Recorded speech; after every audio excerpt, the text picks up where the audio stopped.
So, this is Ghost. Woods. Mason. Farah. Russell Adler. Captain Price. Going dark. Now! Everybody ready? Hoorah!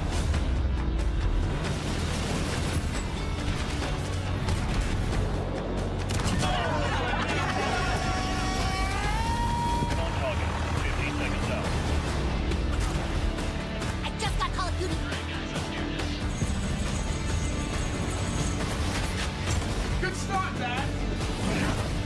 Hell yeah! You got it!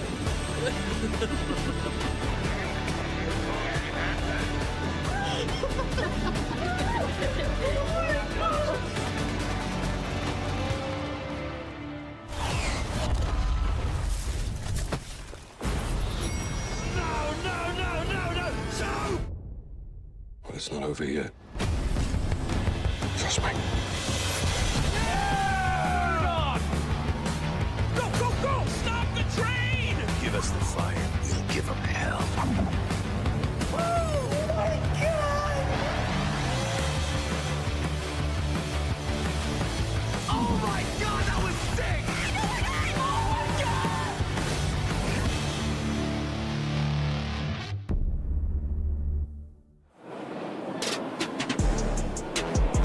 god! As the iconic Captain Price once said, it's a good time to take inventory. This month, we are celebrating 20 years of Call of Duty. With all the matches played and missions completed, our history is made up of the incredible experiences created by you, the players. On behalf of all of us who work to bring these games to life each day, thank you for sharing this journey with us. We have some amazing in-game rewards we will be announcing later in the show, but for now, we wanted to take a moment to reflect. You are the reason for the success of these games, and from all of the teams across the world, we are grateful and humbled at your ongoing support, enthusiasm, and dedication to all things COD. While we celebrate this milestone, we are also looking ahead to the next chapter of awesome moments together.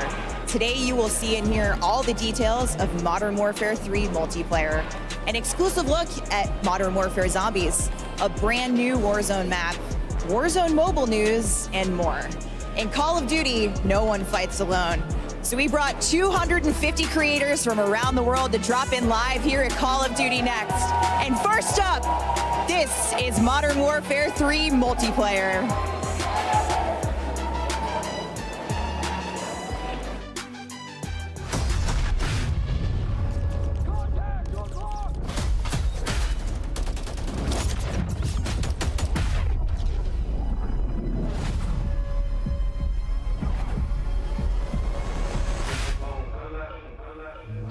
So like relax, I'm spilling these raps long as you feel them to the day that I drop. You'll never say that I'm not feeling them.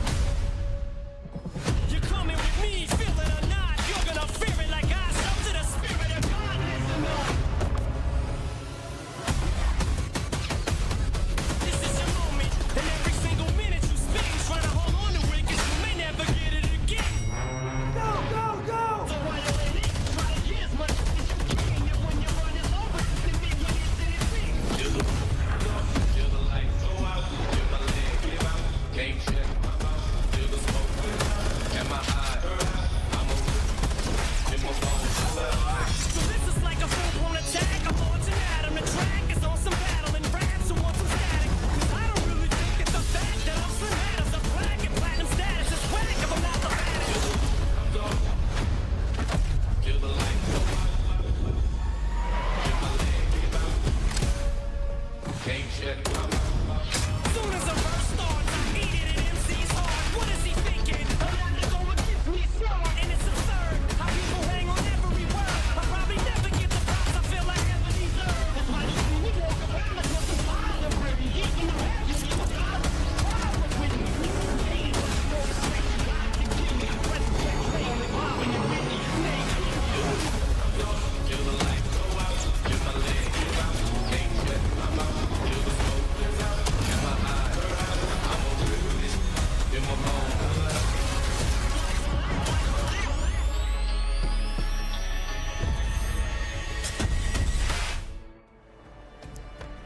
Hello, everyone, and welcome to Call of Duty Next. We have an action-packed day in store for you with gameplay and game details for Modern Warfare 3, Call of Duty Warzone, and Call of Duty Warzone Mobile. There are over 250 creators behind us ready to dive into these games, and we're so excited to be here with you today to unveil the future of Call of Duty. I'm Golden Boy, your host for today, alongside the one and only Stephanie Snowden.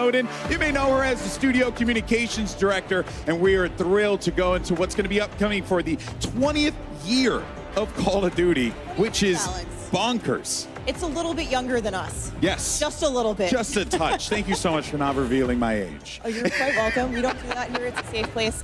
Thank you. I'm thrilled to be here. It is an electric atmosphere. It's absolutely incredible. And I am so ready to talk about Call of Duty. It's been an entire calendar year of us saying, next. Well, guess what? That starts today. We're here to talk about Modern Warfare 3, and we're going to be getting into gameplay very, very soon. But we have some amazing guests coming in from the studios. I can't wait. Yeah, that's right. We also have some awesome viewership rewards as well for people to watch at home. Isn't that right, Steph?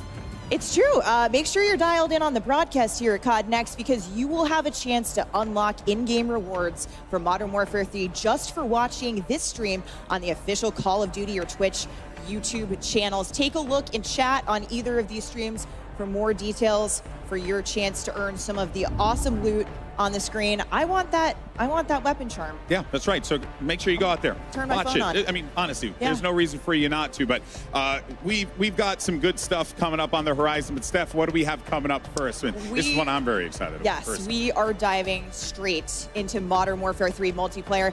Joining us now, the multiplayer team from Sledgehammer Games. Adam Iskov, Senior Development Director, Greg Reisdorf, Multiplayer Creative Director, and Kim Wigan, Development Director. Guys, welcome.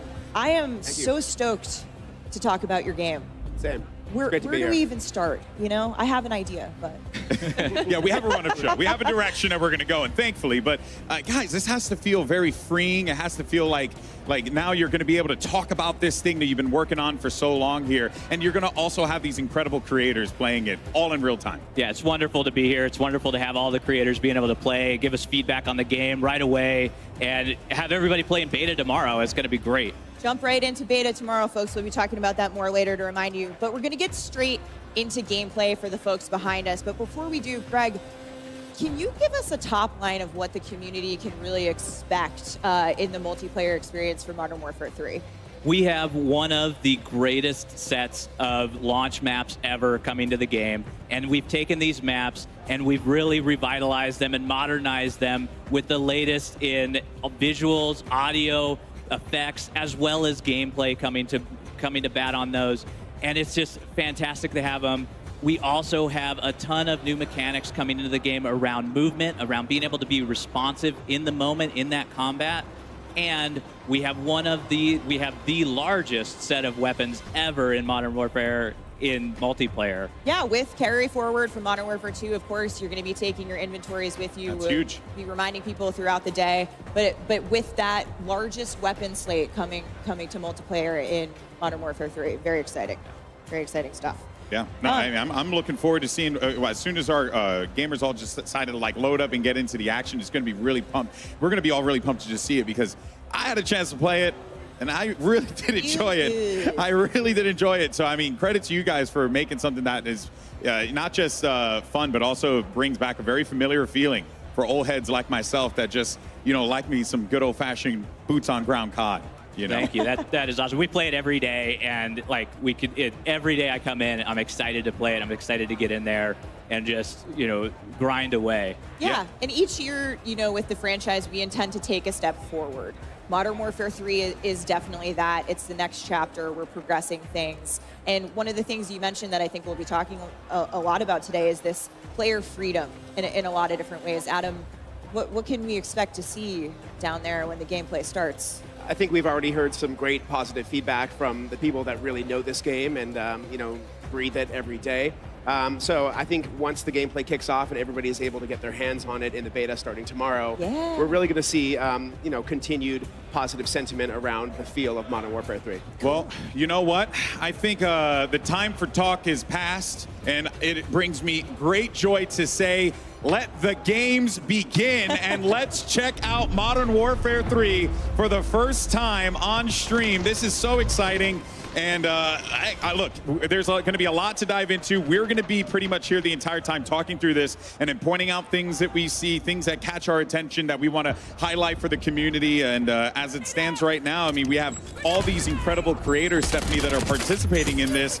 And you know that they're loving every minute of it. Playing some Kill Confirm with the homies, always a good time. Yeah, I think we want to start off with talking about maps. There's so much to talk about, but let's start small for today. We're going to be playing 5 maps here, and those are the 5 multiplayer Core 6v6 maps that are in beta.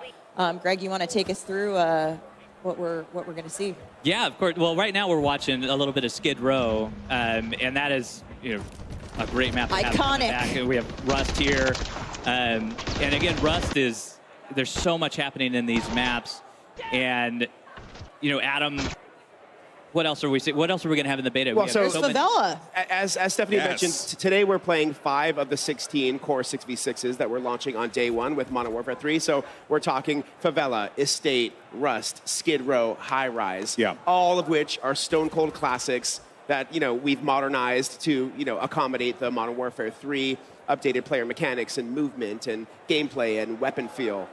So I'm really excited to get a little taste of what's going to be in the beta. And then, give players some excitement around what's launching on day 1. It's really fun for me, as I had mentioned previously, having played and competed way back in the day in Modern Warfare 2 and stuff, and seeing these maps return again. Because, I look at Favela and I remember, a long time ago, and Clayster eliminated me from a Game Battles tournament and absolutely bopped me in the middle, in front of all my friends. He doesn't remember it, but I remember it for the rest of my life. That's all that matters. Favela holds a special place in my heart, for sure. I think the coolest thing for me is dropping into a brand new set of maps, but having enough familiarity. I know right where I am, right? But a lot of what we've done and what we're going to see today are these great Sledgehammer touches that you guys have brought to these maps, made modern for Modern Warfare 3. That's right. We've stayed true to the original level design and layout of the original maps. So if you remember some sweet spots, some lines of sight from the originals, those are still going to be there. But we've also made some adjustments to just make them feel better for Modern Warfare 3's player movement and weapon feel. And we feel like it's a really happy medium and a great balance between the two. Here's my personal favorite, Kim. Agreed. I would like to talk to you about this. Fellow high-rise stands, where are you at? I know you're back here. I see players are already figuring out some of the Easter eggs of the original maps of how to get back into it. Oh yeah, well there was only one way to try and take over Bombsite and S&D. You had to hit the little catwalk on the opening of the map. Come on, guys. Everybody yesterday, I saw all the creators at the red carpet event. They're all like, I'm sniping off the map. I'm sniping off the ladder on high res. Watch me. I'm a 360 off it. I'm like, oh, here we go. We're already there. So good. It was so important to us to keep all of those opening moves that you remember from back in the day, and being able to have those in the game, but also have this modernization of the movement, how we're able to work with the high mantles in the game now, all of this stuff that we're watching in high res.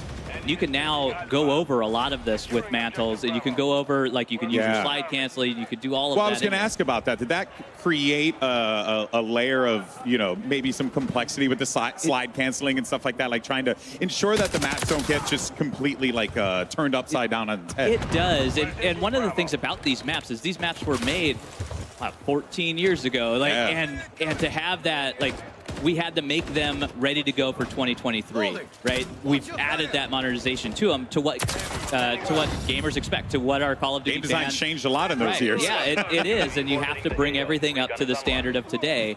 And when we've gone through and we've maintained a lot of that within these maps, and there's a few places where we've had to make exceptions for that, but for the most part, you can go in, those lines of sights that were there are still there, and you're going to have fun. You're going to be able to do those opening moves, those opening snipe shots, especially in high rise, just off the bat. Yeah, no, that's awesome. And keeping that conversation going, what are the maps like? Because I know that there's going to be more down the line. Oh, right? for sure. Let's talk about the launch maps, So in addition to these 5 that we're playing today, day one on launch, we're going to get the rest of the 16 OGs from 2009. So we're talking Karachi, Invasion, Afghan, Yeah. Corey, Skid Row, me the scrap? Sub Base, Rundown. Yeah, like it's all there and on and on. Oh, and we on. got So, the like, scrap. Yeah, so we're super excited to be bringing those. And in addition to those OGs, we have some new ground war maps that we're launching too. So Yeah. we have 3 ground war maps that are brand new, which is the traditional like 32v32 vehicle gameplay. back. Yeah, Yes. so that's going to be an awesome alternative for people if they want to take a break from 6v6 or just mash it up. Like, want to yeah. go bigger, but you don't necessarily want to dive fully into Warzone. You have ground war. That is so for people like me who like big, crazy, like huge battles. Like, this is so exciting. Yeah. Ground War is a great mode for that. And aside from Ground War, I'm excited to say that there is another mode coming back that many of us know and love originally from Call of Duty World War II, and that is War Mode. That's right. Wow. Yeah, we are super. I mean, War Mode holds a special place in my heart too. Yeah. From 2017. It's a brand new map that's launching on day one as well. It's got the attacker defender gameplay that we remember from the mode, the linear objectives, the buildables, the scripted events. It's really exciting to see that be part of our day one launch slate as well. Awesome. So we've got Ground War, we've got Core 6v6, we've got War Mode, and a little something we're going to get to later in the show, a brand new mode coming to multiplayer that will be available at launch. That's right. And also playable in the beta. That's right. Yeah. Very exciting stuff. Yeah, it's really so cool to see a lot of these players get back to the roots, because you can even see it. Like, something I always enjoyed about a lot of these like big reveal events, right, is everyone loads in, they're discovering these maps for the first time, they're seeing them with fresh eyes. But here, that's not the case. We got a lot of familiarity here, and now the fresh eyes are going to be like, what did they add? What did they contribute to like make this into their own vision of a map? But I do appreciate as a competitive guy that you guys really focused on keeping the core of the maps. We love these maps. Like we've adopted these maps internally at Sledgehammer. We treat them as our own. And we've gone through every nook and cranny, understanding them, understanding where all of the Easter eggs are, where all the line sites are. We have tons and tons of PowerPoints about it that just allow us to go through and really understand what makes these maps work. And then what we've done is we've taken that nostalgia and we've also added that modernization of spice on top of it, that when you're playing these, when you're coming back to them, it is familiar, but also new at the same time, where you're now able to mantle over things that you were never able to get to. You're able to get up on top of things. Right here, we're watching. There we go. Yeah. There it is. I live here. I live here. Yeah. Right on. Yeah.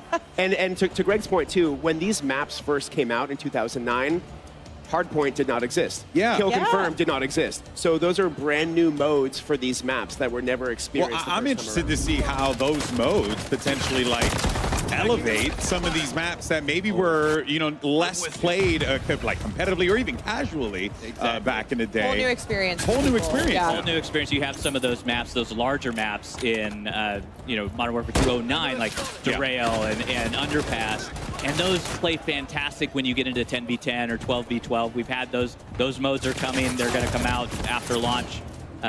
And it's just fabulous to be able to play them on there. We also have control for those CDL players out there. CDL folks, yes. And it's going to be amazing to watch the competitive community go to town on these maps and really, play them and understand what's happening. Well, we're watching some great kill confirmed action here. We've been flipping around a bit, and find me in that sniper lane. That's all I got to say on High Rise. I will be there. I will be waiting for you in the beta tomorrow. This is so great. ADS ready. I know we've been talking a lot about the 20-year anniversary of Call of Duty, but what better way to celebrate that than with These dropping classic maps. all of these Yeah. 16 day one.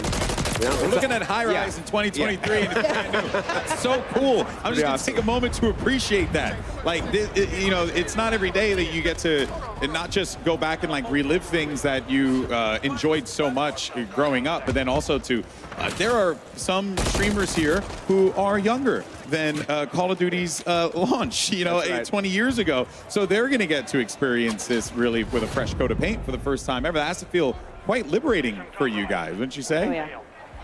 Yeah, I think really these maps hold up for, you know, old school veterans as well as like people who are brand new to Call of Duty. If this is your first game playing Call of Duty, you're obviously Never gonna been have a better great time to jump in. Yeah, I mean, you're absorbing so much of COD's history. To your point, what a better way to celebrate 20 years of Call of Duty than with these iconic maps returning in an all-new way. And we're going to talk about all those new ways as part of the, you know, the innovations that you guys have brought to gameplay in just a second. But we want to remind the audience out there that while you're watching gameplay today, you will get to play it starting tomorrow. Take a look here at the beta schedule. For players who pre-order on PlayStation, starting tomorrow, and next week for players who order on Xbox and PC. The maps, modes, weapons you're seeing here today, those are in beta, and so are 2 new ground war maps and in-game rewards for playing. So anyway, take a look, take notes here with the pros playing, tune into the stream, get some hot tips before you drop into your first match tomorrow.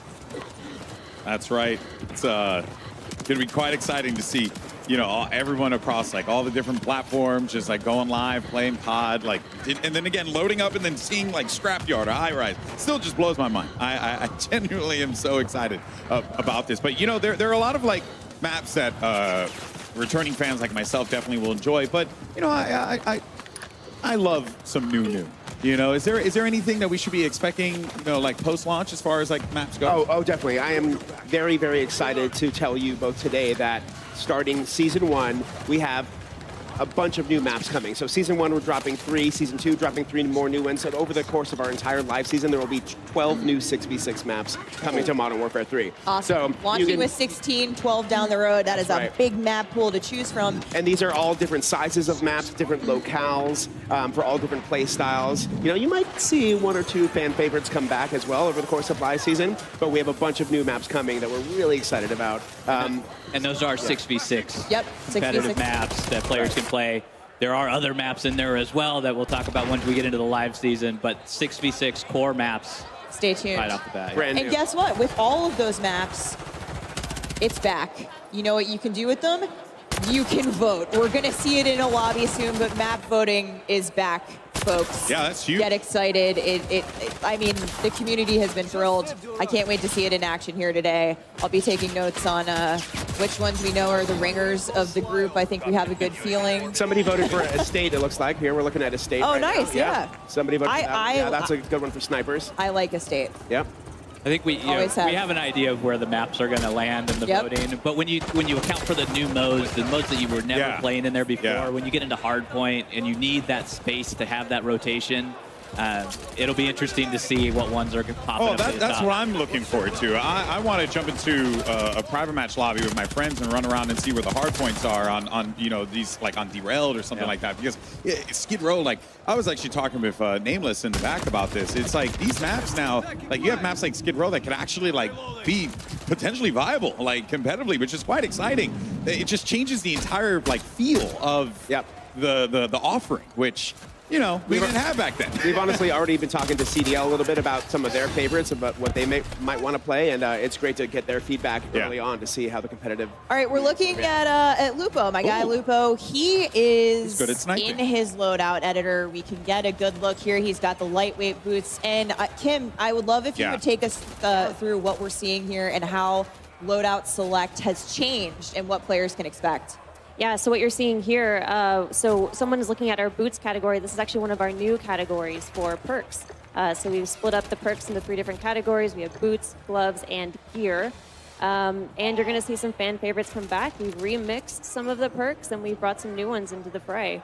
Now, they're all also represented with physical gear items. So everything that you see there has some contextualization for players. So it's not just a list of things you're selecting from. It's like you're getting these movement boosts because you're bringing in boots, or you're getting this weapon handling bump because you're bringing in gloves.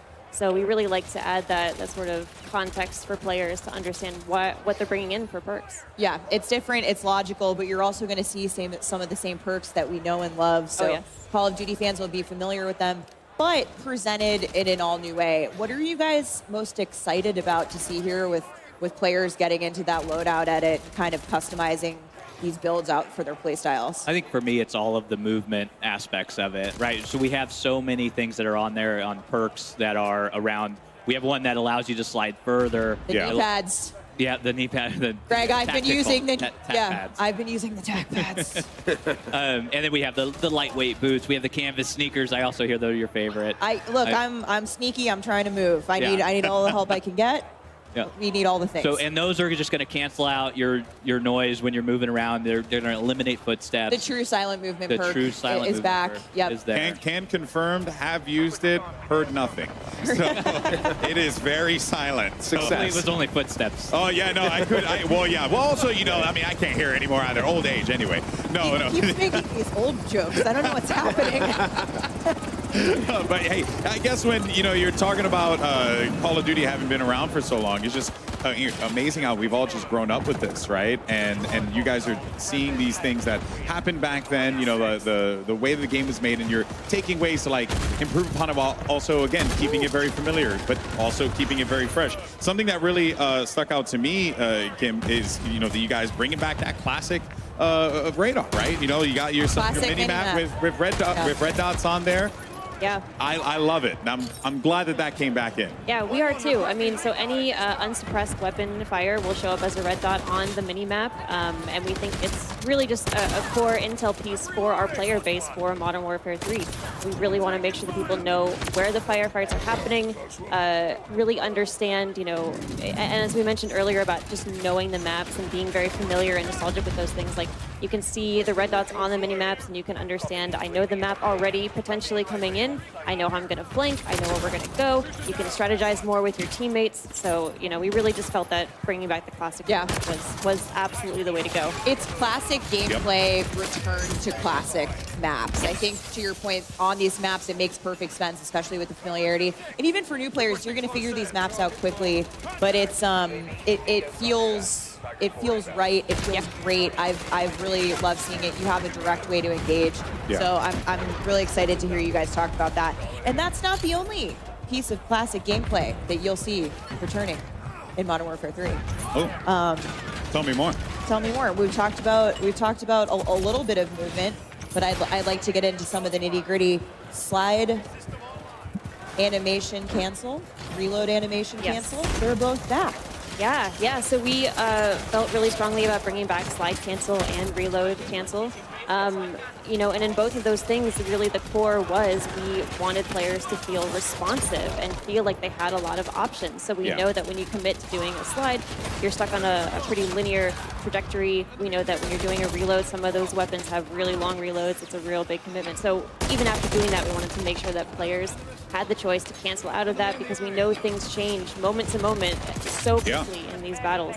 And it felt right, and we're just so happy that we have it back in. And we know that I think we feel that players are really going to be happy these things are back in. Awesome. We're going to see it a lot here today. I'm sure we have our movement kings and queens getting around the map in new and interesting ways. Now, Greg, time to kill, or TTK.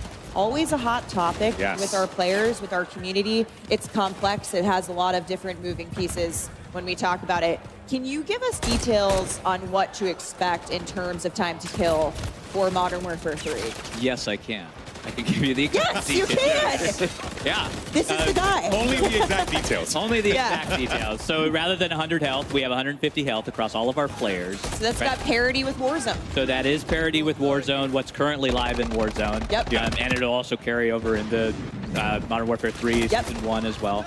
And what we've also done with that time to kill, so what you're going to notice is it's much more consistent across the board. So we've eliminated some of these spikes that we've had in the past because our modifiers, so we have modifiers on when you get a headshot, it does more damage. When you do a limb shot, it does less damage. So we've kind of normalized those and closed the gap between them. And what that allows for you as a player is you're able to really have this experience where it's consistent. So when you're putting bullets on target, it is now like you get that feeling, you get that rhythm back into your gameplay, and you're able to go from combat to combat and start to feel that pace of combat, especially with our hit markers now. Like the sound effect, if you haven't had a chance to listen to them, like they're fantastic. The audio team's done a great job with them. Hit markers also fantastic. Yeah, hit marker visuals as well. So you're also notice that headshot hit marker. So that's when that extra damage is going to come into play. and it's normalized across the board. So it is a little longer. You could respond to getting shot. Like as soon as you start to see your screen light up red, you can pull away, you can get into cover, and really take that engagement in the way that you want to take that engagement. Yeah, I think with those visual identifiers and with the audio cues, kind of taking that step forward a little bit, you certainly feels like you have a bit more time to evade, definitely. Yes. Yeah. You have more survivability, you have more options with the freedom of movement Yes, it certainly to get out of that. combat. And that includes a new thing that I would like to talk about called tac stance. Yes, tac stance is a fantastic addition to our movement set, as well as what you're doing with tactical gameplay. It is a mix, it's right in between your aim down the sight, so you're very pinpoint accuracy, and your hip fire. So the hip fire is going to be that big spread that you have. And so what it allows you to do is when you're in ADS, you can actually go in and toggle tac stance. We just saw the UI pop up Oh, on sweet. the There it screen. is. There's tac stance right there. It's gonna appear as down on the D-pad for those of And you for any watching gameplay. sweats out there, I think it's important to note this is kind of it takes like an assault rifle and turns it into almost like a little bit of a sub, where you can kind of like push corners a little bit more aggressively Canted. with it. It's great for a CQB. Yeah. So it feels like you're getting the best of both worlds with it, while also still obviously you're not going to get the full benefits of using an SMG. And so those LMGs, like being able to take those longer range, when we talked earlier about Derail or some of the larger maps, like you want to be able to run a longer gun. So being able to take that in and then going to canted, going to tac stance, inside, indoors, going in those warehouses is a fabulous mechanic to have. We just saw it here. We're seeing some clips of it. Yep. Yeah, and it is very good. I'm just having used it myself. I can see the application for it, and I think we're going to see some awesome outplay opportunities. Like players are going to go nuts with that feature. It's also nice just if you have a specific playstyle. Adam, you mentioned it's really great for close quarters combat, which is personally what I have used it for when I've been playtesting with you guys. But I think it's there if you want it, and if you're not, if you're not into it, don't use it. You know, it's an option. It's again that optionality for players. Choose how they engage with movement and all of these new fun toys that we're showing off in Modern Warfare 3. And there are option settings for that tac stance. Right now, it's on the down D-pad. If you're not a controller masher like I am, I get in there, I panic a little bit.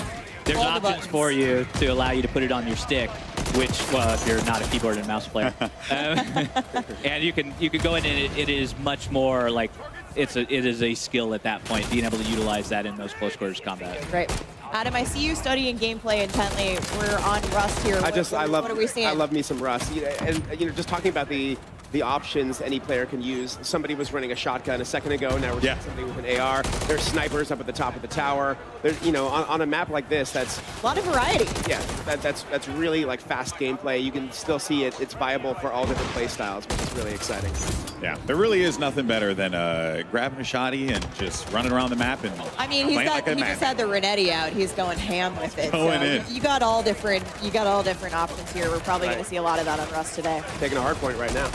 Well, this has been really fun to check out, and we have plenty more to watch, without a doubt here. But we're going to take a quick break from the gameplay for a brief second. We actually wanted to mention an awesome partnership between Call of Duty and the Hundreds. Now, you're taking a look here. We should be seeing in a moment at a limited edition Call of Duty Hundreds clothing line, and you have a chance to win one of these 50 sets. So simple. All you got to do is follow at Call of Duty on X or Twitter, and make sure you tweet or post hashtag CoDNext and hashtag sweepstakes for a chance to win one of 50 sets of the Ghost Bomb collection. So follow the channel, tweet the hashtags for a chance to win a set from this awesome lineup. And let's just go ahead and jump right back to the gameplay. And Greg, we'll toss one over to you here. So for anyone who has been playing Modern Warfare 2, right, we now know like their inventory, that's going to be making its way over to this game,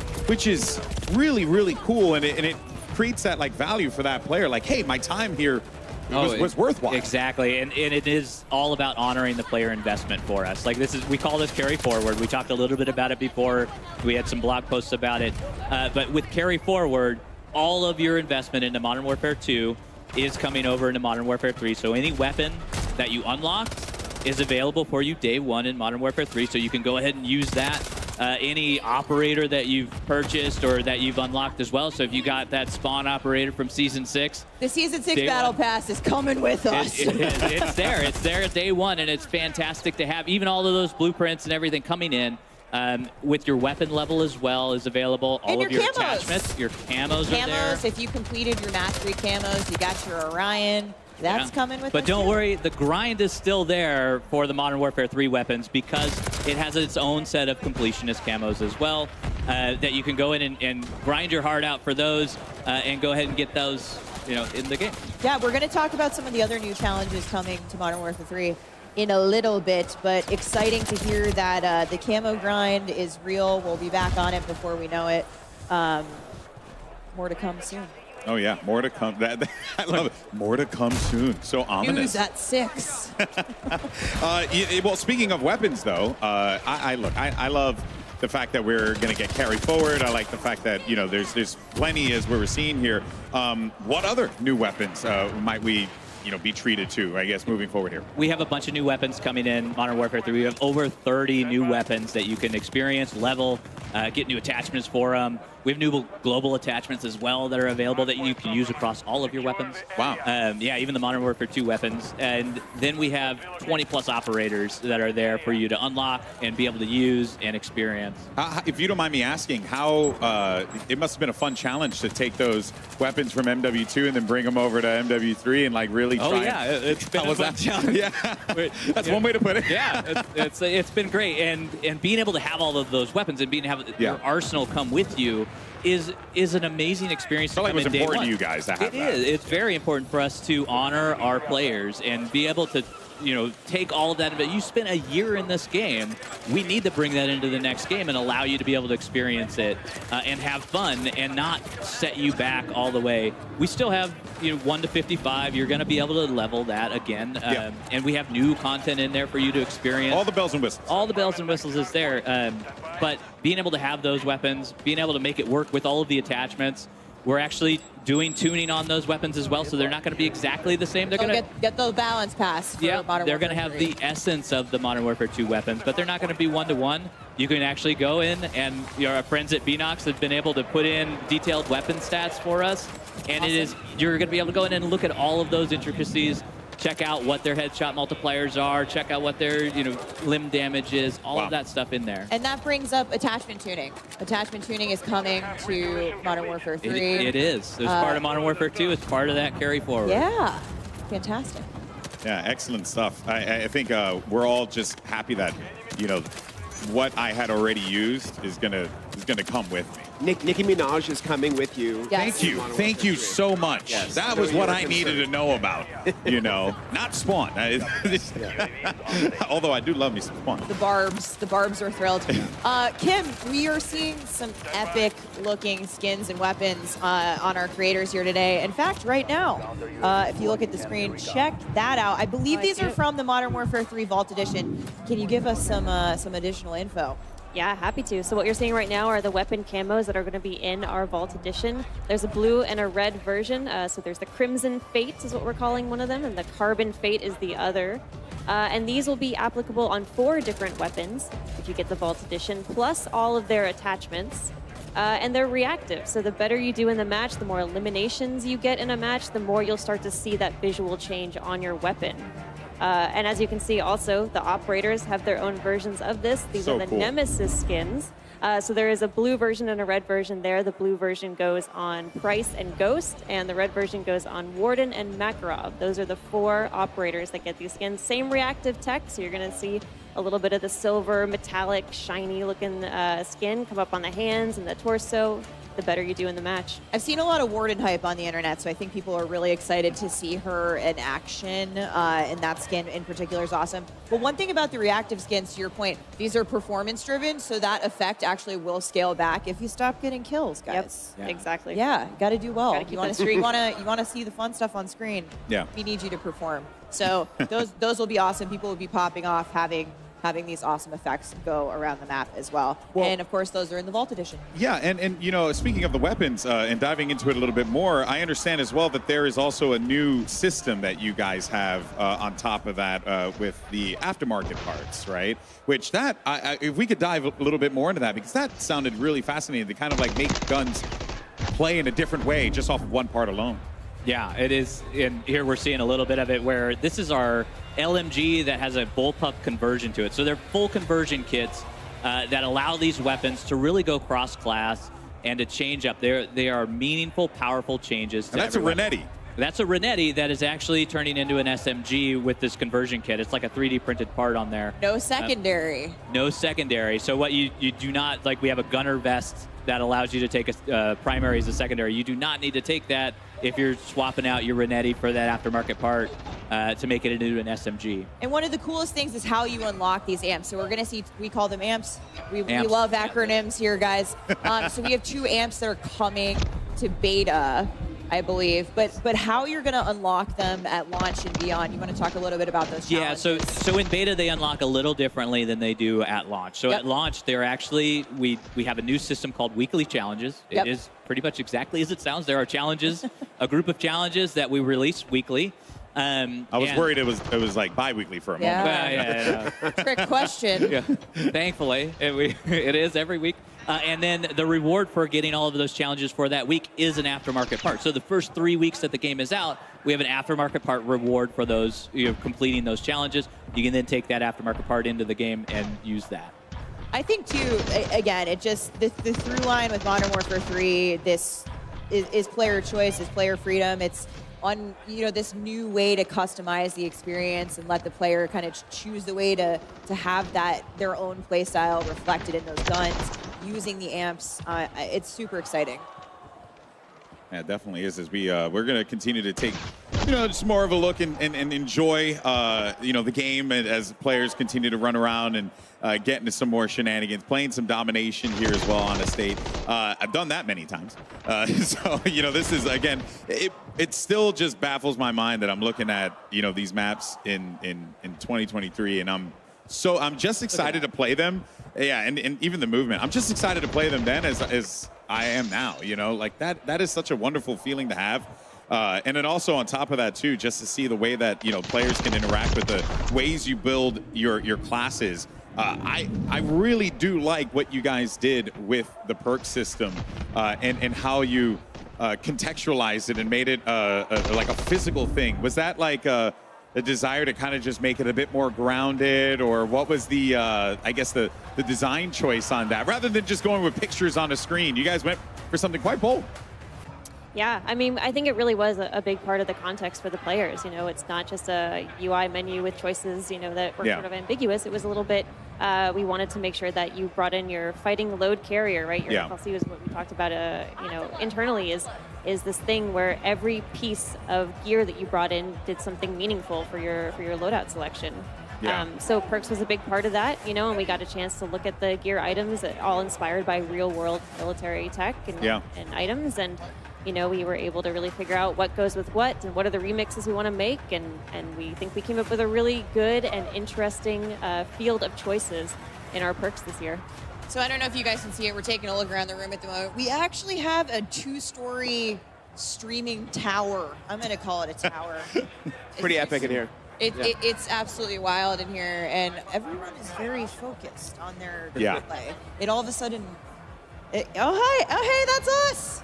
Oh hey guys. GG's. Hello.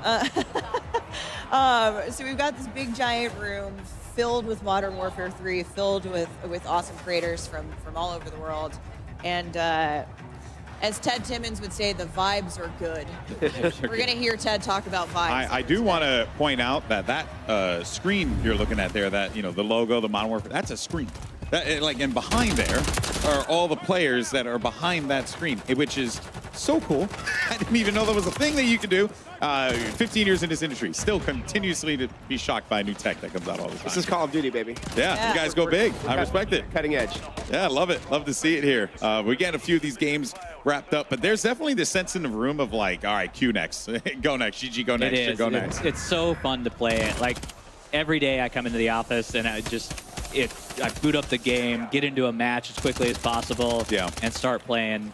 And it is just fun to watch them play as well because there's so many things that they're doing. Like earlier, we were watching a circuit around the estate house, and that movement just looks so hot going through it. So Yeah. like being able to mantle, we have sprint when you're tack sprinting. We actually increase the mantle speed so it feels more fluid as you're going across, and we're regenning your tack sprint as you're sprinting as well. I also So- saw a couple people pop off with Battle Rage. So Battle Rage is And back. Battle Rage is back. Yep. It's actually moved into the tactical slot. Yes. So it is very powerful. So if you take that, we have an awesome vest, the engineering vest that allows you to take 2 tacticals. As maybe we didn't touch on the vest. Actually, quite yeah, a let's bit. talk about let's the talk vest. about some of the Yeah. vests. Yeah, so the vest is a really big piece of that. Like it is our main core piece of gear. Kim touched on how we contextualized everything.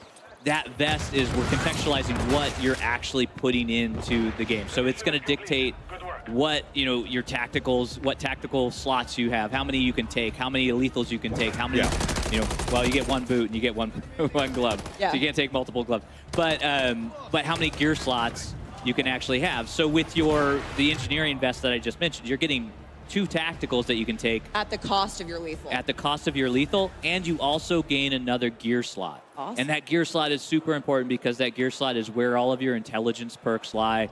So those are things like what we used to call hardline or high alert Yep. sit in that slot, and now you can take both of them at the same time and really have that advantage. Awesome. Yeah, and well, if there are 4 vests to choose from Yep. at the moment, I believe. Correct. In beta, there are 4, yeah. 4. So in beta, there are 4. Expect to see those tomorrow. Infantry vest, engineer vest. Seen a lot of people running infantry vests today. In fact, right here at the moment, we just got a peek at the loadout. Yeah, that is going to seems allow good. your tack sprint to regen faster. It is the core. Like if you're familiar with Call of Duty, I imagine most of our people watching are. That is your core loadout. So you have your your normal 3 perks, and you get your tactical, lethal, primary, secondary. Yep. And what's cool about the vests is they actually have perks baked into them.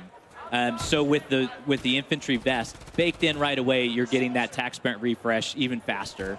And also a little bit of an extended time there. And one of the things that we've done across the board is we've increased that tack sprint, and we've also allowed you to have much more faster ADS strafe speeds as well in there. Yeah, I do like how you guys have managed to take a lot of the vests and stuff and then make it also combined with other things or like really have everything kind of synergized together and have you create like the optimal build here. It's quite customizable. And it's really helped out a lot with how we balance the game in that sense. Because now what we've done is we've let you take more than we normally do, but we've also balanced that out with what you can't take in that same There are moment. trade-offs, Yeah. very clear trade-offs. I think what you're talking about, selecting the vest, selecting the boots. It's going to come at a cost, and that's where the balance lies. Yeah, and we love that we are going into these matches. You're making decisions. You have to make those decisions before you go in, and really, have consequences if you're choosing wrong, and learn from it and go back and make new decisions. So I can't change those in match, correct? You can change them. I can't change that was a trick. The consequences. The consequences are, Go hide we want you to somewhere. be in Yeah, I was control. like, of what? You'll still have to live with the consequences of your actions. I always For do. that moment. They've been haunting me for years now.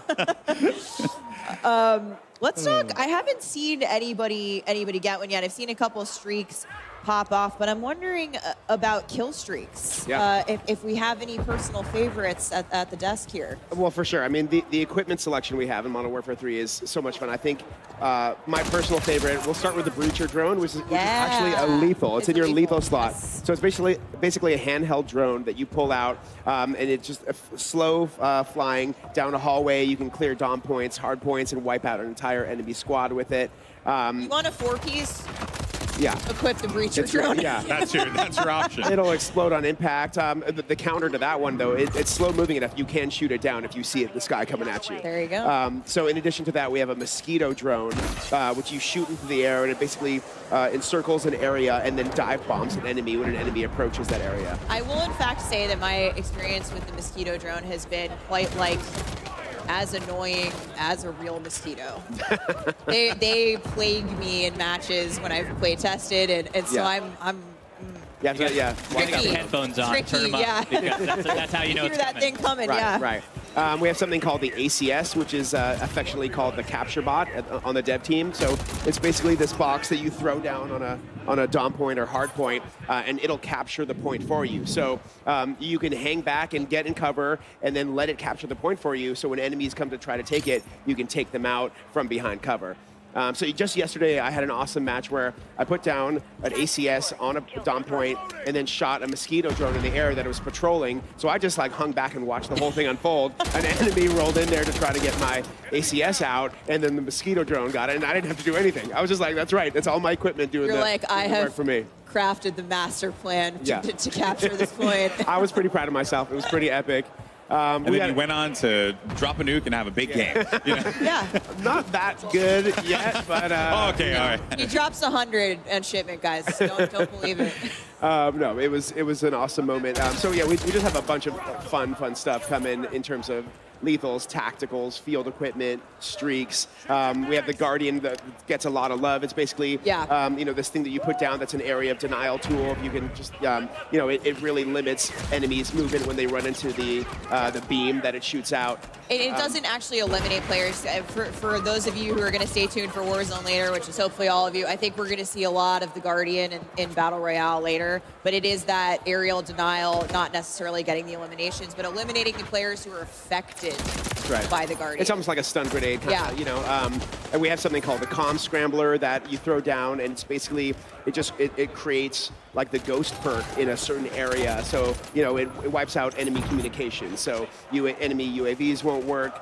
You know, like everybody won't show up on the minimap in this certain area. But the counter to that is like everyone can see the active area. Yeah. Exactly. So you'll get ghost, I believe you said, if you're inside the vicinity of the comm scrambler, but you can see where it's active on the map. So expect to be yeah, to as be soon as you rushed. throw it down, everybody knows where it is. They just kind of, you're hidden in that bubble for a little while. Which could be very useful indoors. I think that's a Oh, very cool tool to have. So, but before we wrap up the convo here on Core 6v6, I wanted to ask you about ranked play. Ooh, okay, yeah. Let's. Greg, what can you tell us, and can you give us any little details on when we can expect to see ranked multiplayer? We can. So our friends at Treyarch are on the case again with ranked play.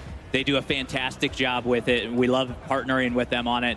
And they're going to bring that experience, update it, modernize it from Modern Warfare 2, bring that forward, and then for season 1.5, which is mid-season one. Sometime during season one. We will have it out, and that's when it's going to launch, because we want enough time where players can get familiar with everything, they can understand what's happening within the game, and start to build those restrictions within the game. And you can find out more from Treyarch as we go through development. As we get closer, we're going to be talking more about it, but excited to say that later in season 1, we will have a ranked play coming to multiplayer in Modern Warfare 3. But that wraps up our Core 6v6 gameplay for the day. We're going to see the folks behind us switch over. We've got an exciting new mode to talk about that we're going to get to here in a second. It's called Cutthroat. It is awesome. There's so much to get into there. But first, we have a quick special announcement for all of our PlayStation players out there like me. Take a look.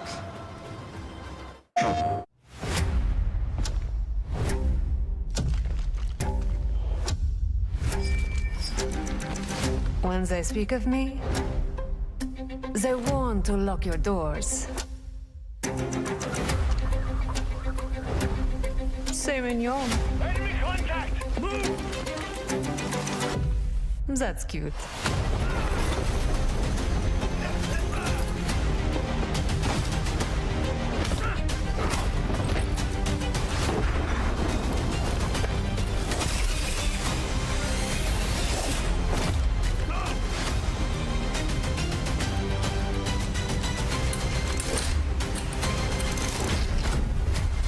I've never found a lock.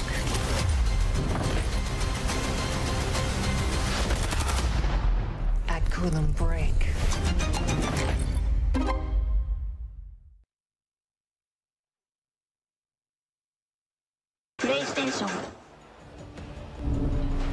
Announcing introducing the PlayStation exclusive Lockpick Operator Pack, including the Van Goghted Lockpick Operator skin, the American Gothic Blueprint, and the Starry Knife Melee Weapon Blueprint. Lockpick is a cunning art feat with noble motivations and an exciting new operator to come to Modern Warfare 3. PlayStation players can get the Lockpick Operator by pre-ordering the Modern Warfare 3 on the PlayStation Store with the items playable at the game's launch on November 10th. I didn't know she was a PlayStation exclusive operator. This is my main in all the playtests. I auto-lock Lockpick. It is how it is. Did you know she was an art thief? I didn't know she was an art thief. I was like, Thomas Crownheffer, hello, it's me.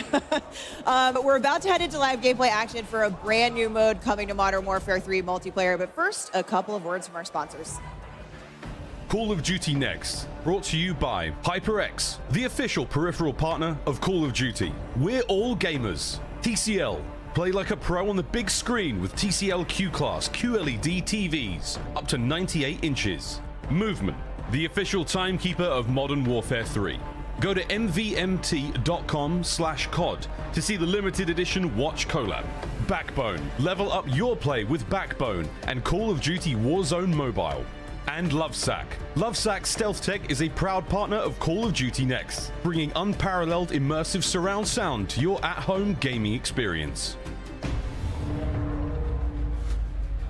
Welcome back to Call of Duty Next here at the Creators Arena. Everyone's getting ready to hop into the brand new mode, Cutthroat. And this is going to be a unique one because it's 3v3 action. So you're going to have a little bit of a mosh pit there going on. There's a lot of threes in it. Yeah. It's fun to say. It is. Really fun It to is say. hard to say after a while. It's all about elimination. So you're there. As long as your squad can take out the other two squads, that's how you're going to win. It is inspired by gunfight. Like you are actually it is a very competitive mode. The thing that we like about it is it plays on all of our fantastic 16 launch maps that are there, and you get to play them in a new way. So in the past, like TDM, you're spawning at either side of the map.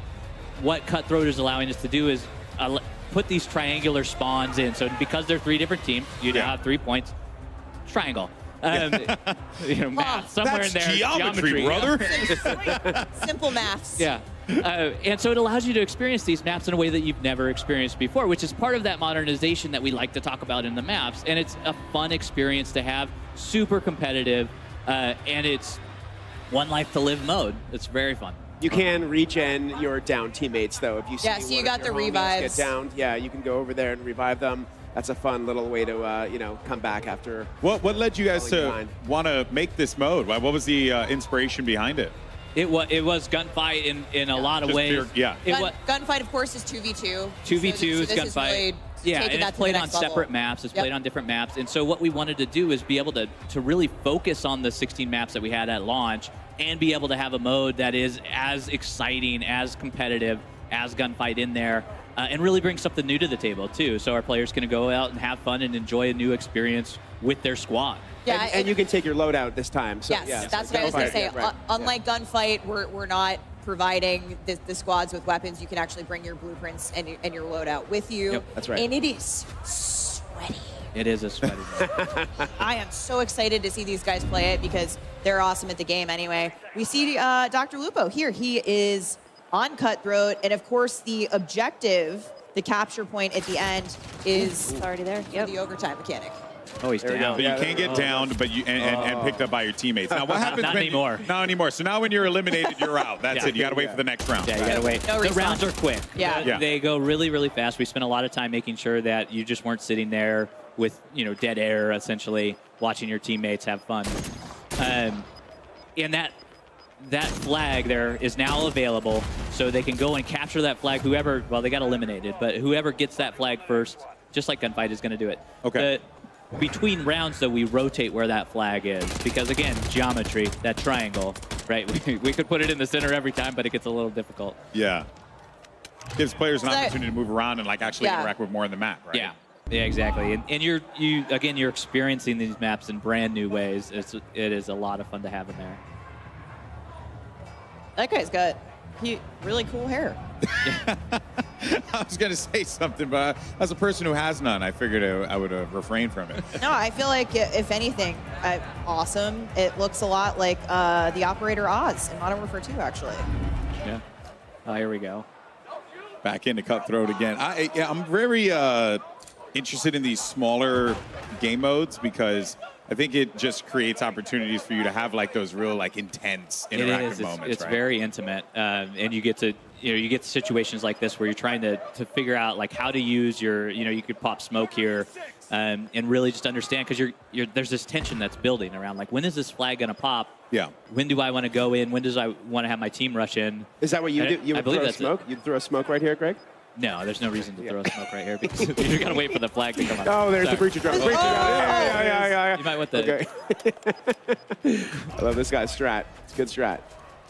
Yeah, we have the There we go. EMD grenade, which would be great in this situation because Right. you just throw it out, pop it, and then if you get another player on the team, that they're going to show up constantly on your minimap for your entire team. So it's to me, EMD grenade a little bit like a snapshot, but it actually is going to stick to the enemy player. it does. That player will then get a prompt. You might be able to tear it off, I believe. Yeah, you just pull it right out. But it'll track you around the map and like have way more visibility on the enemy squad there. EMD very, very clutch. Be very overpowered if you hit them. Yeah. Yeah.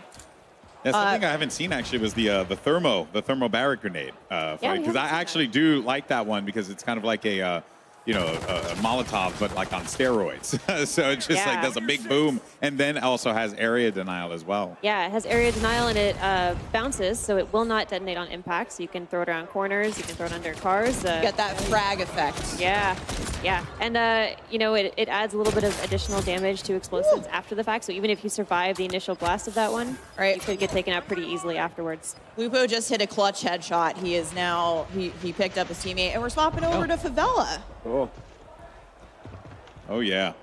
I love this map. I've gotten wiped down a few of What's your those. favorite, Adam? Out of these 5 we're playing today, Yeah. I have to go with Favela. I just, I know there are a bunch of high-rise stands us amongst alone. us. Yeah. I too am a favela stand. But so don't worry. I mean, just looking at it, this is beautiful. Greg, you're the tiebreaker here. Oh. We've got 2 for high rise. I love them all. They're all my babies. Okay, fine. Okay, all right. I can't give any of That's them no up. favorite children here. We got. Favela is quite awesome with all of the movement, with everything that's happening. Yep. That's right. And Taking high rise is also Oh, come great. on, Greg. At some point. They're all yeah. unique in their own way. You know what? I'm switching my vote to estate just to. Okay. Well, you're going to be alone. Look at that. You split the vote. How could you? How could I? I know. I think I love Favela because remember that play I was talking about doing with like the capture bot and the mosquito drone that was on Favela. Yeah. There it is. That's why it's got a special place in my heart. I like the little second floor store that I believe you guys have opened a window up that wasn't necessarily there before, so you can kind of see down the hill. Yeah, and I am Shouldn't trash. be any new windows. Well, no. I'm sorry. I might have misspoken. I thought it just was more open than it was previously. Oh, yeah, it's possible we allowed you to mantle out of it. Yep. There you go. Yeah. Okay. There's a lot of those things that are in the like metrics wise. Like Yeah. the metrics have changed in a lot of sense. Like how large our doors are. Yeah. We actually have the doors in here. I know not everybody's thrilled with that, but it is a fun mechanic to have. It adds a lot, especially within Cutthroat, because now you're peeking those. You're able to use them for your advantage in there. We feel that they add a lot to the gameplay. And I bring the window up only because, to your point earlier, it's those small touches that you guys have really brought to these maps that make them feel unique and different and modern for the type of gameplay we're going to see here in Modern Warfare 3. Yeah. Always. Well, while we have a moment and we're looking at Cutthroat, let's talk about some of the other modes as well. Ground War is one that I want to talk about. We touched on a little bit earlier on. I want to dive back into it again because it's back in Modern Warfare 3. You got large-scale maps that are going to be coming at launch. And, I guess Kim, give us a rundown on Ground War because I'm very excited for this. Yeah, I mean, we're so happy that Ground War is coming back in Modern Warfare 3. Again, this is our big 32v32 mode. It's the biggest battle that we have in the multiplayer experience. And we will be showcasing 3 new Ground War maps at launch, with 2 of them being playable in the open beta. Okay. I believe that's the Levin Resort that we just saw there. Yeah, right. So in the beta, we have Popov Power and Orlov Military Base. Orlov Military Base. Yeah, but these okay. are the 3. Yeah, you got it These are down. the 3. Yeah, we also have a few new vehicles. So during the open beta, you'll be able to play, I believe, 2 new vehicles for Modern Warfare 3, with more to come at launch and during live seasons. That's right. Awesome. And we mentioned it a bit earlier, but War Mode is returning. In addition to Ground War, the favorite from Call of Duty World War II will be coming back. with Modern Warfare 3. It is awesome, and it is the attack defend mode. Adam spoke a little bit about it earlier, but you are Task Force 141 trying to take down the Coney group that has taken over a military base. They are launching ICBMs, and you are getting your tank out there, escorting your tank through a downtown area, and just having a blast doing it, and not to have a blast with the ICBMs as well. Good pun. Good ICBM pun there. Yeah, there was. It was trying to come out, and it just didn't happen. Yeah, I saw what you were doing there. I liked it. Yeah. And also, there was a really cool tank on screen that was just causing utter mayhem. Right. So that's what we care about. It is that attack defense scenario where you are escorting that down the path, and it is a very linear combat. You have very clear lines of sight, clear battle lines. That's the gameplay that we're going for. 66, 5v5? What's the? It is 6v6. 66, okay. Yeah, nice. So it is classic war mode, if we all remember what classic war mode is. But it is linear objectives. There's 3 sets of them. And it is a fantastic experience that we're excited for players to get their hands on. Lots to look forward to. Ain't that the truth? There's just so many options, which is the thing that really sticks to me. Like, if you don't want to jump in with your friends and just, play regular matchmaking, you could do war mode. You could do ground war. Was that, it feels like that was the mission of the studio here, to like really give players that ability to just like make the decision, go with your friends, play what you want. And like I mentioned about some of the new maps coming in live season, we have a bunch of new modes planned for live season as well that we're looking forward to sharing very soon. Cool. All right, well, I'm all for it. I want to thank you guys so much for joining us here today to share Modern Warfare 3 with the world. And that is going to wrap it up for the MW3 multiplayer segment of the show. Once again, a big thank you to Adam, Greg, as well as Kim for joining us here. But now we're going to head over to one of my favorite people. It's Maven, who's got a couple streamers that he's going to be putting in the hot and ready seat presented by Little Caesars. Trust me, it's as hilarious as it sounds. Maven, who you got? Thank you. When I thought about being hot and ready, the first thing that came to mind was my guy, Legion. Hey, I'm really proud to be the other bald guy on stage with you today. We're doing it. It looks beautiful. Listen, the first thing you said to me is how fun this is, and you're like, I'm feeling like I'm 18 again, out frying. Listen, I'm cranking out energy drink burps right now. I'm 30, I'm feeling 18. I just smoked Biffle. Where's he at? I don't know where he's at. Guy's incredible, but I smoked him with a shotgun. I'm feeling alert right now, Maven. I can tell the second you sat down, like, my guy is locked. What have you loved the most so far about just getting in, diving into MW3? Brother, all the fun stuff is really fun. The shotguns, the new tags, the new lethals, bro. I'm just out here doing anything to just make everybody angry. It's just angry as possible. I'm zooming. Well, was it a bit of a surprise at first? Like, when you got in, like, how much fun you were having? Like, does it kind of defy expectations? Listen, I was 16 when Modern Warfare 2 came out. So all these maps that we were playing in Modern Warfare 3 right now, throwing back, bro, it's just like you picked it right back up again, and I'm body. I don't know. It's so fun. You're a talented and very handsome guy. Now let's talk about the chair. This is the hot and ready seat presented by Little Caesars. We were a little bit worried about what this is going to be able to handle, especially if I tried to sit on your lap. But this is the hot seat, dude. You like yourself some pizza. Listen, I was a little worried that the cardboard capacity, I'd be a little overweight. But I'm feeling really good right now, and I feel like you and I together in this hot seat together, it's just too much hotness. This is too much interaction. If our bald heads connect one more time, the venue lights shut down. Speaking of that, we got to get out of here. Let's get this over to Shift Legion. Thank you so much, buddy. Oh, there's just always comedy with two bald guys in the mix. But yeah, I hold Shift here with the one and only Shotzi. I got to start with the fun question first. I mean, just enjoyment level. How are you enjoying the game to this point? This game's amazing, man. I have nothing but good things to say about this game. I love the movement. Everything about it's got like. All right, you set me up for like the perfect segue. Have you found ways to finesse the movement system yet? Because I know going into the beta, that's probably your main goal, is to find ways to just completely over-embellish the movement system. How are you feeling so far about how this game moves? It moves smoothly than any other COD I've played. I feel like it has a mix of like fast and a little bit of a slower slide cancel, but yeah, I love it. It's very, very fast. Have you broken anything yet? Not broken anything, but I will say that there's like these sneakers that allow you to like slide any ADS. And I feel like that's meta right now. All right, so make sure you check out the stream for that, because that's going to be all the hacks and clues for that. Now, getting into the competitiveness, I mean, last year, lots of conversations about skill gap. Where is it going to be? Do you feel like movement is going to be one of the main focus points for those trying to take their game to the more competitive level, or where do you think that the competitive skill gap is going to be for this game? So yeah, definitely movement. I feel like slide canceling obviously is going to be, you know, very OP. And then I feel like the aim assist in this game is actually very not as sticky as other games. I feel like mid and far range, it's actually, yeah, not as sticky. So that's definitely interesting. Fair enough. Shotzi, thanks so much, my man. Of course, you can check him out on his stream. And, well, with that, we're going to go back up to Miles and Lottie to give us their thoughts on what they just saw with multiplayer before we come back with the team from Treyarch to give us our first look at game footage and details for Modern Warfare Zombies. But first, a quick word from our sponsors. Call of Duty Next, brought to you by Little Caesars, a proud partner of Call of Duty Next and Modern Warfare 3. NVIDIA GeForce. Level up your Modern Warfare 3 PC experience with performance multiplying DLSS 3 and latency reducing reflex. Herman Miller Embody gaming chairs are being used at today's event. Check out Herman Miller Gaming's entire portfolio of products at hermanmiller.com/gaming. And Elgato, a proud partner of Call of Duty Next. Ladies and gentlemen, hello and welcome back to Call of Duty Next. My name is Miles Ross. I'm joined here in the fireside chat. I've got one Praggy, we got OVP, we got Nameless, and we have Alley Cat on the corner there. We are going to be, I suppose reacting is one way to put it now, but like, this is one of the hardest jobs I've ever had to work in my life. I've never been this excited about a COD.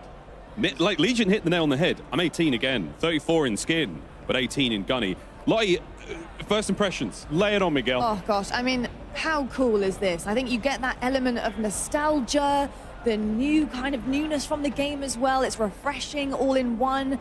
I mean, for me, I think it's got to be about the fact that you can kind of almost customize what you want to do, what type of player you want to be in game.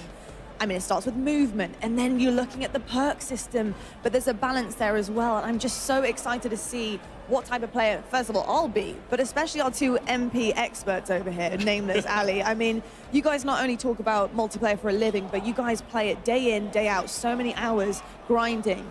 Nameless, what are you making of it so far? Yeah, I mean, you know me. I've been playing Call of Duty since way back in the day, 06, back to COD 2. And for me, what this feels like is you're getting the classic maps, you're getting the best things that we all fell in love with Call of Duty about, but you're also getting the best of the innovations of recent Call of Duties as well. So it's just been spectacular seeing, we played Hardpoint on Skid Row yesterday.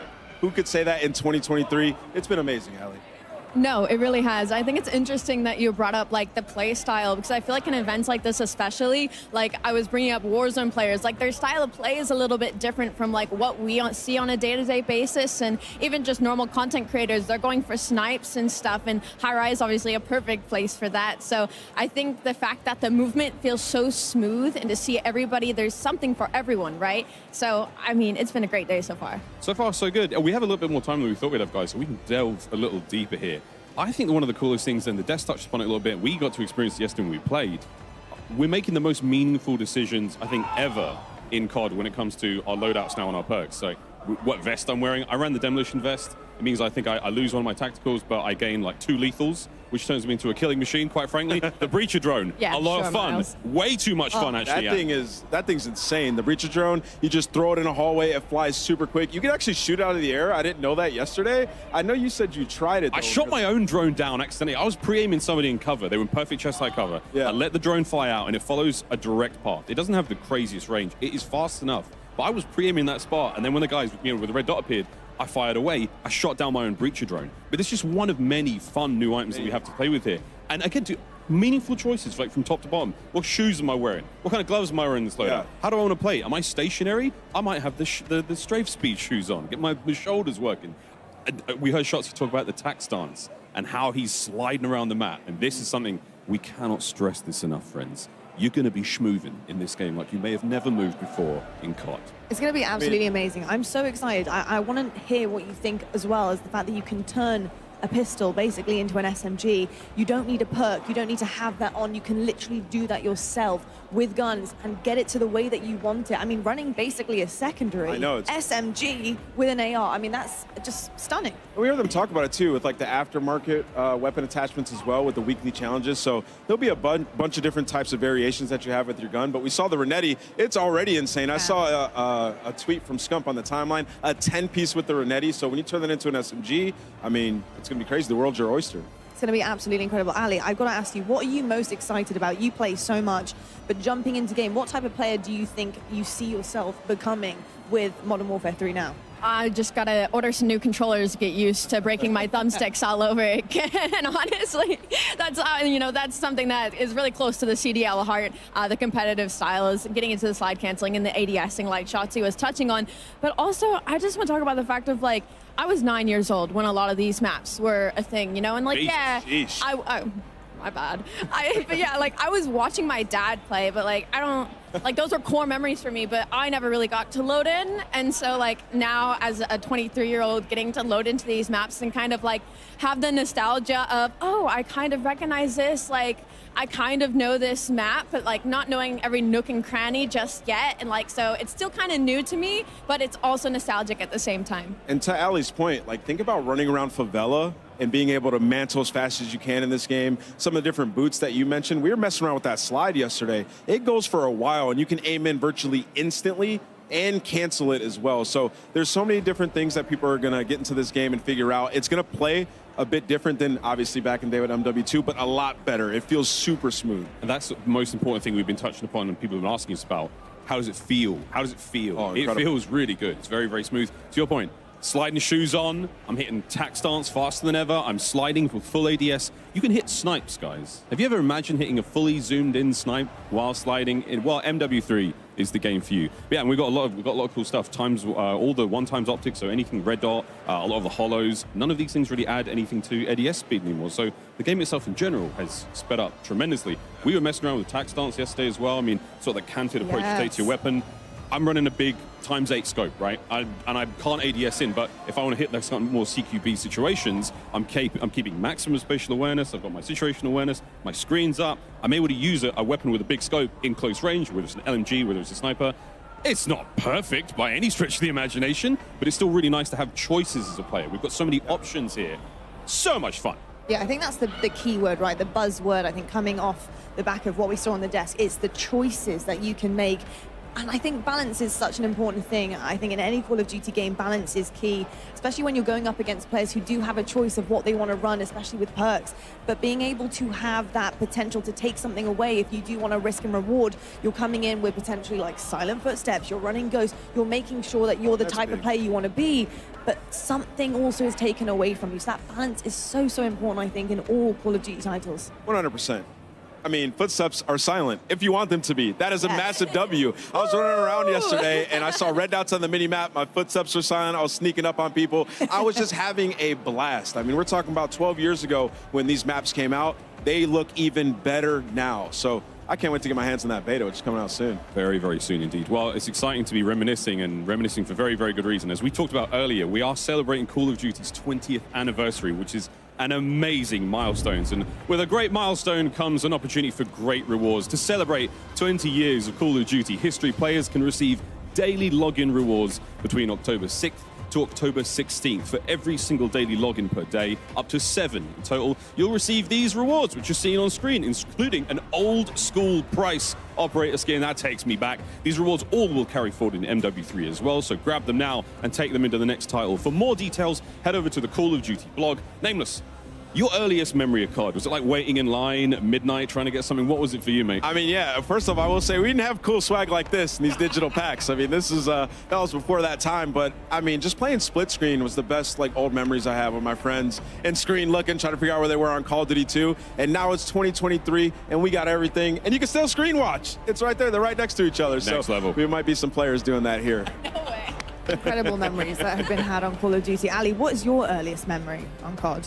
Well, I know I talked about playing with my dad, but I think one of the more core memories, which I can't wait to break down the new and exciting stuff in that game mode coming later, has to be with zombies. When I was in middle school, I'd go over to my friend Anastasia's house, and we'd go in our basement, we'd turn off all of the lights, and then we'd load up split-screen zombies on her big TV on the couch, and just all night on her Xbox just sitting there playing zombies on town survival, you know, going as far as we could, training them around the lava pit in the center. So that's definitely like a core memory for me. I love to hear that. We're going to be sharing lots more stories on these couches, I am sure, as we get through the rest of today. But we also wanted to remind everyone again that early access to the multiplayer beta kicks off tomorrow for PlayStation players, and next week for for Xbox and PC players. You saw a ton of great multiplayer content today. Play that and more over the next week. Check out the Call of Duty blog for more details. I personally can't wait to see everybody get in the mix. Or don't worry, in addition to open beta early access, all those PlayStation players out there, be sure to pre-order on PlayStation Store to get an exclusive look at the Lockpick Operator Pack at MW3's launch. Big question is, what did you guys think of Lockpick? That's another one that we saw on the desk. And I mean, there's so much to break down here. All of the team were going through every single detail, but Ali, what did you make of it? She's freaking cool. Like, I know Stephanie talked about how she insta-locks her every single time that she's loading up into a game, and I might have to follow suit. Like, we might have to battle it out for who gets to be the lockpick in game, because she is cool. Yeah, I'm down with the blue camo as well. Very excited to see all the crazy skins. We've got a tease of some of those skins in game already. The trailers, you name it, it's all happening. But Lockpick available for you PlayStation players. Hit that pre-order. We've had quite a deep dive on MW3's multiplayer mode so far, and over the past couple of months, I mean, I suppose that was the best way to put it. We've had some teasers, we've had some insights, we've had a few leaks of the return of Makarov and what that means to Modern Warfare 3's campaign. All that in store very, very soon. But now, though, friends, it's time for something quite different. Straight from our friends at Treyarch, here is a look at Modern Warfare Zombies. We'll never get free. Lamb to the slaughter. One of our patrols reported hostile contact. And there's blood in the water. Then went dark. There's one! I can see him!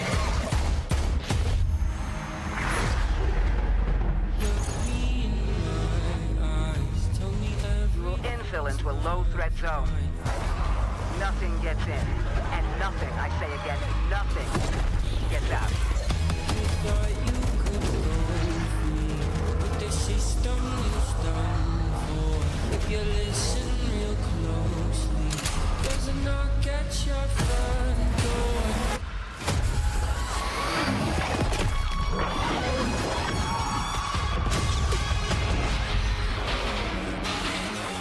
The situation is dynamic and evolving. There are other friendly assets on the ground. Join forces to take out those threats.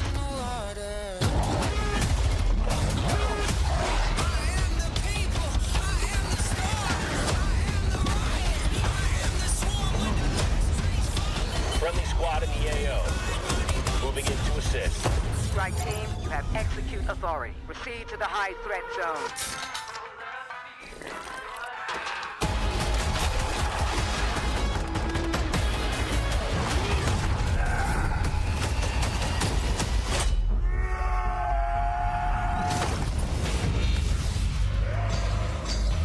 Forget what you know. Monsters are real.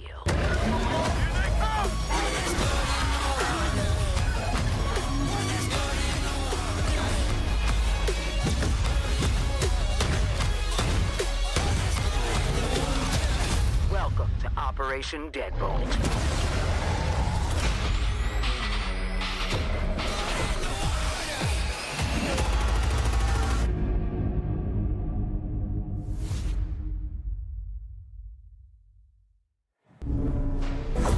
You just got a sneak peek at the end of that trailer of the Soul Harvester weapon blueprint. More on that in just a bit. But now, let's welcome some very special guests from Treyarch, because you got Kevin Drew as well as Miles Leslie. Kevin is the Associate Director of Design, and Miles is the Associate Creative Director. Welcome to the both of y'all, and it is so exciting to talk about some zombies. Fired up to be here. Yes. It looks awesome in here. We just swapped over to a little undead purple in the back. When I think of the undead, I think of the purple. ambiance. Yeah, I mean, there's something about purple and zombies that just, it really does something for me. But guys, earlier this week, we held an event at Treyarch. We were able to bring a couple of different groups of creators who are here today at Call of Duty Next into Treyarch. First time you guys have had folks in the studio in a long time. It was super exciting. You want to talk a little bit about the event and some of the awesome reactions we got to see in the room from these guys? Yeah, no, it was a great experience bringing in those people. You know, zombies is traditionally something that is a mode based on exploration, discovery, but we felt like there's so much new here. We really wanted to get a group in there and play it, get hands-on, get impressions, get feedback, and we just had a really great time playing with them. You're getting to see a couple of the reactions in the room there. They got to see some footage. They got some playtime. You guys answered about some questions. Yeah, the playtest though was absolutely fantastic. There were so many awesome moments. It just felt right getting them into play. Well, I was going to ask, like, as you know, having been in the lab, making this for so long, right, and then getting people to see it. In what you guys said before, I remember you guys mentioning that it's not a thing you do often, bringing people into the studio. So that must have been a very, like, almost revealing experience for you guys, right? It felt very good getting outside people besides us playing it. Yeah, and, like, so you're like, having oh, a wait good a minute, time. this game is good. Hey, this is super fun. You know? So it's like, we were right. Yeah. We did it. Yeah. Guys, one of the most popular questions I noticed, ripe amongst the crowd of creators that was there, Easter eggs. We know them, we love them, we want them in zombies. What, if anything, can you tell us? Give us a little taste. I mean, a little tidbit, a little morsel. A little something. We can't give them all. Giving anything. Well, then what should we expect? So at if least, in you were terms of paying what's there? attention to that trailer you just saw for the first time, okay, maybe at the end, if you go back and scrub it, you might see something that you'll see that's kind of big. Now, I don't want to give it all away. There's a lot to discover in this open world zombies. Oh yeah, and I think that is going to lead perfectly to my question, which is, with so much that needs to be unpacked here, I guess, what I'm curious about is, like, what are the key things that you want the community to know about this iteration of zombies? The differences potentially from, the previous game till this one, because you guys are having some fun with it out there. Absolutely. I mean, it's a mode based on experimentation, and we're really doing that here. This is taking our gameplay, our classic zombies gameplay and mechanics, and putting them on the big map and all of the experiences that offers with vehicles and the vast space and the higher player count. And then on top of that, putting it in the modern warfare era where you have their equipment, the operators, and it just feels so badass, And it's this massive open world co-op experience. So that's something that feels exciting. It feels different. Kind of what led you guys to design, Modern Warfare Zombies the way that you did in this big new way? So we just saw an opportunity with the big map to have the biggest PvE experience we've ever had in the franchise. So Which in is the saying past, something. we had pure PvE. Yes, pure PvE, no PvP. You're safe here, and there's we usually have four players. Kind of. Safe is it relative. is zombies at the end of the day. Yeah. But then you mentioned like the way that the game is played, the open world. But how do the players interact with one another in that world? Because and also I like running solo from time to time. Is that also something that's possible as well? Absolutely. So it's 24 players total. You can go in solo. You can go in with your squad. But what's awesome is that you're all on the same team trying to do the same thing. So when you're out in the world, you'll run into other squads or other players. You can make a decision in that moment to combine and form a super squad. Oh, so you can form a super team. Oh, yeah. Yes. In-game form a super team. Yeah. Oh, that's cool. And that's 8 squads of 3. You can group up together. You can go lone wolf it. I don't know if I'd recommend that, guys, from what I've seen. I mean, experienced players. If you want a challenge, you can go in solo, but it is a lot of fun to grab some friends, form those super squads. Yeah. And again, the map is massive. There's zombies everywhere. There's other surprises We're everywhere. We're going to get to that. I'm getting excited. And so a couple weeks ago, we saw the very first look at Modern Warfare Zombies in the cinematic that we released, which really sets the stage for the narrative of Modern Warfare Zombies, in that we see Soap, we see Laswell, and more importantly, we saw someone who I didn't think we were going to see again. That's right. Miles, can you take us through what's going on? What's going on here? What's going on? 100%. Yeah, 100%. So, that opportunity that Kevin talked about is, there's a few questions when people saw that cinematic, and if you hadn't, go and watch it. It's awesome. Hold on a second. Where are we in time and place? We are between Modern Warfare 19 and MW22, the year 2021, and that's really important to the story, because in true Treyarch Zombies fashion, we are always jumping eras, jumping moments, and really touching different timelines in interesting ways. I can't go into all of it, but there's a reason for that. Now, the next question, which you're hinting to, is why is Zakayev alive? I saw him die, but did you? Did you really? I saw him get shot. I saw him fall down a missile silo. You saw him fall. There was blood. But in true sort of story fashion, if there's no body, he's not dead. Now, Task Force 141 went back to that silo. There was water at the bottom. It had been drained, lots of blood, and Zakhaev was gone. Now, officially declared deceased, but then whispers emerged that he's still alive. And now, of course, in true sort of villain fashion, he starts to hear whispers himself as he's recovering from falling down that silo, which he did. Yeah, that hurts. That hurts a little bit. Yep. Is about this new thing called Ethereum. And he wants to get it. And that really sets the stage. All of that, by the way, is day one getting in the door like you saw in the cinematic, which is, that's the start of the story. And players are going to experience this story just in really interesting ways. So it's a flashback, it's canon, we've got worlds colliding with Cold War, with Modern Warfare. We'll talk a little bit more about that later. But the story really progresses in a new and interesting way. Let's take a look at how these come to life in the intro mission. Yes, yes.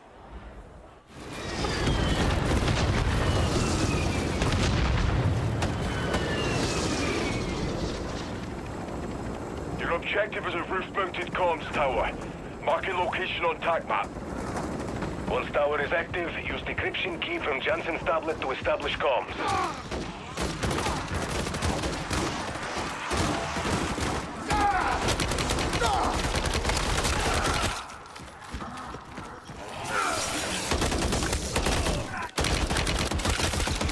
Changing mags! Strike team, enemy birds closing on your position. Clear the deck and push up top. Objective is on the roof.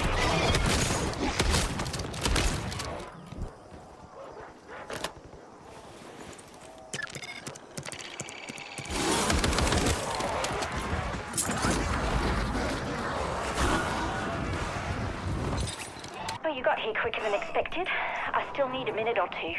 I'm in the middle of erasing my research from the Terminus database. Protect Dr. Jansen. We need her alive. Target down. Zakhaev will unleash this hell everywhere from New York to Joburg if we can't stop him here. Clear and hold that LZ strike team. Multiple enemies on approach. Weapons free on all threats.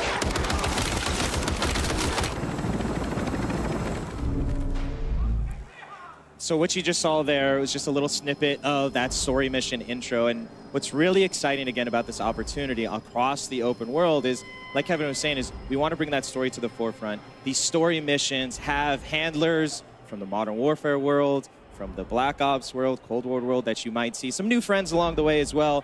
And they're going to help you on this story and these missions that take you across the big map. Lots of different activities and cool things to do.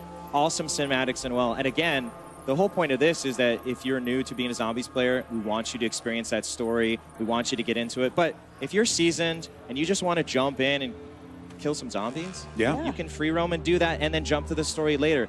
We really have embraced that open world sort of feeling across this. And that's really the exciting thing is it kind of pick your poison, that player pacing in that sense. Modern Warfare 3 is about options. Absolutely. Yeah, it's becoming more and more prevalent to me as I'm hearing you guys talk about this like throughout the day.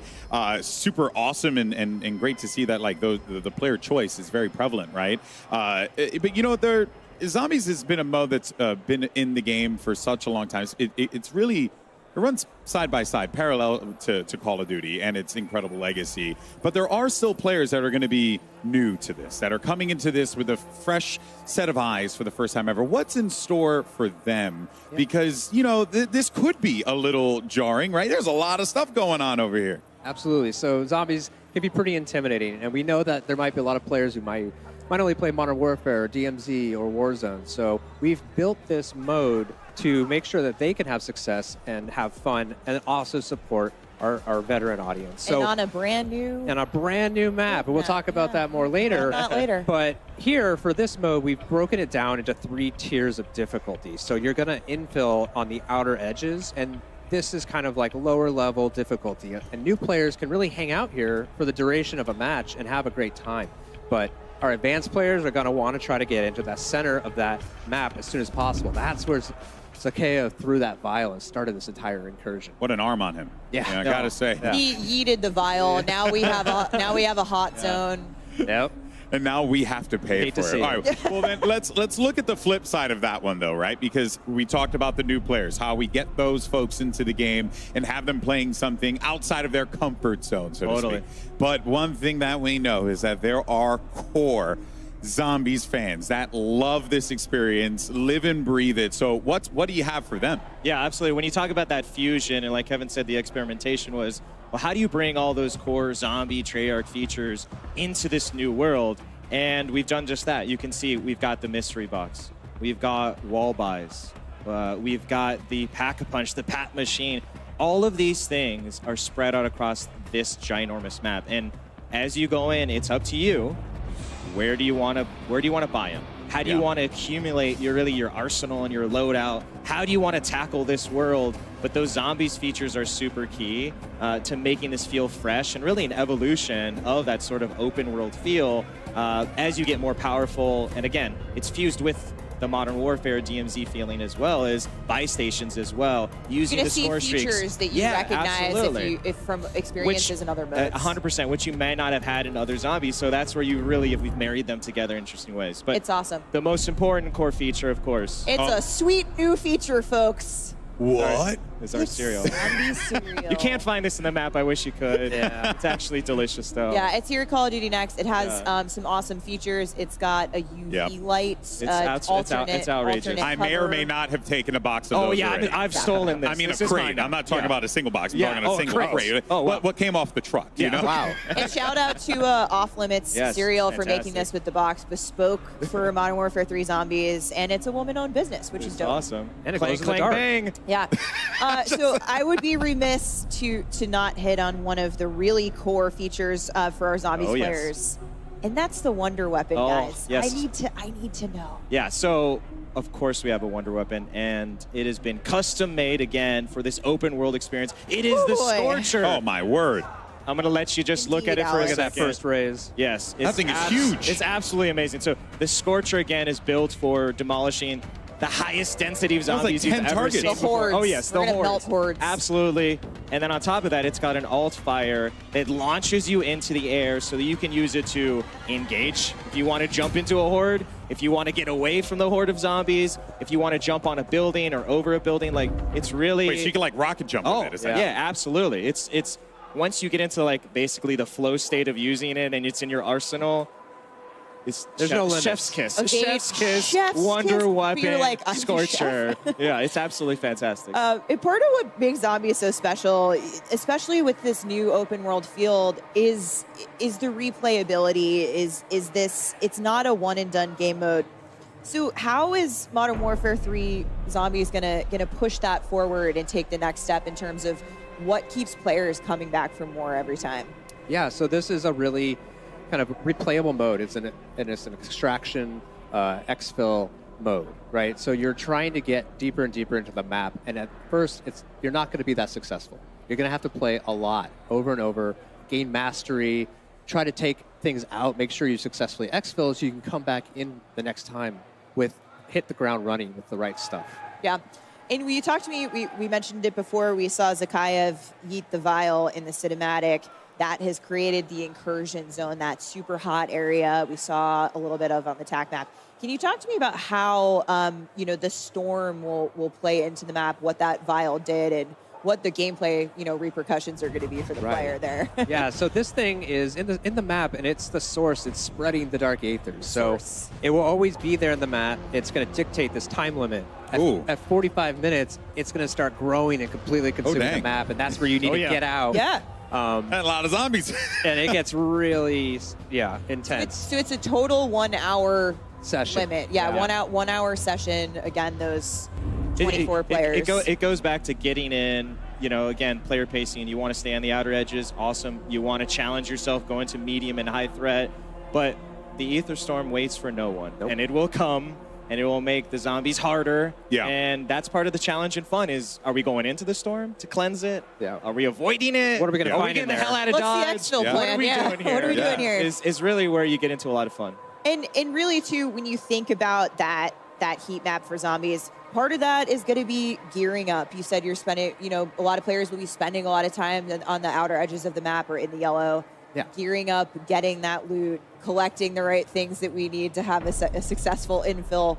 But one of the most exciting things about that is how weapons will carry over from match to match. Yeah, so if you're familiar with DMZ, we have contraband weapons, so everything you're finding in the match you can take out and bring it with you. We Item persistence. Yes, Yeah. we have insurance slots, but we've really taken that to the next level with all the zombies upgrades. So, you know, in the past, you've had to do all that just in-game and you lose it. Now, all of those things have been formed into a consumable version called acquisitions. So things like Pack-a-Punch, weapon rarity, ammo mods, wonder weapons. Yeah. All of those things you can find in the match and you can decide to use them then, or you can take them out and just start the next match, load up, Pack-a-Punch, hot. drink 4 perks immediately, and now you're good to go. Like, you're going all the way into the high threat. Straight into the red zone, juiced up on perks, right? Already got your Quite a weapon. difference, Yeah. right? Oh, yeah. But what was the, I guess, like inspiration? Was it just, hey, let's just try something creative, different, fun, do what Zombies has always done and push the bar? Yeah, it's just like introducing this different kind of pressure with the time limit, but then now giving players this additional ability to bring things in is huge. Yeah, it's part of that. How do you use new players and seasons players, right? It kind of relates to rounds. If you're familiar from that, is like when you get into the higher zones and you have more of that arsenal. That's for those seasons They're gonna players. feel it. They're gonna feel it and they're gonna want that challenge. Well, you know what? There's a big challenge there, so you better be loaded up on a bunch of stuff coming in to really succeed. All right, we're getting into the lightning round here. Finally, Miles, I asked you before. You said that Zombies is all about discovery, and it is. We know those secrets, those Easter eggs are out there lurking in the world. But of all the secrets, again, I'm going to pressure you. Keep going back to the well here, Steph. What can you tell us? What should we be looking out for? You know, I can't get into all of the secrets. I want to, but the team would kill me. There's a lot in there. But We want people to find them. we do want them to find it, but we have, again, taken advantage of this map. There's a lot there on day one for Discover. We love watching the community find these things. That is part of the fun. So we don't want to spoil any of it, but there's a lot in there, and we're already planning some fun stuff to come later as well. Well, look, more coming. You're not getting it out of us. Well, you know what? Steph might be trying to dig deep. I will never do that. Ever in a million years. But what can you guys tell me about the monsters? What do you tell us about all the monsters that we have coming up here? Because there seems like there's some wild ones that are going to be available for players to fight against. We have a full gambit. It starts with just our zombies. We have more zombies than we've ever seen before in one space. They completely fill up this map. Anywhere you go, there's going to be danger. But then we have all of our other awesome enemies. So Hellhound, our Mimic, who can disguise himself as a cache in the map, so you have to be careful. The Disciple, he buffs. That was me this morning. Just waking Free up. coffee. Buffing zombies and life draining. The Mangler with his cannon and ranged attacks. So just all sorts of threats. But the Mega Abomination, he's about 3 times bigger than we last saw him. He's Yeah, 'cause so he big needed to be now. bigger. He's now grown some crawlers under his stomach. Oh, and fun. The dingle dangles. He can't fit in buildings anymore. He's so big. So he needs those guys to But he'll go still get inside. you in the buildings. But this is when you talk about like that opportunity of open world is, okay, you think you're going to be safe. I'm going to run inside. No, absolutely not. The Abomination will send in these little creatures and they will try to explode and flush you out. So really, it's, do you want to die by the lasers outside or do you want to die by these zombie explosions? Again, it's up to you. Your choice. It's your choice. Choose your own adventure. That's right. But perhaps more terrifying than monsters even for the first time. There are right. humans Yes. in Zombies as well. The Enemy real enemies all humans. along. So this enemy PMC group Yeah, absolutely. is in the world. That's another, again, important to the story when you go back to Sakayev and this Terminus Outcomes PMC group. They're his muscle that he's hired. They found that Ethereum.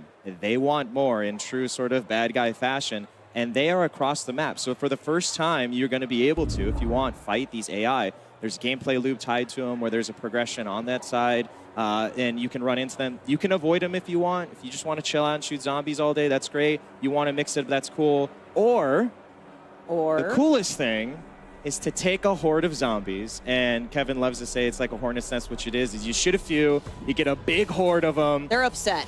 And you basically train them right into the human that's AI. cool. And, Okay. And it's basically the zombies are third-partying. Yes. Right? Which is awesome. So we're 100% team zombies, and you just kind of sneak by as they're causing all the carnage so you can loot, get what you need, and get out. But it's really just, I can't express the moment when you unleash your own zombie horde on the human AI. It's really satisfying. Yeah. Awesome. I can't wait. Well, So you guys saw it after the Zombies trailer earlier, but in a couple of minutes, Lottie's going to give you all the details on the Soul Harvester weapon blueprint. Stay tuned. That thing is absolutely absurd. It's 100% something that you're going to want to see in Zombies Day 1. But I have some other news. We got a little taste of that big map that you guys keep talking about. I am excited to announce that the big map you saw here teased in Modern Warfare Zombies was actually your very first look at the brand new map coming to Warzone. We're deep diving into Battle Royale coming next. Oh boy, it's going to Stay be tuned. Awesome stuff. Firstly, Kevin, Miles, I want to thank you guys so much for your time. Your passion is infectious. Your love for this is truly inspirational, and I'm excited to try it out. I wish we could stay and talk about it. Yes. I think we You didn't could draw your self-portrait. Well, Kevin drew some lovely Zombies artwork I today think we that could talk about this all will be day. debuting later. It's going to be awesome. I'm sure everyone's so Thanks for excited to having us. jump into Zombies. Yeah, and thank you guys so much for sharing that love for this. And that, of course, wraps up our Modern Warfare Zombies portion of this show here. But next up, it's Warzone with live Warzone gameplay and new map details are going to be coming your way. But first, a quick word from our sponsors. Call of Duty Next, brought to you by HyperX, the official peripheral partner of Call of Duty. We're all gamers. TCL, play like a pro on the big screen with TCL Q-Class QLED TVs, up to 98 inches. Movement, the official timekeeper of Modern Warfare 3. Go to mvmt.com/COD to see the limited edition watch collab. Backbone, level up your play with Backbone and Call of Duty Warzone Mobile. And Lovesack. Lovesack Stealth Tech is a proud partner of Call of Duty Next, bringing unparalleled immersive surround sound to your at-home gaming experience. Ladies and gentlemen, mesdames, messieurs, welcome back to Call of Duty Next. Zombies, where do we even start? Oh my God, I mean, it's what? We've got the spiritual successor to Outbreak from Cold War. We've got everything we know and love about zombies, and a big old look at what they called the big map. Did you notice at home when you saw that screen grab? Oh, that's a big map. That's the sort of map I could see 100-something players jumping into and fighting until the very last man or woman standing. Guys, zombies, let's get into it. The ray gun on desk right now obviously is very, very appropriate. It looks sick. It looks fun. I mean, I cannot wait, frankly. I think the big thing is that it's almost like a gateway for others who have never played zombies before. It's Warzone type of style. You have also ether, waves of ether coming in that make your life a lot harder, as if zombies wasn't hard enough. But just, there is something for everybody in this zombies game. It's so fun. I actually, could see a couple of the pro players in the CDL reacting to zombies and being like, hold on a second, are we gonna play? Our good buddy Simp is already tweeting about it, saying zombies look sick. It does look sick, Simp. You're absolutely right. But Ali, I mean, this is like, we're gonna pull up as a squad. We're gonna have our own whip. All of our skins are involved. We can enjoy the cinematic story moments, and then we can get absolutely into the action and play around with the zombies. Absolutely, Miles. I know that you're going to be on the outskirts for a hot minute. Don't worry. Yeah, don't you worry. slow. Yeah, don't worry. Me and Ant will take all of the really difficult hordes as we head towards the center. And it kind of gives me, because I played a lot of Outbreak, so I am kind of curious as to, like, they talk about the 3 different levels. Like, how serious are we talking about the jump between those levels? You know what I'm saying? So I'm really excited to jump in. Well, what I found like really interesting was the way that you can exfil with weapons and bring them back later on, right? Because like we can have strategies like you can get all the perks, I'll get a crazy weapon, Ali gets another crazy weapon, and then we come back in and instantly go to the hot zone. So Zombies looks amazing, man, and those monsters were terrifying. We heard the devs so passionate talking about how insane the zombies are going to be in this game, and that's what I get most excited about. I just want to see that whole horde come towards me. I want to have that crazy scorcher, light them all up, and get to the action right away. But they have those layers for everybody. If you're new to Zombies, you can just stay on the outside, loot up, and take your time. So a bunch of different elements to this year's Zombies, and I'm super excited to get in there. Certainly are tons of elements to be excited for, and we're also so excited to announce the Soul Harvester Tracer Weapon Blueprint for the Modern Warfare 3 Vault Edition. This gun is stunning. It will be available starting October 17th in Modern Warfare 2 and Warzone to anyone who pre-orders the Vault Edition, and comes to Modern Warfare 3 on launch day, November 10th, folks. Make sure that's in your calendars. You're going to want to run this blueprint, I promise you, when the Haunting launches, because in addition to the traces and custom death effects, it will help you collect souls faster in a special upcoming event. Stay tuned. And you can turn those souls in for rewards as well. So when Modern Warfare launches, the blueprint is going to come with the dead wire ammo mod that lets you electrify undead hordes. You mean to tell me there is an actual weapon that can fetch me their souls? I just wanted to get it out on broadcast. Sorry, He had to get guys. it in, didn't he? Plenty, though. Still coming up later today. CoD Next doesn't finish just yet. We've got a day of Call of Duty action ahead of us, ladies and gentlemen. Immediately following Next, we will be CoD Bowl 4, presented by USAA. Join the top Call of Duty streamers and military esports teams as they compete for the coveted CoD Bowl trophy, which has actually been in space, funny enough. 100% of the net proceeds from today's tournament will go toward placing more veterans into high-quality jobs. Now, we have a lot of Call of Duty fans. We've actually got a short message from someone who wants to say a very, very quick hello to all of you.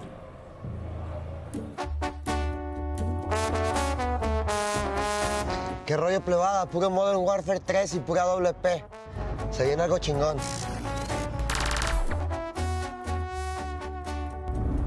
Peso Pluma, thank you very much. Thank you ever so much. I mean, pretty cool actually, isn't it? I love how many people are so interested, obviously, in Modern Warfare 3. I mean, who wouldn't be? And with a tease of something to come. Lloyd, what's that all about, mate?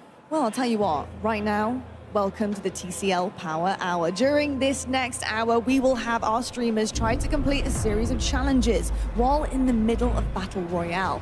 Now, there are 9 challenges, and with them come 9 opportunities for you, the viewer, to have a chance to win a 65-inch TCL TV. Now, look at these, okay? We need to talk quickly about how these potentially might go down. Did you catch a glimpse of any of those challenges? What are we thinking? Yeah. I instantly saw the one where you have to get, I think, like a double elimination with a drivable train. Oh, what? Yeah, wait. A drivable train? One more time so the people out there.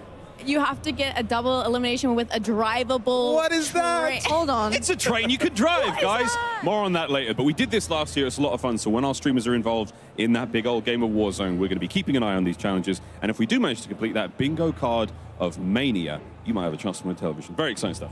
Yes, and during this next hour, to enter for a chance to win, you need to submit a tweet using the hashtags #CoDNext and #TCLXCOD sweepstakes. For each challenge completed by our streamers during the TCL Power Hour, a winner will be randomly selected from all eligible entries received for a total of up to 9 winners, folks. We'll be keeping you guys updated on completed challenges as we see them come in, but we also do ask that you help us out as well. So take a screenshot of a challenge being completed and tweet them to #CoDNext and #TCLXCOD sweepstakes. Well, with that, very, very excited. But with that, our time has come. We're now going to hear a quick word from our sponsors, and then it's back over to Golden Boy and Stephanie at the desk with a very, very special guest, Raven. And then it's time for Warzone. Don't go too far. Call of Duty Next, brought to you by Little Caesars, a proud partner of Call of Duty Next and Modern Warfare 3. NVIDIA GeForce. Level up your Modern Warfare 3 PC experience with performance multiplying DLSS 3 and latency reducing reflex. Herman Miller Embody gaming chairs are being used at today's event. Check out Herman Miller Gaming's entire portfolio of products at hermanmiller.com/gaming. And Elgato, a proud partner of Call of Duty Next. Welcome back, everyone, to Call of Duty Next, and it's now time to talk about something I know all of you people at home are excited to talk about. It's Warzone and what we should all expect in the next chapter as we go into Modern Warfare 3. At the desk, we're now joined by Ted Timmons. He's the Senior Creative Director at Raven Software. Ted, it is a pleasure to have you here, my friend. How you feeling, man? This is something else. I can't wait to show you what Raven's Yeah, 250 players, it's you know, it's something. kind of big. It's something, yeah.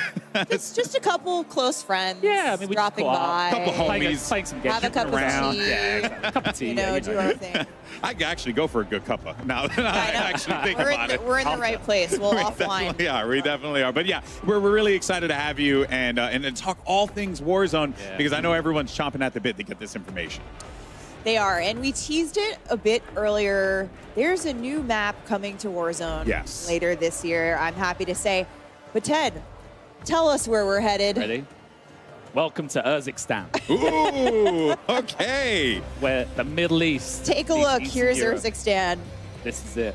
We've We've been got- waiting. We've been sort of hinting all day long, right? Hinting all day long, a little bit for the last week. It's, of course, got 11 unique 11 POIs unique here. POIs, all seamlessly integrated, brand new map, full of wonderful nostalgia that we'll dive into as well when we play.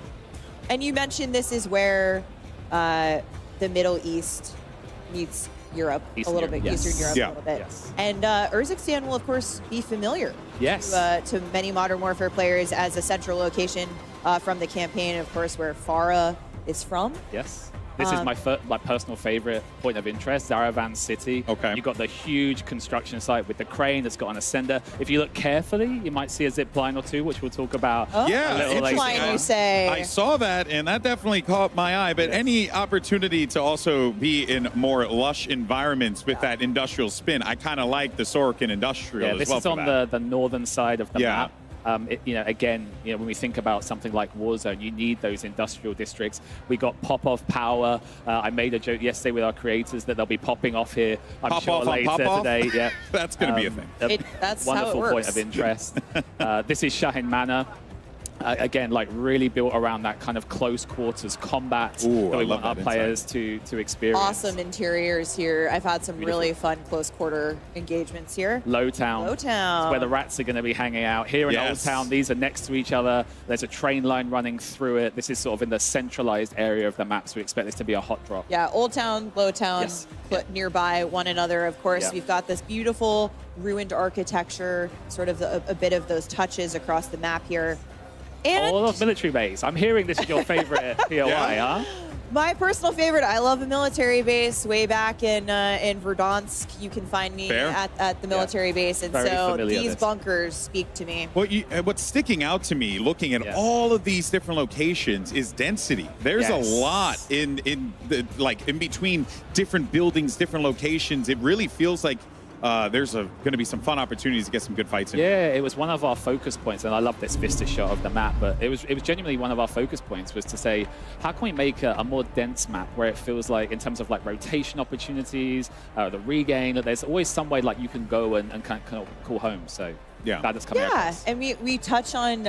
I think what's really interesting is you and I have talked. Warzone has been here for a number of years now. We've had a lot of opportunities to take those experiences, and it feels like you guys have really worked to apply those experiences to this map. Yes. It's one of those things where when we start to talk about the game, we always reflect on, the many, many years of Warzone now and what our players Yeah. have loved. So I think when players play, and you'll see this very shortly, there's little bits of every map that we've had to date, but at the same time, it has like a freshness to it. Like when we think about new maps, it has to have a newness at the very same time. So they're dropping in. This is They're it. dropping right? in. This is First the time. very first time you Here are we go. seeing live gameplay from Urzikstan. And the who brand better new than Warzone Dr. map. Lupo to take a look at, because start us off. he's going to pop a few heads from across the map too. So I mean, he's even trying to do it a shot. I mean, they're warming up, but I've seen him crush with shotties today in MP, so I have faith.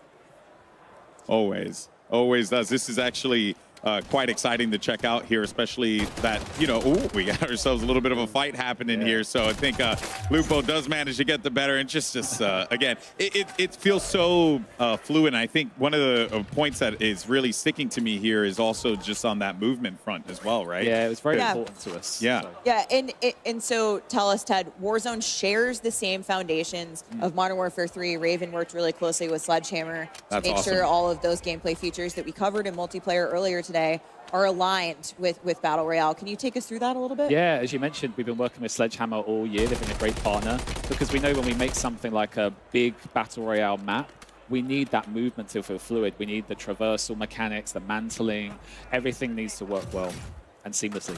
Yeah, and it's the classic Call of Duty feel, right? You're obviously going to be getting that here, but to see that I guess would the word be parody? I guess I'm thinking of just basically seeing how Continuity. like continuity is a better way better word. It's an experience with synergy across all the modes. you know? Synergy. I love it. I love that I love that we managed to fit synergy. And at the same time, you know, we saw earlier on from Greg and the team that they increased their health to 150 to actually match Warzone. So not only is there a synergy with movement, there's also a synergy with the gameplay itself. That has to be pretty awesome for you as well, having been involved in Warzone for so long and the amount of love and passion you have for it, to see like, hey, when players load into the game, like the experience is going to be the same. So try it out, right? The water's warm. Yeah, move around. You know, we saw zombies. We saw, you know, now with Warzone, we really want our players to move between all these different experiences. This is one of my favorite weapons that I can pick up in the map right now. I love the scope on it. Yeah.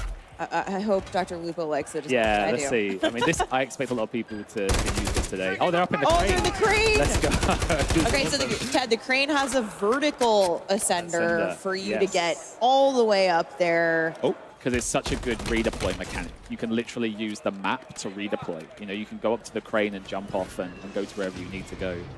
So he's just equipped a Guardian. Yes. Guardian, we talked a little about in MP. I said I'd talk about it more in Battle Royale because I think this is something we're going to see a lot of today. This is a new kill streak. Can you tell us a little bit more about how it's going to play out in VR? It's I mean, I don't want to critique that gameplay there, but maybe, just maybe if he'd put it down, that could have been the area of denial that he actually needed to win that encounter. So it's very much about if you're being pushed or if you want to defend an area, get that Guardian down.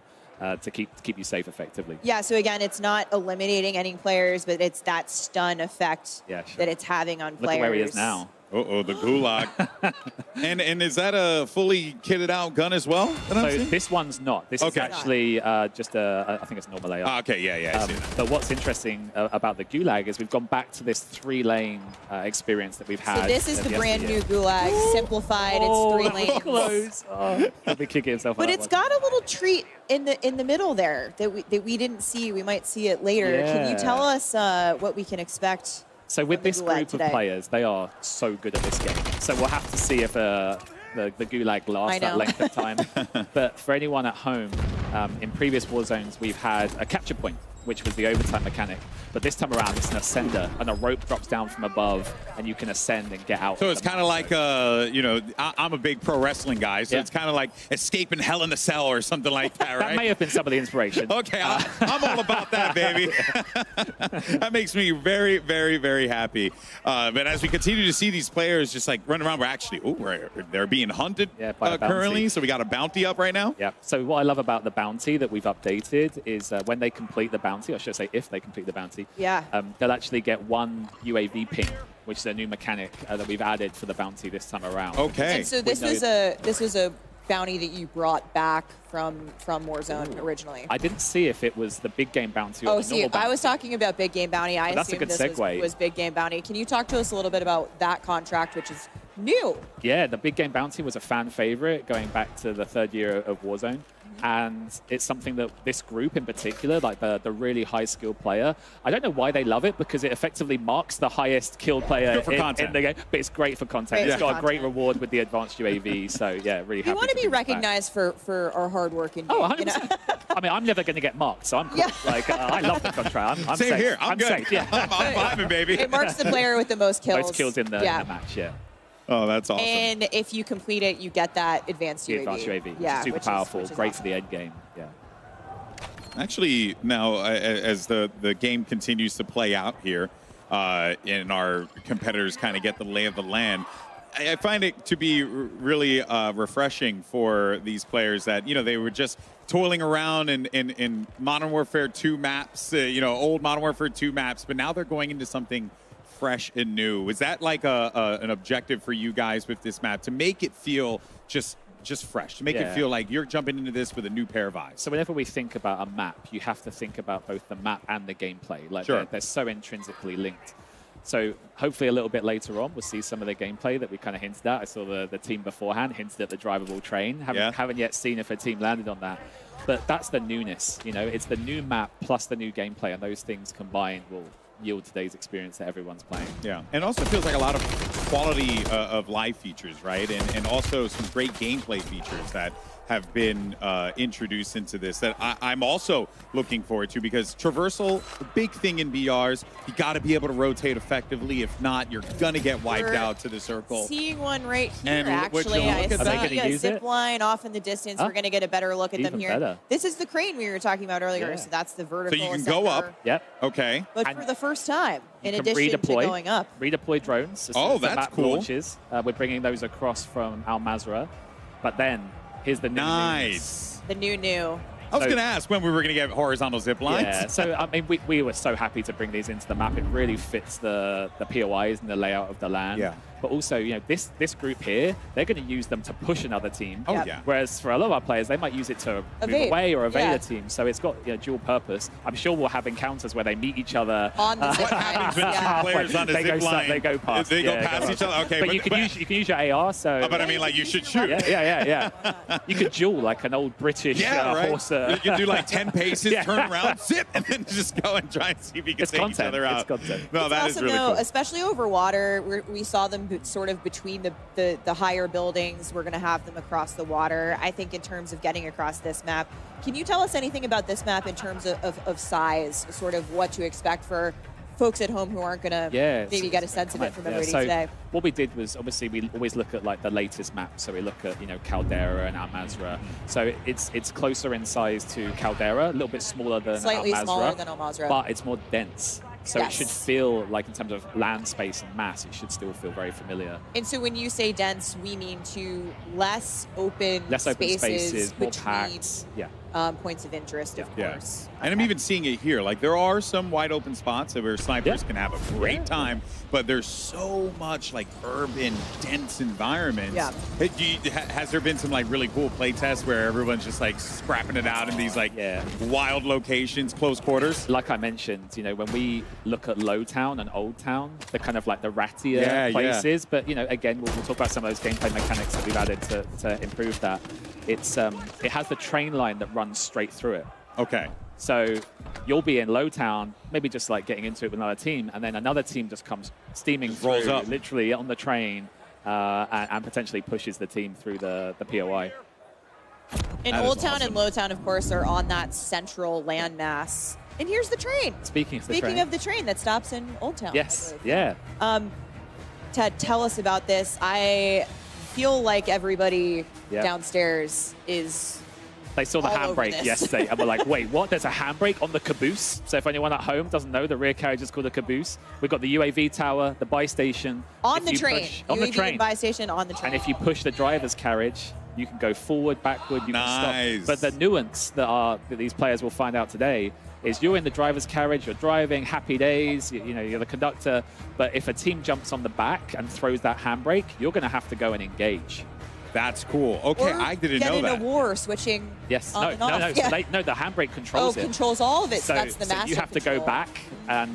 So there's almost like a decision you have to make of like, well, do I want to put a body over there, have someone defend the handbrake, but then you might be running into a full squad. So there are going to be some decisions players are going to have to make with with this train. Yeah, we had a great play test where I was on the train with a few others, and the train stopped, and we were like, hang on, we're here. We're all here. we're all here. So that can only mean one thing, yeah. So it's a great like realization moment. Your detective work. Yes. You're literally doing a head count. How many people have Say got it? present. Yeah. We're seeing some super fluid movement here. We just saw them kind of parachute from building to building. They're on the move. I think they're getting to a buy station up here. Maybe pick up some gear. And Ted, which POI is this? So they're just above Zaravan City, sort of in the old town, lower old town area. Again, I love the style and the theme. Like this different. has that kind of Al Mazrah like feel to it. Yes. And of course, fictionally, in the Great Modern Warfare universe, Urzikstan shares a border with Al Mazrah. It does. Yeah. Okay, I just love how deep into the lore you are. I am a lore head. Yeah, I'm a lore head too, so it makes me very happy to see another fellow lore head here. When I watch these guys behind us, our awesome creators and community making the story, making their content about the storyline and the narrative, I love it. I'm so excited. And Ted, you always say, they're the storytellers, and you guys are providing them those raw materials to create, and I Yeah, we love refer that. to it as the canvas Yeah. for them to paint on. It sounds corny, but those are the kind of things that we think about when we think about the types of map and gameplay we want to create. And if you look carefully, I've seen it happen a couple of times already. We have unsuppressed red dots that now show up on the minimap. Yes, the classic minimap behavior will behave the same way in Modern Warfare 3 multiplayer as it will in Warzone. So that unsuppressed fire, visible. How has that added to the game? When you think of something like a big map BR, Battle Royale, it's really important that you know where engagements are happening. Yes. For a lot of players, it could be they want to avoid that area, or for other players, they want to move. Did we get? Personal favorite, I believe this is the cash gulag. Here we go. Let's have a look. We love the money. Well, let's see Pick how up this as much works as you out. can. Let's see if the Ascender comes down. Let's see if they push, or they're pushing. I don't know if they're even going to have an opportunity 5 for it. seconds. He's gonna... Oh, let's go. That was good. Oh, so Very now that we clutch. see the stress in her face. She's like, yeah. Now that we did see it. the gulag, and of course, shout out to Chica for the clutch there. What are some things that we should be expecting for the gulag, because that was different. That was different than what we saw before, Alex. Yeah. In fact, we got some video. Here we go. This is the OG gulag. This is what we're going to be playing 3 lane. most of the Yep, time 3 lane in structure, the yeah. 3 lanes. But Ted, for the first time, there might be some other gulags. Yes, so maybe right on cue, we'll see the night vision gulag. Look at that, No Stephanie. way. So this is something that can happen from time to time. It's a chance of it happening. And we have several of these, and I almost don't want to spoil too much. You talked about the I cash actually one. like Yeah, we want to later wait on. to see. But and here's the Ascender that we've already mentioned. That if you can get on it and you can get out, you can be shot on the way up. You can be shot from below. But you can also get off of it and make a play jump as off, well. Yeah, make a play. That's cool. So Okay. we've seen some really interesting play tests of. I remember one of our designers shared a clip where the other player had jumped on the Ascender. They also got on underneath, shot them on the way up, eliminated them, and then made it themselves. It's like a little Matrix moment there, you know? You're shooting And down. again, it goes back to the storytellers. Yeah. We want our players to tell the story here. Yeah. It's Call of Duty moments, right? And we'll wait to see, if we get some of those other gulags that we're talking about. But it's ultimately you bringing the, implementation of the public event into the gulag mechanic. We're showing them off here today. It may not be like that at launch because we're still obviously in the Warzone alpha build, but we've got some exciting stuff planned. And our streamers are Dialed in. They're there was a tone shift when we went into Warzone in the venue. They're you having could a feel good the time. tension where everyone's like, well, here's my opportunity to pop off They came here in to front compete. of the world, in front of their creators. And it is great that these creators, the passion and the time that they put into Warzone, has to feel rewarding for you being a part of a team that has built this system. Yeah, right? I mean, at Raven, we have to cater to so many different player types. When you've got millions and millions and millions of people playing your game, you've got these creators who play 10 to 12 hours a day, 7 days a week. But equally, we know that we have people who jump on a Sunday with their buddies and just want to have some fun. So we always try and find that sweet spot of our mechanics, where something like the train, anyone can jump on the train and have a fun time with the train. Yeah. But equally, we've made changes. For example, Ooh, it's happening. Oh, here we Okay. go. Oh, hit the Is this brake, off hit the the rip? brake. Yeah. Here we go. Break. Okay, now I hope she turns around the throw. Oh, she's getting pushed behind. Oh, we've got a lot of action. Oh no! Oh, I'm not sure that was the smart play. No, they were both getting off of it. Oh, okay. That was smart. That was smart. Yeah, Noisy Butters was like, guys, I'm out. Yeah, I'm out. Yeah, not worth it. Oh man, that is going to be a sweaty drop. Yeah, I mean, she was seconds away from pulling the brake there, and that would have just caused complete chaos for the map. And pretty soon here, we're going to have probably a winner of our first match. So Yeah. hopefully we get the news. I mean, they've come here to win. Right? Yeah, we're jumping around between streams today, and hope you guys are obviously checking out your favorite creators' streams here at CoD Next. Really, really cool stuff. What else? Should we be looking forward to here, right? Because I know, you guys are doing some creative things with, the contracts and different things like that to really get people in the game to move around, interact a bit more, cause some more chaos. Yeah, I mean, yesterday, we started talking about some of our quality of life improvements. Yes. And I think one of the biggest cheers we got from this group was that we brought pistols underwater. So if you're swimming underwater, you will always have a pistol. Nice. And I did not expect that to be the biggest cheer, but it shows the love that this group and I think our wider community, it's reflective of them too, have for like those small detail touches that just improve the gameplay loop as a whole. Yeah, quality of life definitely been top of mind. You know, building this map out, it's as you said, it's something that Raven thinks about. You know, building Warzone from the ground up, and a lot of those quality of life changes that we've even made in the live game in the last year. Yeah. Expect them. Carrying them forward. So everything that you've played and seen, like we've made over 100 quality of life improvements to the Warzone of this year. Everything carries into the Warzone of the year ahead of us. So yeah. And also, left behind. you guys also with some of the movement as well, right? Because I'm noticing like the slides are going a little far. Yes. Right. Yes. Like So yeah. across the board, like anywhere where we could just tighten it up, and again, working with Sledgehammer, we've taken that opportunity. Yeah, I actually want to talk about that because I said earlier that, you know, Warzone shares the same foundation, that foundational gameplay with Modern Warfare 3, so movement mechanics, all of those things. But you've put your own, you know, touch on specific things tuned a little bit more specifically for BR. Do you want to talk to us a little bit about, you know, how some of those perks might work a little bit differently in Warzone specifically versus MP? Yeah. So on the Warzone side, we felt that this time around was an opportunity to have some unique perks only for Warzone. Because again, it's a big map. We have different player styles, different motivations. So different experience too. My personal favorite is Combat Scout. Okay. Now, I'm adding that because I like it. Okay. That is very much a perk. I also like it. I am not going to go on the internet for several hours after this. That's the beauty of perks. Is like the perk there should be variety. There should not be an optimized path. It should be that when you jump into the game, you don't know. You're going to be surprised when people have equipped. I expect some of this group will probably equip Shrouded, which is that when you get downed, you will automatically drop a smoke grenade. That's cool. Adds a really new dimension to it. And then equally, I think another one will be Resolute, which is when you get shot and you take a hit, you move faster to get out of dodge. So.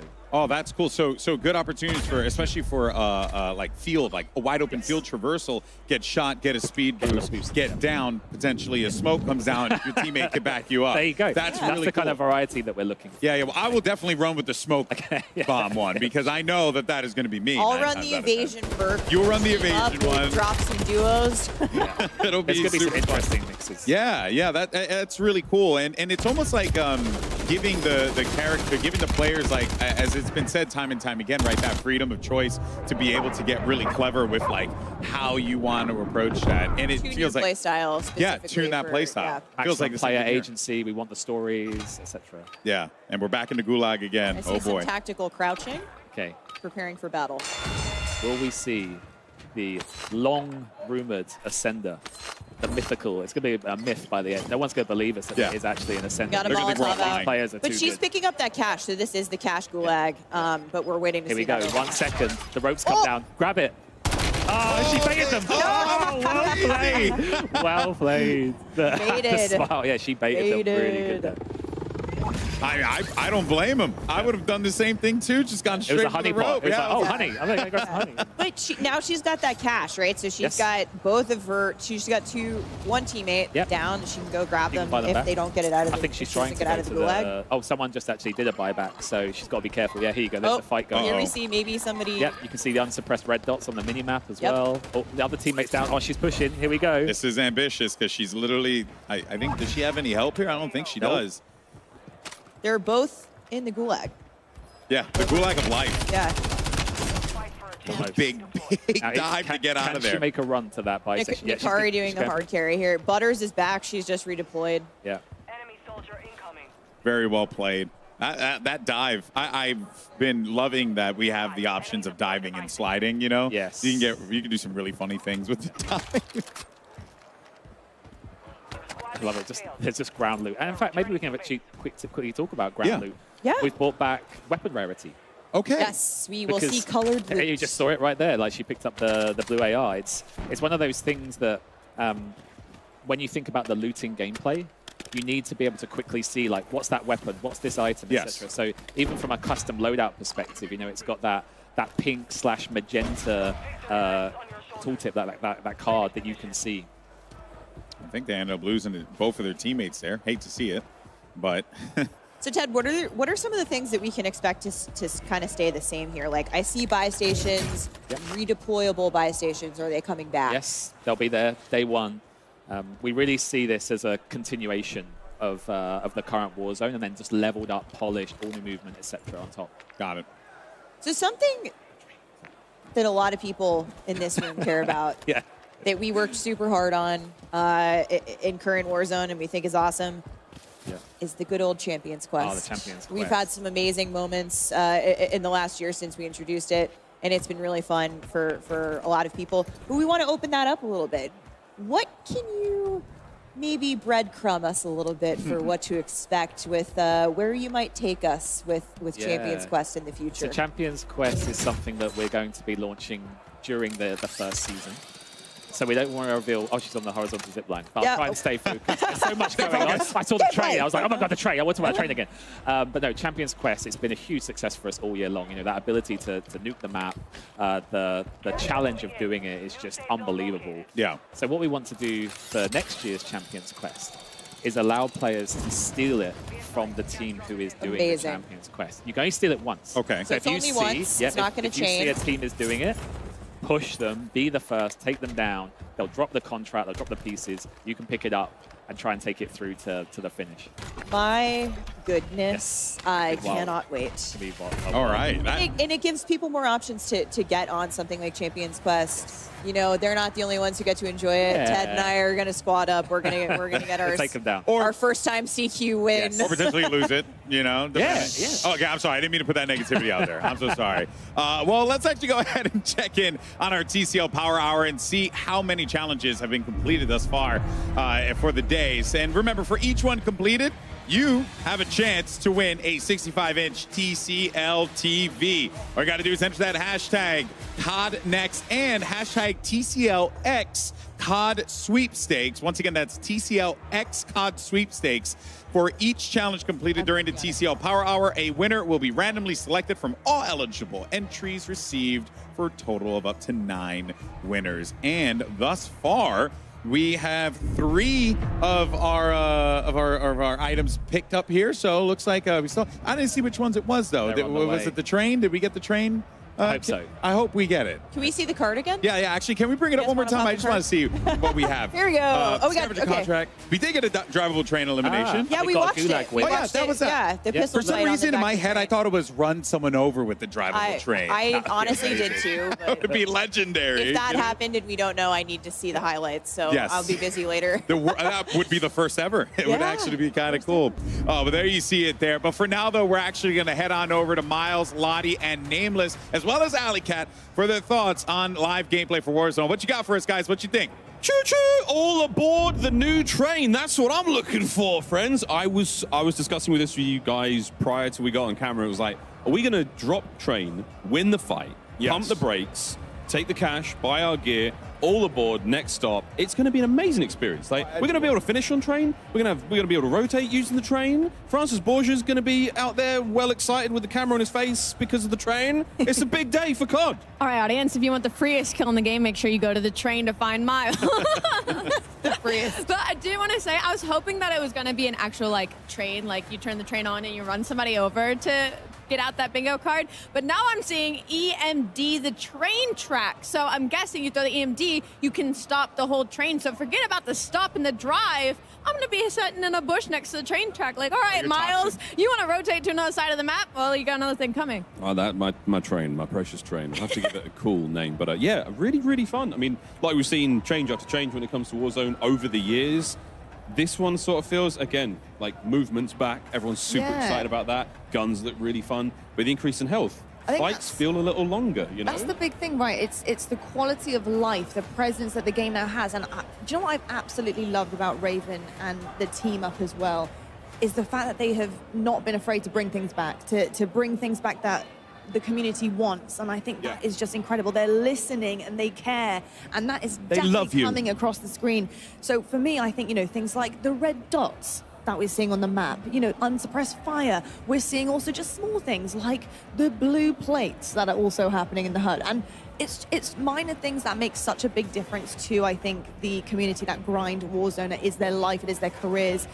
Many of them in this room right now.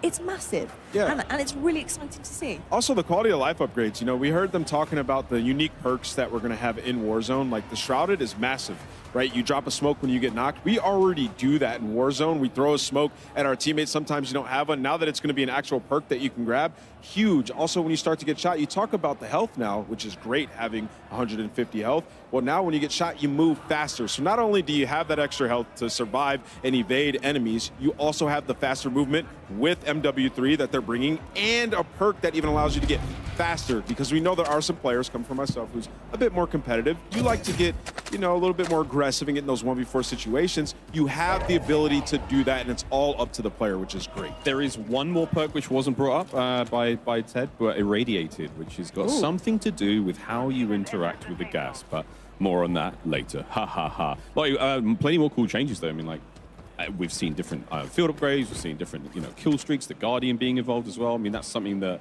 I think Black Ops 4 players remember a little differently. This one doesn't kill you though, this just slows you down. It's like a gigantic stun grenade spotlight. Put it in a doorway, Miles. Put it in a doorway, but the range on that bad boy is crazy. Look, if that thing's good enough to slow down the Incredible Hulk, it's good enough for COD. That's all I'm saying.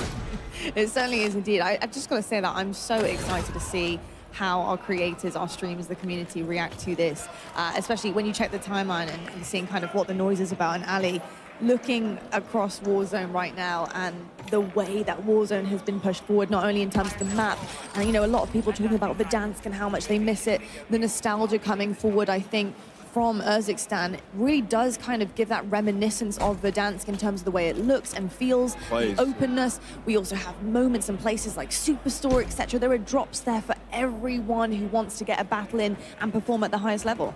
Yeah, and I think something that's crazy about Warzone specifically is the fact that, like, it's only been a couple of years it's been around, right? And I feel like it's continuously just getting better, and small changes are being made for quality of life. And like you said, this does feel very reminiscent of Verdansk, but it has all the great changes like the guns, the blue guns on the ground. And we just saw a UI change, like the gas mask actually being on your face the entire time, and you can see it on your screen.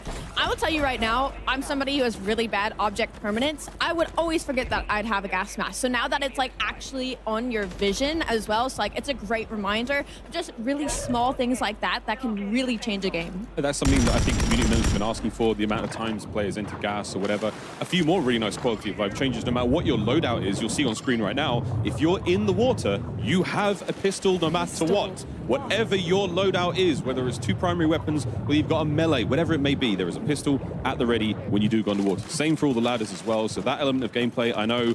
Dude, the first time I had a circle out in the ocean in Al Mazrah, I dropped like a 12 kill spree because no one could get close. I was running around with a gulag pistol and it really worked. That is not the case anymore. Awesome quality of life change, whether it's gas masks or it's pistols. We're really just starting to learn our way around this place, and Sledge and the crew at Raven, great job in bringing all that to life. And you know what? You talked about the gulag there. The gulag looks great. Oh, my God. I'm a big fan of, I know everybody likes different gulags that we've had throughout the years, but I'm a big fan of, like, let's just get into a gunfight. I see 2 walls in the middle. Let's just get into the gunfight, and better man gets out of the gulag. And we also see that they have the rope, the ascender, where you can just jump on the rope and get on out. A couple different strategies you could employ. Wait for the person to hop in the ascender and just shoot him as he tries to escape. But yeah, man, Warzone this year, it looks phenomenal. It feels like the answer to the call of the community. Everybody's just been wanting faster movement, you know, some of these new perks and being able to play it your own way. And I think a lot of the creators in here are having a blast getting into this new map. It's just really fun as well to see different variants of the gulag, whether it's night operation one where, you know, you come in with an MVG, not that it's going to be that common.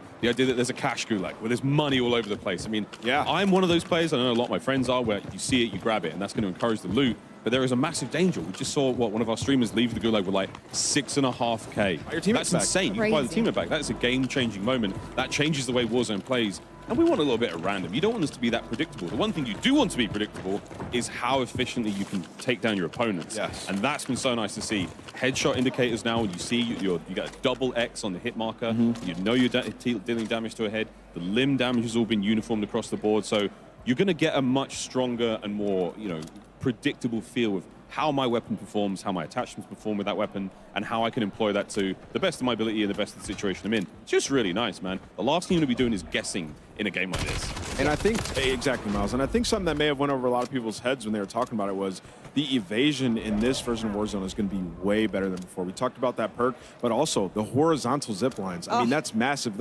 They've had big upgrades to quality of life in terms of trying to get in fights and evade over the last years. Like we had the PRD where you can go up and redeploy yourself and fly away. I think all those things are going to be coming back, but now you also have the ability to hop in these horizontal zip lines that they've placed throughout the map. So, you know, if you get into a fight that maybe is pretty far out of the circle, you can take your time, finish that fight, and then strategically use those zip lines to get back towards circles. So I think that that's something, you know, it just piqued my interest in the way that I like to play the game. You're talking about evasion as well, and for me, you know, going back to small things like the gas mask, you can now put the gas mask on, toggle it with tear gas. I mean, there's ways to make sure that you can survive. The survivability is so big.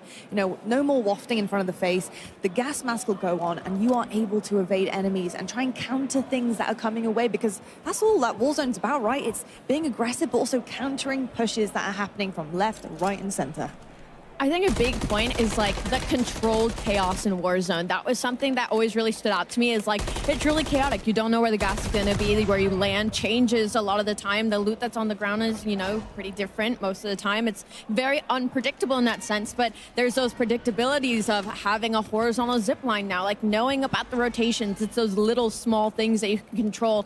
And something I really enjoy is the fact that I feel like obviously most people's goal early game is to get your loadout drop, right? But again, with the amount of loot, I feel like there's a lot more loot on the ground as we've been watching gameplay. But again, the gun quality of life, the attachments and stuff, maybe not try prioritizing the loadout so much as getting to a certain stronghold or getting somewhere else on the map. We're seeing Swag here with the MCR, and that's a single attachment on the weapon, and he's looking fantastic with that thing already.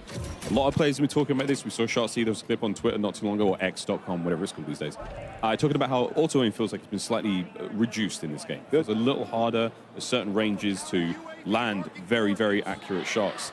That's really nice, man. I mean, that changes the way the game plays. More health, harder to shoot. The better you are, the better you're going to play, essentially. Yeah, and you add that with that movement, I mean, there's going to be a decent skill gap, obviously, right? And I think that that's phenomenal. And like you said, we're watching Swag here. These are the guys that we're going to be learning from. You know, these creators that are in here figuring things out, what's going to be the meta, what people are using. And right now, he's rocking that MCR, and he is beaming. You said he only has one attachment on here. Going to get knocked, but, I mean, that thing is a laser. I mean, he was beaming, though. He was beaming indeed. And you see him get knocked down, and potentially might do here as well. No, he does manage to get his teammates. He's going to be in the gulag. But I will say, when you are down, you do also have extra health now as well. There has not only just been health added into in general, but when you are knocked down, there is that, again, survivability. Your teammates can make plays around you. Well, stop thirsting. Yeah, stop. There's I mean, everyone needs a drink out there in our Mazra, but still gonna do it. So very thirsty. Out here in Kazakhstan, it's a little different. We got a fun one though. This is Optic Blake going up against Swag in the Gulag. Who you got? I got Blake. I got Swag. Come on, Blake. I think I got Blake. Come on, Blake. He's gonna send out. If it was a sniper, I'd pick Blake. That's my boy! Oh, there it is. That's my TST. boy! You can't ever doubt Blake. Come on. He had to deal 10 bullets, deal 250 damage there. So you're seeing like full plates when it comes to, you know, like the amount of health and lot. As you said, when you go down, I had the pleasure of downing an opponent in Warzone. I took a sniper rifle to the head. They didn't. I couldn't thirst them quickly enough. Yeah. So I mean, this is just going to change the way the game plays. I would love to see any. I mean, this is something that more folks out there are going to know, how throwing knives impact. Because we saw that was the absolute way to play Warzone. Really was the down meta. players, throwing knife out immediately, recover that bad boy, get out and get on to the next It's still target. a one tap, man. I need it to be a one tap. Why? No. I like that. You know, that's not just running fun. around and I'm out. Yeah, we're seeing different areas of the map. You know, they talked about, I think it was Old and Newtown. I think is what it was called. They look It's a night absolutely fishing gulag. fantastic. Going dog. It's a night. He's out. Oh, ciao, peace. He's gone. That was incredible. That is a solo YOLO champion. That man knows pressure is nothing. Look at that. How fun was that? Dude, the night vision looks good. Low Town. My boy was out there.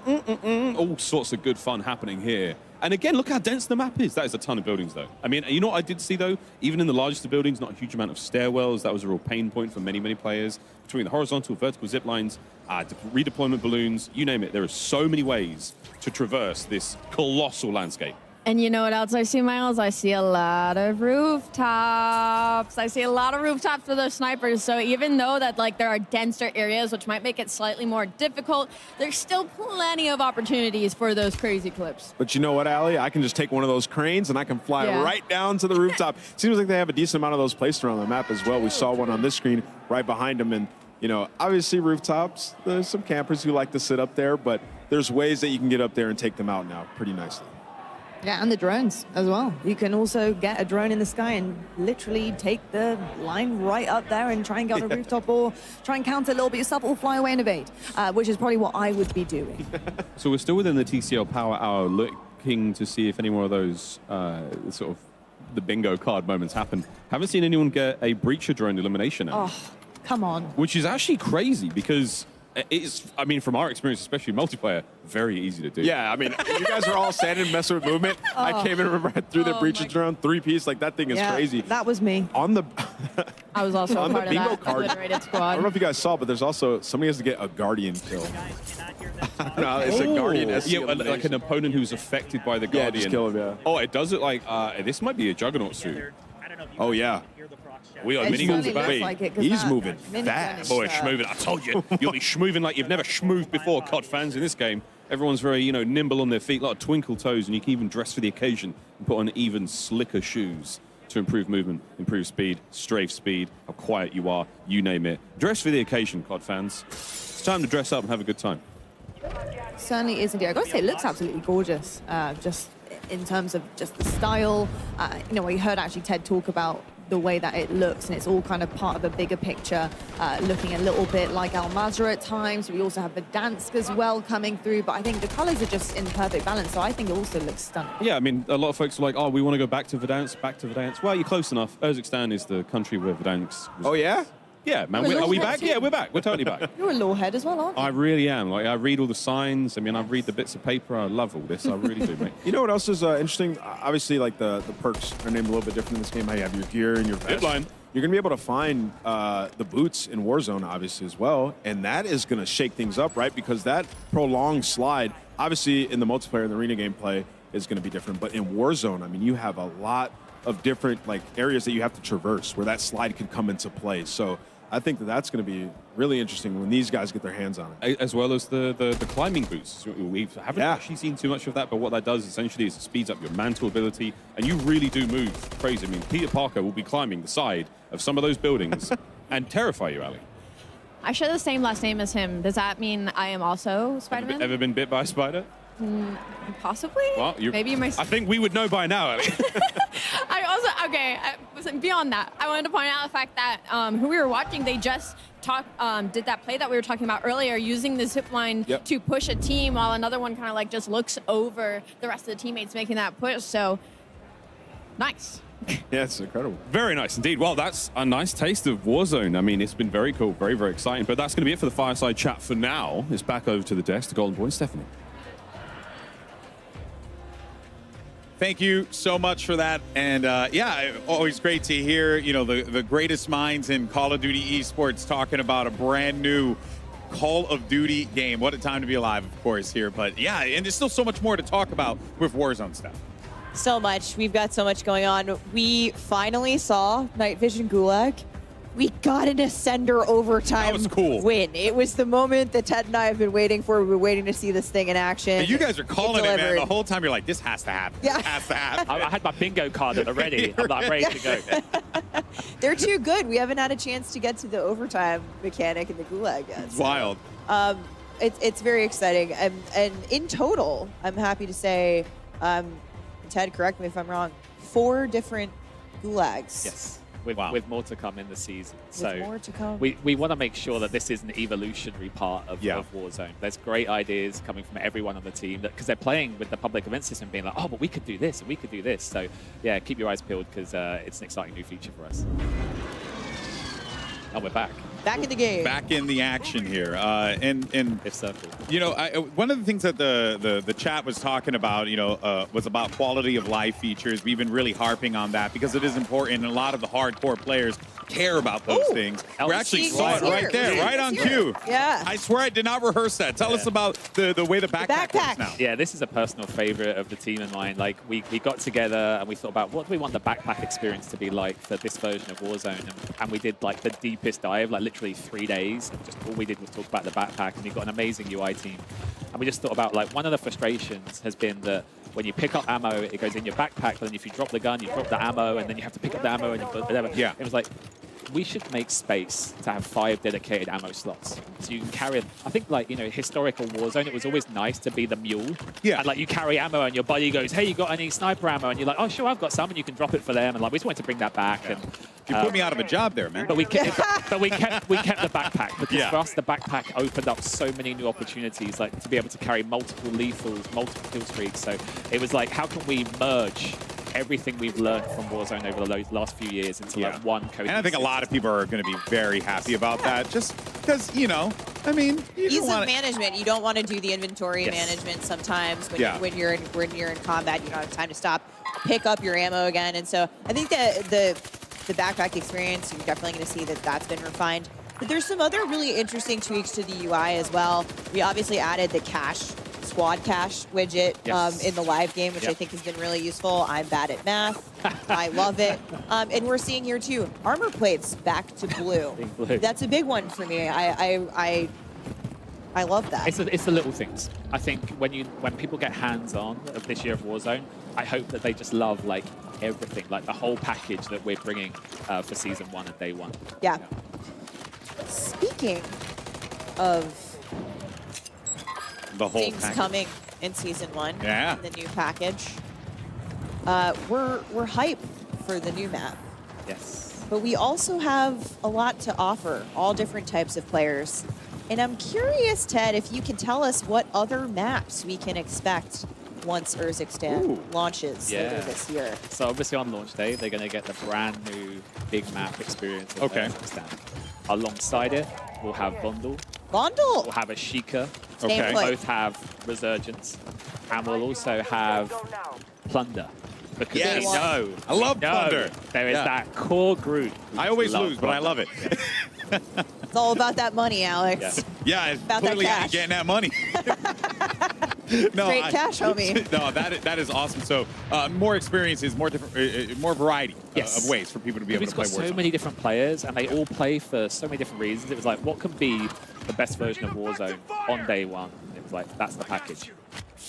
Awesome. So we got a really interesting preview there of maps and modes coming to Warzone when Season 1 launches later this year.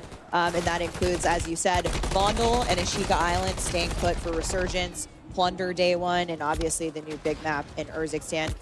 But Ted, I'm curious, as I'm sure many of the people behind me are here today, Warzone ranked. Ooh, yeah. Yeah, what's up with, what's up with ranked in Warzone?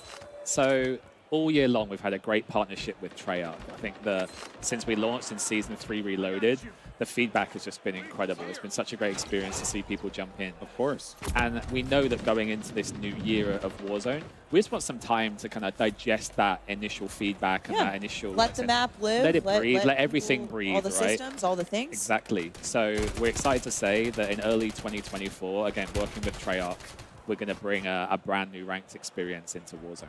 Nice. But apart from that, lips are sealed. Oh, I was going to try. I was going to try and pull a Stephanie and see what else I could get out Maybe of at the I really like to dig maybe in after. there for that second. I'm sure a lot of people are over the moon about that. Yeah. I was actually catching up with TP yesterday, and he was telling me like how much like ranked Warzone has like helped, you know, to like really give him more things to do in the game, right? Because, you know, when you're a competitive guy, you just like to get sweaty and play some ranked games. Like my buddies and I, who I play with back home in the UK, like when we play, it's like just that constant, let's get to gold, let's get to plat, let's get to diamond, and like just push it. I'm And it's for everyone. iridescent, so I don't have to deal with I'm actually top 250, but okay, yeah, we got a couple braggers yeah. over here. All right. Me, I'm dying on the train. Bottom you know? 250. Packing all my ammo mule. I'm out here with a couple gods, and I'm just getting finessed out in the streets. Hate to see it. No, that is excellent, and I think that for a lot of people who really cherish that hyper-competitive experience, you know, that's around the corner. Yeah. Excellent stuff. Excellent stuff. I love some rooftop gameplay, and I'm getting a good taste of it vibes. here. I think vibes here. I referenced your vibes on the broadcast earlier. I don't know if you did it. I said, back at the good. Back in It's the gulag. locked and loaded, I think. Is it locked and loaded? I can't tell. I see one attachment. Okay, it's not locked and loaded. Not locked and loaded. Sad face. It's one of my favorites. So for anyone who doesn't know, locked and loaded is you start with a fully loaded AR, fully loaded SMG, full armor. Full armor. Which So is it's great for regame. True 1v1. You keep the weapons. Keep it all, and you keep go the back into the armor map with it. After if you win the gulag. Yes. Absolutely Or wild. when you win. Steph. When you win. Yeah. Specifically. Okay. Yes, I always win, so I win my ones. It be like that. That is awesome stuff. But I also, you know, with so much that has been shared, I can't help but feel like maybe there's just one more thing. There's always one more. Is there thing. one more thing? I knew I was on the money with this, Steph. There had to be one more thing. There's always one more thing. What do we have? I am excited to ask Ted, you know, before we let you go, is there anything else we should really know about 2024? Yeah, I mean, first of all, this is amazing. Yeah. You know, to have this opportunity and for me to speak on behalf of Raven and the whole Warzone team.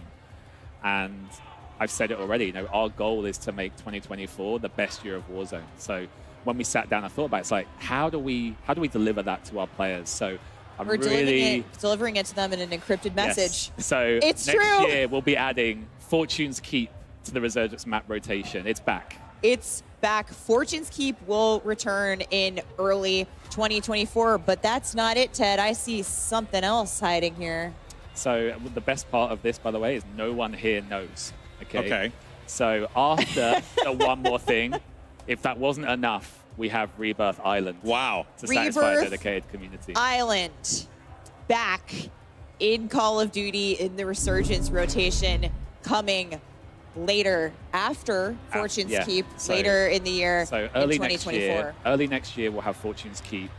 Just following, we'll have Rebirth Island. And I'd love to just give such a big shout out to our partners and friends at Hyman Studios and Beanox, because without them, those maps would not be possible. So big kudos to those guys. I am hype. I think the community is hype. We know they have been itching to have their hands on Rebirth Island. And speaking of Rebirth Island, I think we're going to hear some exciting stuff coming up next.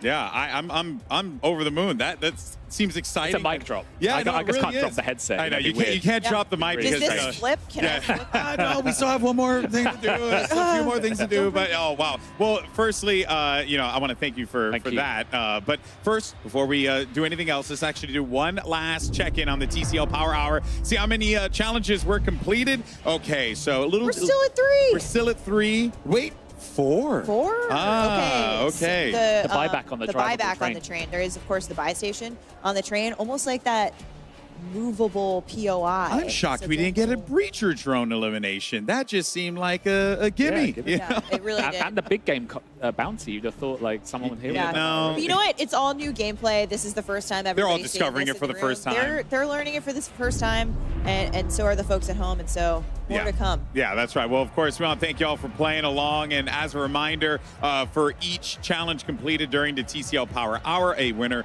will be randomly selected. So what, I counted 4? I think it was 4 There was spots. 4, yeah. So there you go. Look at that there. And that's going to be picked from all eligible entries for a total of up to 9 winners. Now, of course, to enter, make sure you tweet using the hashtags CoDNext as well as hashtag TCLX Sweepstakes. Once again, TCLX COD Sweepstakes. It's very, very important to include that hashtag.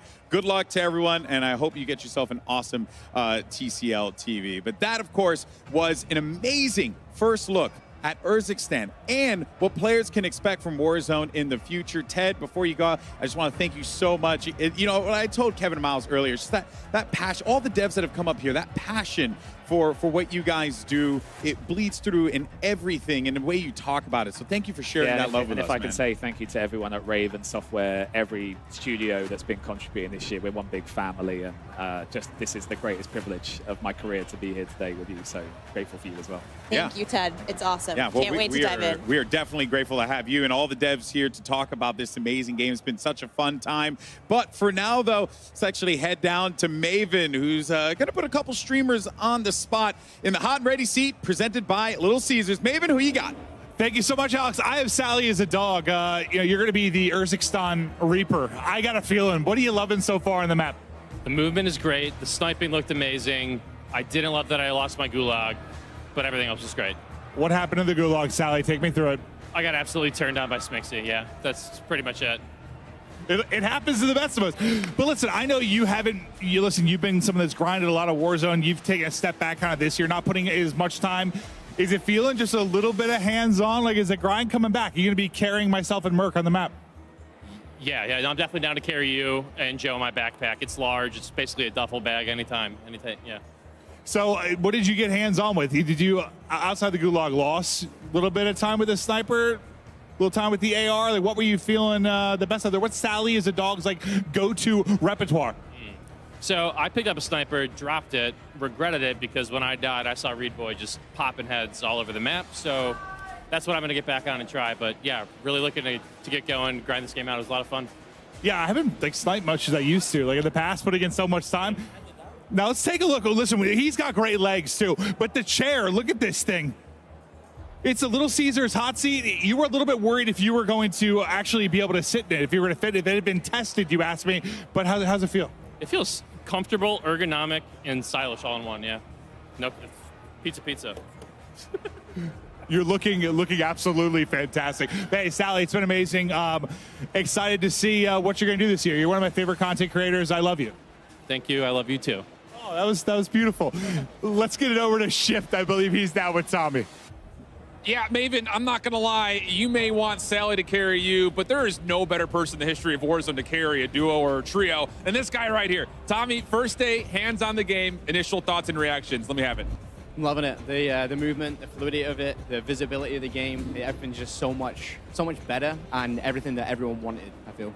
So, again, you were day one, Warzone OG. You played every map, including all the small things. We heard the teases on Fortune's Keep, Rebirth Island. If you were to tell the people at home, though, like, what does this map most feel like compared to other maps in the previous instances, where would you kind of go to?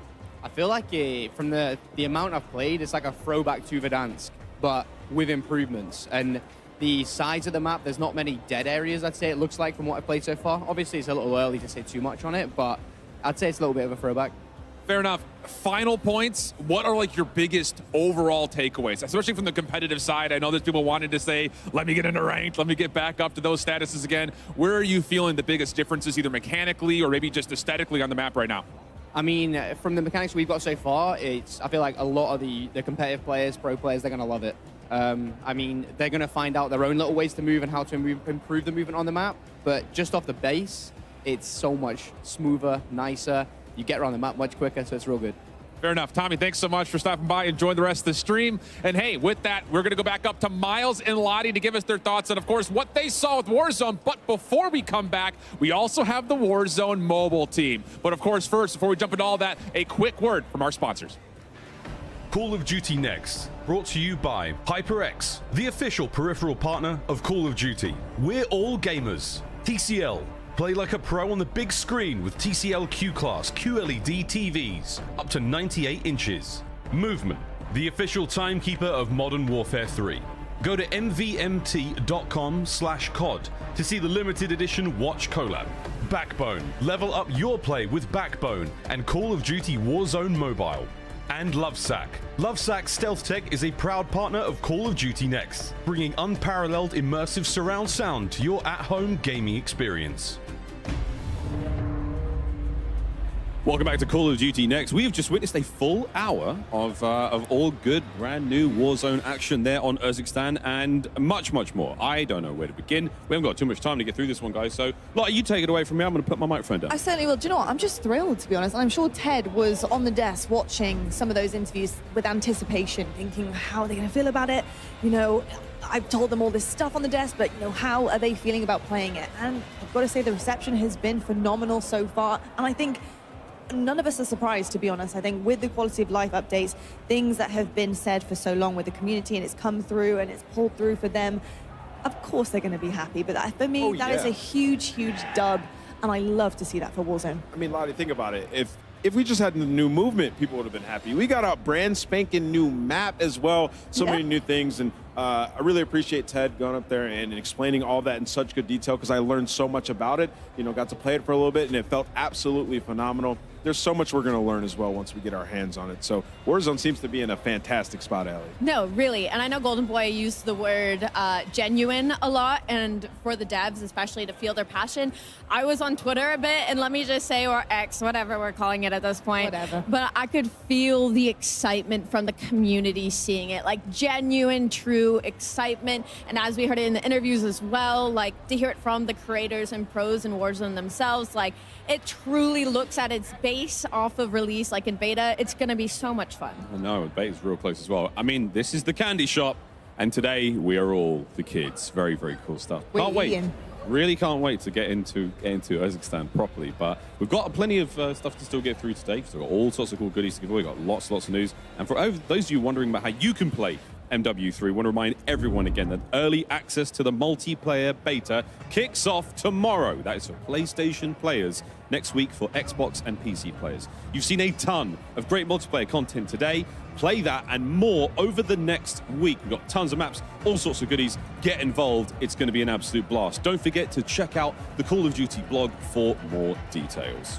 Tons of details to make sure you're listening up to, including the fact that you guys can purchase and pick up Modern Warfare 3 at GameStop and participating international retailers on November 10th to get a GameStop exclusive collectible steelbook while supplies last. See GameStop and participating international retail web pages for promotional offer details. Woo! Well, we also wanted to mention once again the awesome partnerships between Call of Duty and the Hundreds. If you haven't already seen this, very, very cool collaboration here. Hundreds, they've taken, I mean, look, some of the coolest icons throughout Call of Duty. Ghost is in there now. This is a limited edition collab between Hundreds, and you have a chance to win one of these. There are 50 sets available. Follow at Call of Duty on X/Twitter. Tweet hashtag CoD Next and hashtag sweepstakes for a chance to win one of 50 sets of the Ghost Bomb collection. So follow the channel. Tweet the hashtags for a chance to win a set of this awesome lineup. I've been downstairs, I've touched them all, and they're all a delight. They are looking absolutely incredible. I can see some of you guys running those. They are fresh, to say the least. I don't know. I need to try and talk to some people at the back, use some of my contacts here, because I want to get my hands on that as well. But I've got to say, the day of Call of Duty action, it does not stop here with Call of Duty Next. Immediately following Next will be Code Bowl for you. Have it, presented by USAA.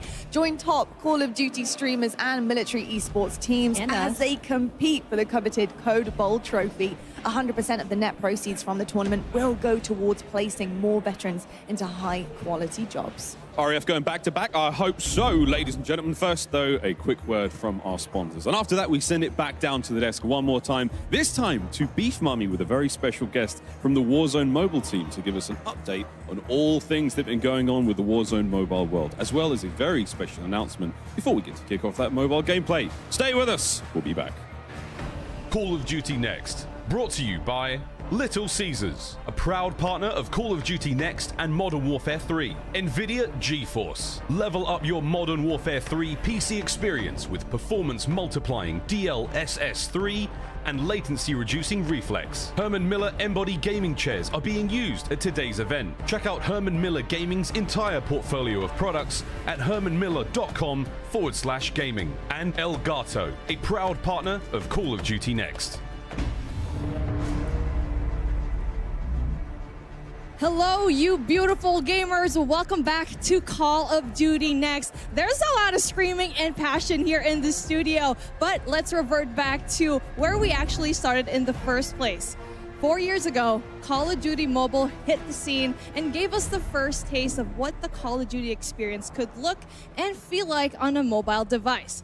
To celebrate this anniversary, here is a look back at some highlights from the past 4 years.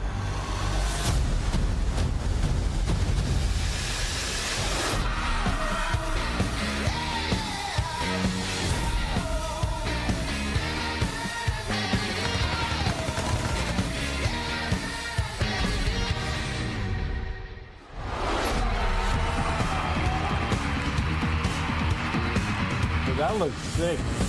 Yo, that thing's crazy. I can't believe this skin. On a mobile game?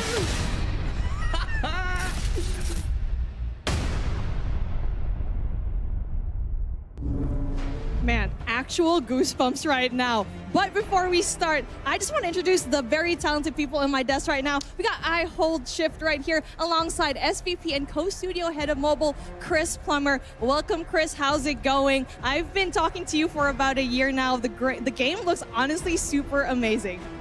You know, it's hard to believe that it's been 4 years since we launched Call of Duty Mobile. It's been an amazing journey. You know, one that attracted 650 million installs. I mean, more than that. It's actually, if you put it in perspective, it's like taking the entire population of the United States and Western Europe and combining it. It's unbelievable. And we have really our fans around the world to thank for that and for welcoming Call of Duty into their mobile lives. We really appreciate that. As we look into year 4, we're really excited about all the new content coming. We have exciting new seasons. We have all new original content. And really it's going to be exciting to see how players engage with that and we really cement Call of Duty Mobile as always being an important part of the franchise and really cementing it into the future.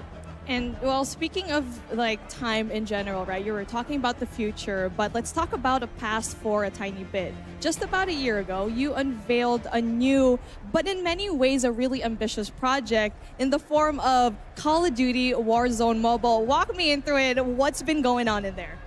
So Call of Duty Warzone Mobile, it's now in limited release in some select markets. And it's really been exciting to see our early adopters get their hands on some of the things we talked about last year, but now proving it out. We're talking about shared progression, cross-progression, shared battle pass with the console and PC titles. You can get all of that on Call of Duty Mobile now, or Call of Duty Warzone Mobile. And we've been doing it now since the release of Modern Warfare 2. So it's been really exciting to see that cross-progression playing out in the wild. And we've also been watching the players jump into those 120 player matches against real human opponents. We know humans are more fun to fight against than bots, and it's really been amazing to watch that at scale. And doing it on the legendary Verdansk map. I mean, we all love that map. It's been fun to see that play out. I mean, it doesn't get any better than that.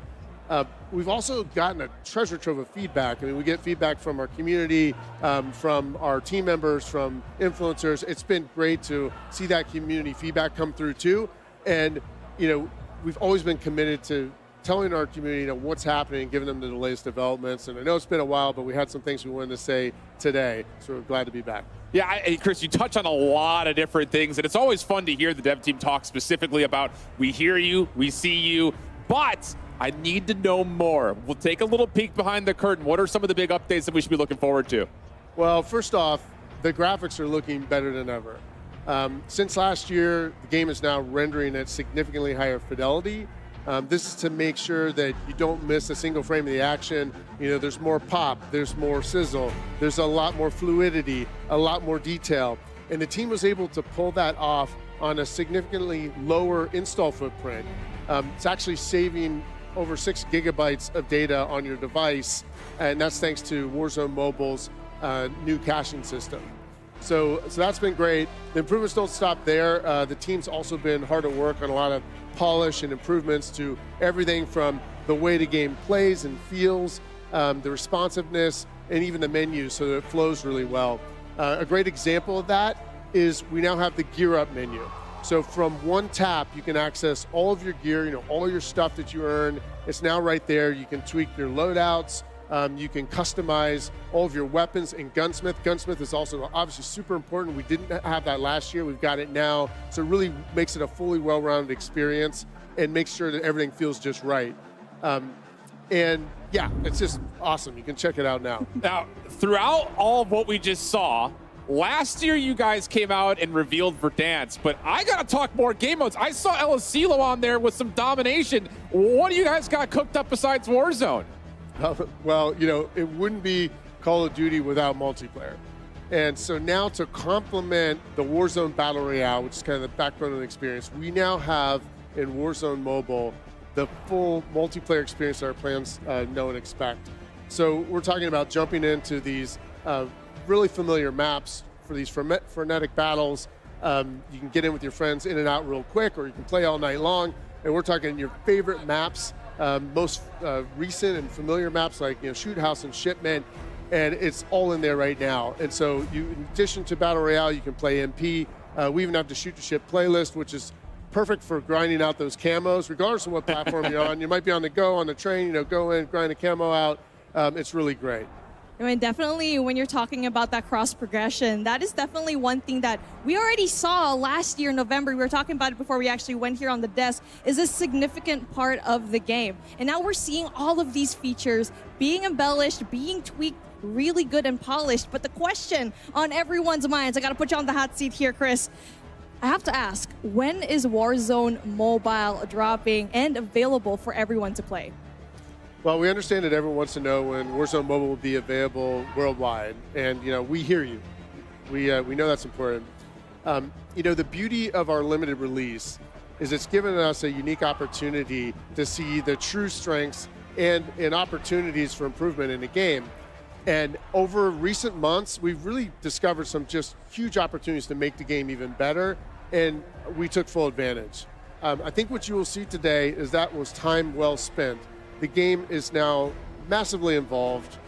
It is advanced in every way since we showed it last time. And we just really have a few more things we want to polish up before we release around the world in spring of 2024. So the big thing about this is I know we pre-registered last year when you went through this whole thing, and there were a lot of cool exclusive rewards that came out with that. But the window's still open. People can still register today. Oh, absolutely. You can still pre-register and pre-order on Google Play and Apple App Stores. If you do that, it helps unlock for the community some exclusive pre-reg rewards, which is awesome. So if you have not pre-ordered yet, get out your phone. You should do it right now. You see the code on the screen. It's free. You got to get in on it because it's been like such a huge reaction. When we first announced our pre-order this event last year, we were the fastest Activision Blizzard or King game to get to 15 million pre-registrations. Super excited. But then tens of millions more players piled in. And believe it or not, the audience has now gotten to this like mind-shattering 45 million pre-registrations. So you got to join the 45 million if you're not in it yet and pre-register for free. And I just want to say, like, on behalf of Beanox, Digital Legends, Activision Shanghai Studio, and Solid State Studios, the entire development team working on this game finds it so motivating to see those pre-order numbers. We want you guys to pile in. It's so motivating for us, and we're just so appreciative, and we thank you all for the feedback and the patience as we approach that worldwide release announcement. Well, Chris, we have to give you a massive thank you for coming on and kind of just giving us the front-loaded side of everything. But I know that's not it. The theme of the day has been there's always one more thing, or at least one more thing. Anything else kind of close and dear to your heart that you want to share with us today? As a matter of fact, there's something that we want to disclose today. Yeah, I mean, what's awesome about Call of Duty Warzone Mobile is we really want to have this full experience, and now we have something that's a huge new addition to the offering that's combines sort of the best elements of Warzone Battle Royale with your favorite MP matches and kind of puts those together in one like amazing combined experience. It's something that's actually really familiar to fans of the franchise. You might even heard a tease about this from the Warzone section earlier today. But we are really excited to bring it to Call of Duty Warzone Mobile now. And so what we'll do is we'll give you a sneak peek of that, and then we'll get in for some hands-on frenetic gameplay action. So we'll take it away.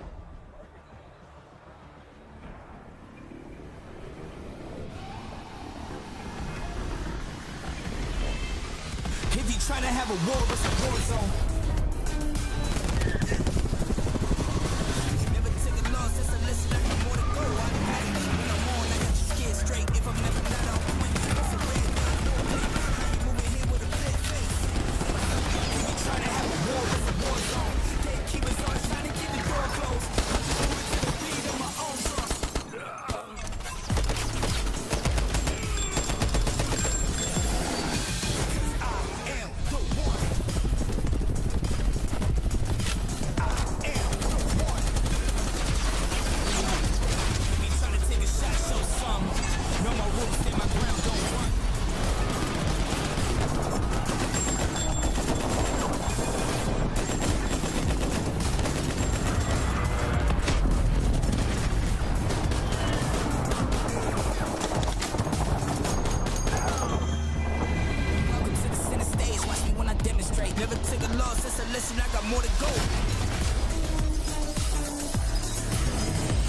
trying to have a war, it's a war zone.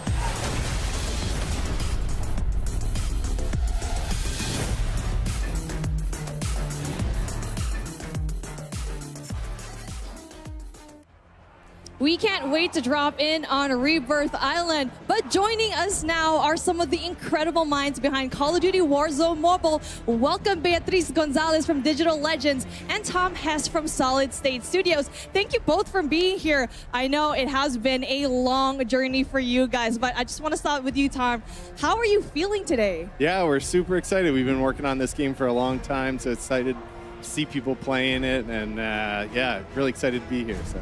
How about you, B? How are you feeling? I'm feeling great. I think this is a great opportunity for us to connect with like the players and soak up with this amazing atmosphere that we have here today. So pretty good. I gotta dig into the meat and potatoes here, friends. All right. Because you hear Call of Duty Warzone Mobile, but some of the gameplay that we just saw included multiplayer. But Tom, I know that's not it. You guys are working on the BR side, the multiplayer side, and so much more. What do you guys have cooking up? Yeah, so first and foremost, we have Battle Royale, which is kind of the main staple. It is everything that players are accustomed to in Warzone, Battle Royale. And what that means is we've got loadouts, we've got contracts, we've got kill streaks, we've got the buy station. And we even have the original Gulag. So I think players are going to love it. Yeah. That's so cool. I know that that's always been one of the things nostalgic-wise. People see the word Verdansk and they assume that it's going to come with all the bells and whistles, and this time it sounds like it has. Yeah, we've got it all. So it's exciting. Yeah. Sweet Looking stuff. at the screen, though, you can see how good the graphics are. Everything seems to be very much optimized. I remember playing this yesterday, and it felt so different compared to the last time I actually played this game. And like what you already mentioned, multiplayer is already part of the game. You already know me. You asked me before the broadcast, what's your favorite game mode? For me, it's Hardpoint. Yeah. Yeah, so we are with, every Call of Duty has to have the modes, so we've got that in multiplayer. We've got Team Deathmatch, we've got Kill Confirmed, we've got Hardpoint, we got Search and Destroy, and we got Domination. And then, we're going to be coming out with new modes over time that I think players are going to love. So tell me a little bit more here, because I know that there's so much bundled into all of this. Yeah.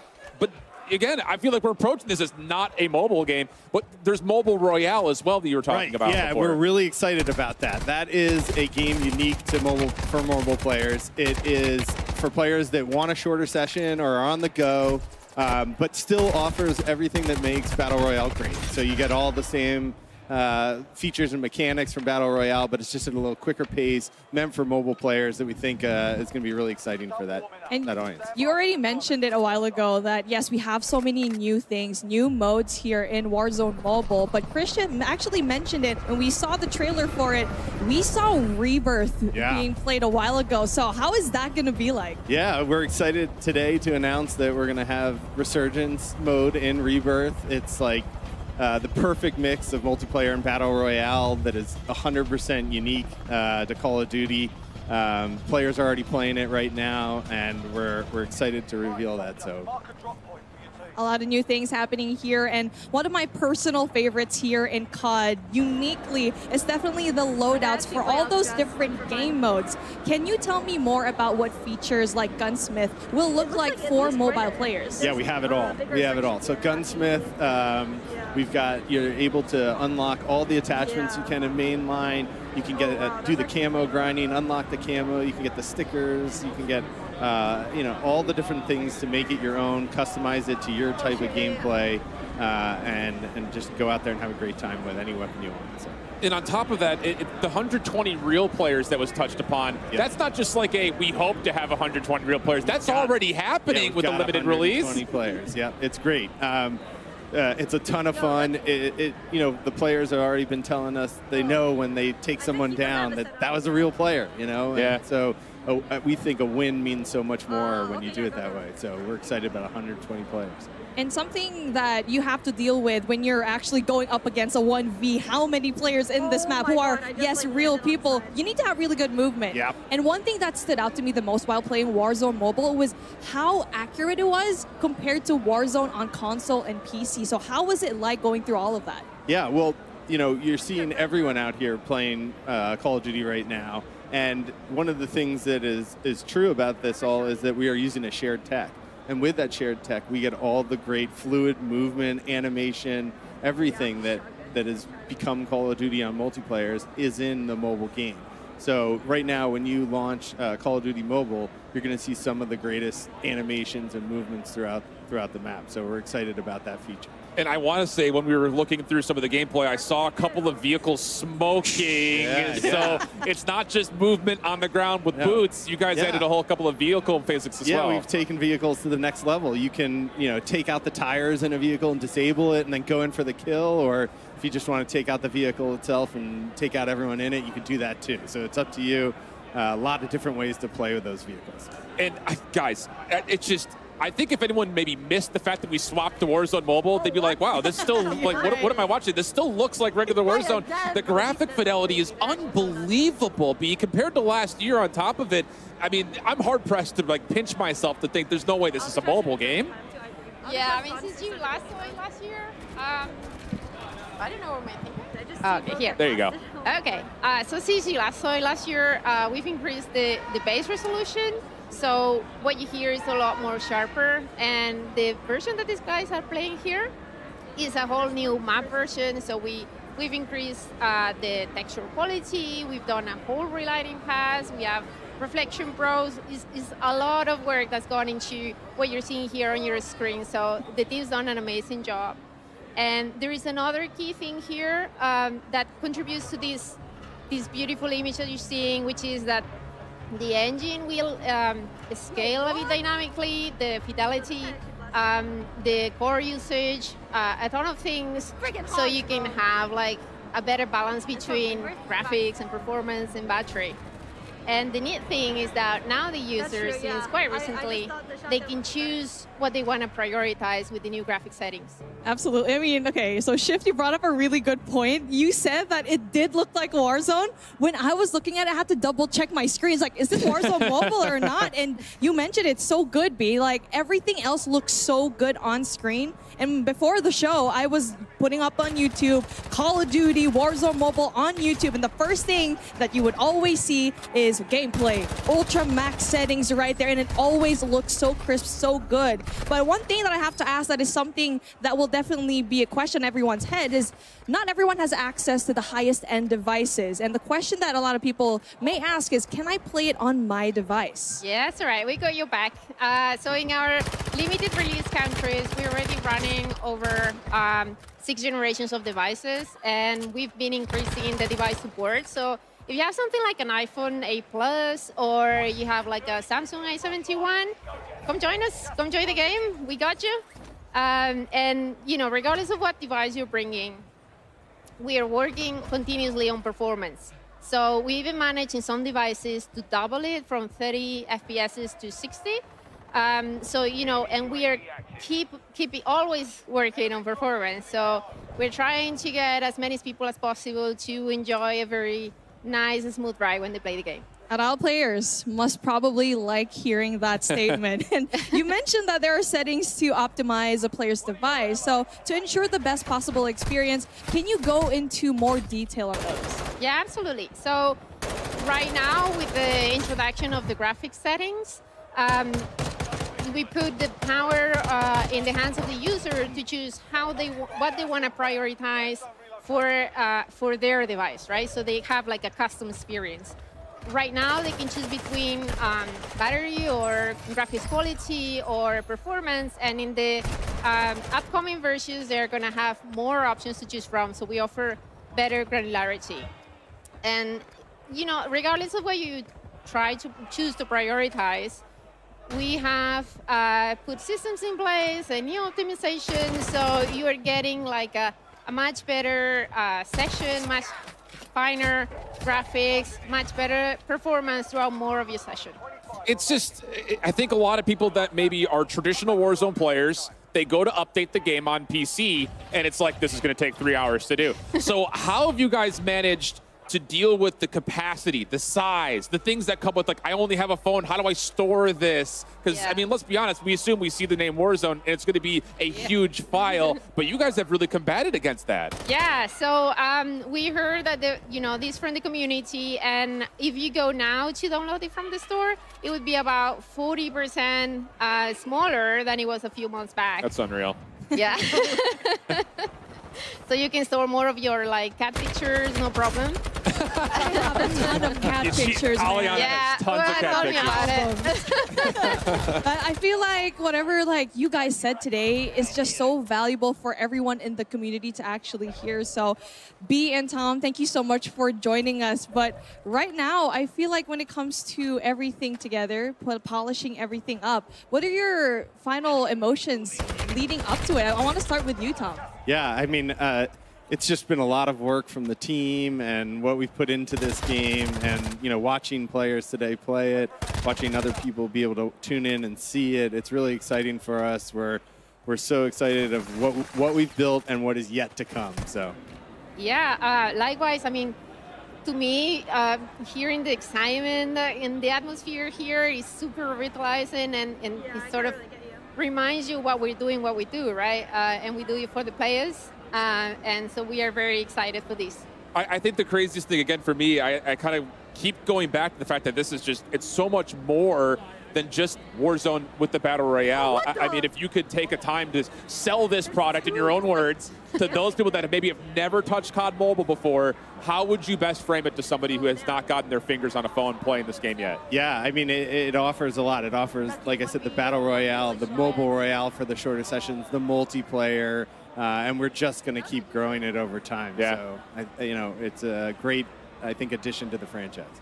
And it's just the beginning. It's just the beginning. Oh, yeah. You already know that on my way home, I'm going to be playing some Warzone Mobile on my phone for sure, since we are on a very tight schedule. There's times that I really want to play at home. I really want to grind Call of Duty on my PC, but I just don't have the time. So it's the perfect opportunity to actually bridge players who otherwise have never heard of mobile, doesn't even know that a tech like this actually is on screen. So yeah, it looks super cool right now. I mean, B, you already said it. It's optimized for people who have lower end devices. You could actually play this. It's actually amazing. Yeah, absolutely. And what you said there about the space, I mean, we've done a lot of work on that area. We put like a cache system. We put, a high-res asset streamer. It's a whole, like a lot of work and a lot of care is being put into this game. So as many people as possible can enjoy it. I think the coolest thing, too, is that even though you guys are going for the maximum package of being able to put all these great graphics into it, making sure that Warzone plays like Warzone, it's not out of touch with what a mobile gamer would want. The mini Royale style of it, the mobile Royale, rather, I think that's a really cool way to kind of keep it authentic and organic to a mobile experience. Can you guys kind of talk to the decision-making process of being able to include all those extra puzzle pieces? Yeah. I mean, when we look at play patterns of mobile players, it's different. You're not always just sitting down and playing for a couple hours. You just want to jump in and jump out, and we really wanted to make sure that the game had features and game modes that handled that. So, that's what we've got.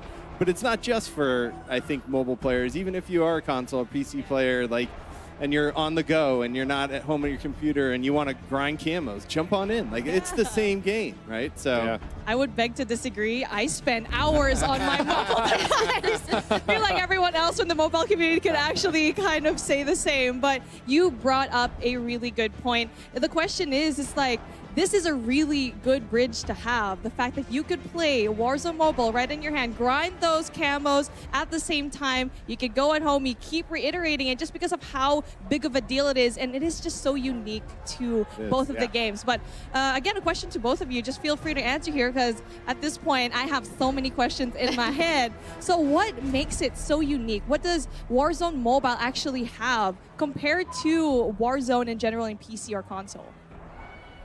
Do you want to go ahead? Go for it. I leave it to the expert. I mean, we're a free-to-play game on mobile, and we've got both Warzone. We've got all the different game modes that come with that. We've got multiplayer, which I think is a big standout, and we've got mobile-only content, which you hear about more in the coming talks. But I think it really does a good job standing out as a mobile product against the other products out there. So we're excited about it. My anticipations are just like, I don't know what to expect out of you guys next, because I feel like every time there's like a major content drop from the mobile space, it's like something completely groundbreaking to like what Call of Duty was before. Like even in the teaser after Chris's segment, seeing some like a reflection back to some of the streamers' reactions to camos and stuff like that. Yeah. It's just unreal what you guys were able to do. Again, it's just, this is on a handheld device. Like it blows my mind. From someone who's not an authentic and normal into the space as a mobile gamer first and picking it up as kind of a side hobby, I mean, it's unbelievable what you guys have been doing, especially from the graphics side. That continues to blow my mind. Yeah, that was our goal, basically, to blow people's minds and get as good as you possibly can. I mean, we're already talking about all of these graphic things, and we're asking a lot of questions to our devs, but Shift, I have a question for you, buddy. Tell no, I me. mean, because like you've been playing this game. You've been playing COD in general for the longest time. And now you're seeing games like Call of Duty Mobile. You're seeing games like Warzone Mobile. How does it feel like? The nostalgia factor bringing back into this mobile games must be insane. Yeah, it absolutely is. And I think the biggest thing in kind of seeing the reaction from like, especially our normal Warzone creators, is that they were watching over the shoulder of some of the mobile players that are here. And they're like, we've been asking for Verdansk-style gameplay for so long. And I think you're going to get a lot of people like scratching an itch saying, wait a second, the game looks this good. It's going to feel that good. And they're watching players move around like they used to. It's really awesome to see that bridge kind of surface and kind of get in between what was and what is now there. And that's always been kind of a staple for COD Mobile. And I think that's super exciting, especially from like the design element of where your guys' focus has been from the get-go. Okay. Yeah, definitely. When it comes to like the focus and all of that, right? It is important that when it comes to a game, how you're going to be able to get into it. Usually mobile for a lot of the time, that could be the gateway for a lot of new gamers to actually get into COD, which is really something nice to see here. And I feel like we're on the opposite sides of the spectrum. You've been playing COD for the longest time. I'm much of a newer gamer. So for me, having both of these really being connected is really thanks to people like you to kind of just weave everything together to have such nice and solid gameplay. But yeah, it feels super great right now. We've been seeing a lot of optimizations. We're so happy with what we're seeing. The mobile community, they're absolutely pumped up behind me. But I just gotta say, I don't want to keep you here for any longer. Thank you so much, B and Tom. I mean, the gameplay is absolutely insane. And I already know that before we leave, we gotta see some more gameplay in here. Yeah, thank you. Thank you so much. The other thing that's interesting about all of what we're going to be seeing through the Warzone side of it, you know, do you have any nuggets or tidbits of other things you guys are pulling inspiration from? Because I think the coolest thing for COD Mobile is like all the COD Reddit community always goes crazy when they see the BO2 maps coming back into play, but it's more than just that. So could we possibly expect to see Warzone Mobile ride the same kind of parallel lines as the normal Warzone client? Is that kind of where your guys' headspace is directionally? Yeah, I mean, we wanted to introduce players to like iconic maps of Verdansk and Rebirth that haven't had the opportunity to play that. And so that's just the beginning. You know, now we have the whole franchise and everything that the franchise is doing to grow into and to add to the game. So it's going to get really, really fun. So I know. We already are seeing a lot of the streamers having so many fun gameplay already. I actually made my rounds a while ago while everyone was doing their bit. I was checking in on every single one of the mobile creators, and they seem to be like they're having so much fun. The gameplay, like what you both already mentioned, is just super smooth, and we're just waiting for it in the spring of 2024. But one thing that Shift and I was always saying is that a lot of the creators that have never played Warzone Mobile or any mobile game want to transition just because they want to play the maps that they haven't before. Right. Yeah, I mean, this is an opportunity for, you know, people that haven't been in those maps, that haven't had the opportunity to play Call of Duty before, to get into the franchise. And, you know, not everyone's got a console or PC that can play games, but everyone's got a phone. That's huge. So That is huge. Yeah. And it really is important for everyone else how accessible that actually is. Right. So yeah, again, let me thank you again for the nth time today, just because of your hard work and all. But yeah, B, Tom, thank you so much for joining us. You guys have been absolutely amazing. But now we are going to take a quick break from the desk to go down to Maven on the floor to get a read from the streamers on their experience so far playing Rebirth Island on Call of Duty Warzone Mobile. Maven, who's with you in the hot and ready seat presented by Little Caesars? I've got Bobby Plays, and he is absolutely hot and ready. But listen, man, you've been a godsend for me because when I first started to get into the mobile side of things, and I went to commentate a couple events, I knew nothing. You kind of took me under your wing. What's been truly kind of remarkable and special for you seeing Call of Duty Mobile kind of develop over the years? It definitely took a turn. Do I take this? Oh, yeah. I mean, it was really cool for me because, like, as somebody that was super familiar with the mobile side but didn't know anything about esports, getting to go side by side with one of the all-time greats is just truly an honor. But it's been really cool to see how much it's evolved on the mobile side, both for COD Mobile and now with Warzone Mobile on the way. I think there's a lot of potential, both for people that just want to chill out and for people that want to get competitive too. Well, talk to me a bit now. I know you've had hands-on with the Warzone mobile side of things, but like getting back to Verdansk and some of the stuff that you're seeing happening here. And what the big thing now is going to be Resurgence, right? Like you're getting into the smaller map? Yeah, I had a chance to try it out a little bit. They actually let us hop into the map last night as well, and it actually feels phenomenal. I would say, surprisingly enough, even though it's the newest map, it feels better than any of the other maps right now. And obviously, like that and Verdansk side by side, those are like the two most nostalgic maps in Warzone history. So a lot of people are excited for that, and I think it's going to fit the pace of the mobile play style a little bit better as well. I know you were involved in mobile a little bit like before Call of Duty, but like it's got to be kind of wild. I was one of the people that slept on mobile for a while because I didn't really play many games on my phones, but just thinking about, I guess, the potential number of people are to reach. Like when you hear them talk about it on the desk, it's got to be kind of like you feel like you're in a pretty secure environment, right? With how much stuff's been blowing up around you recently.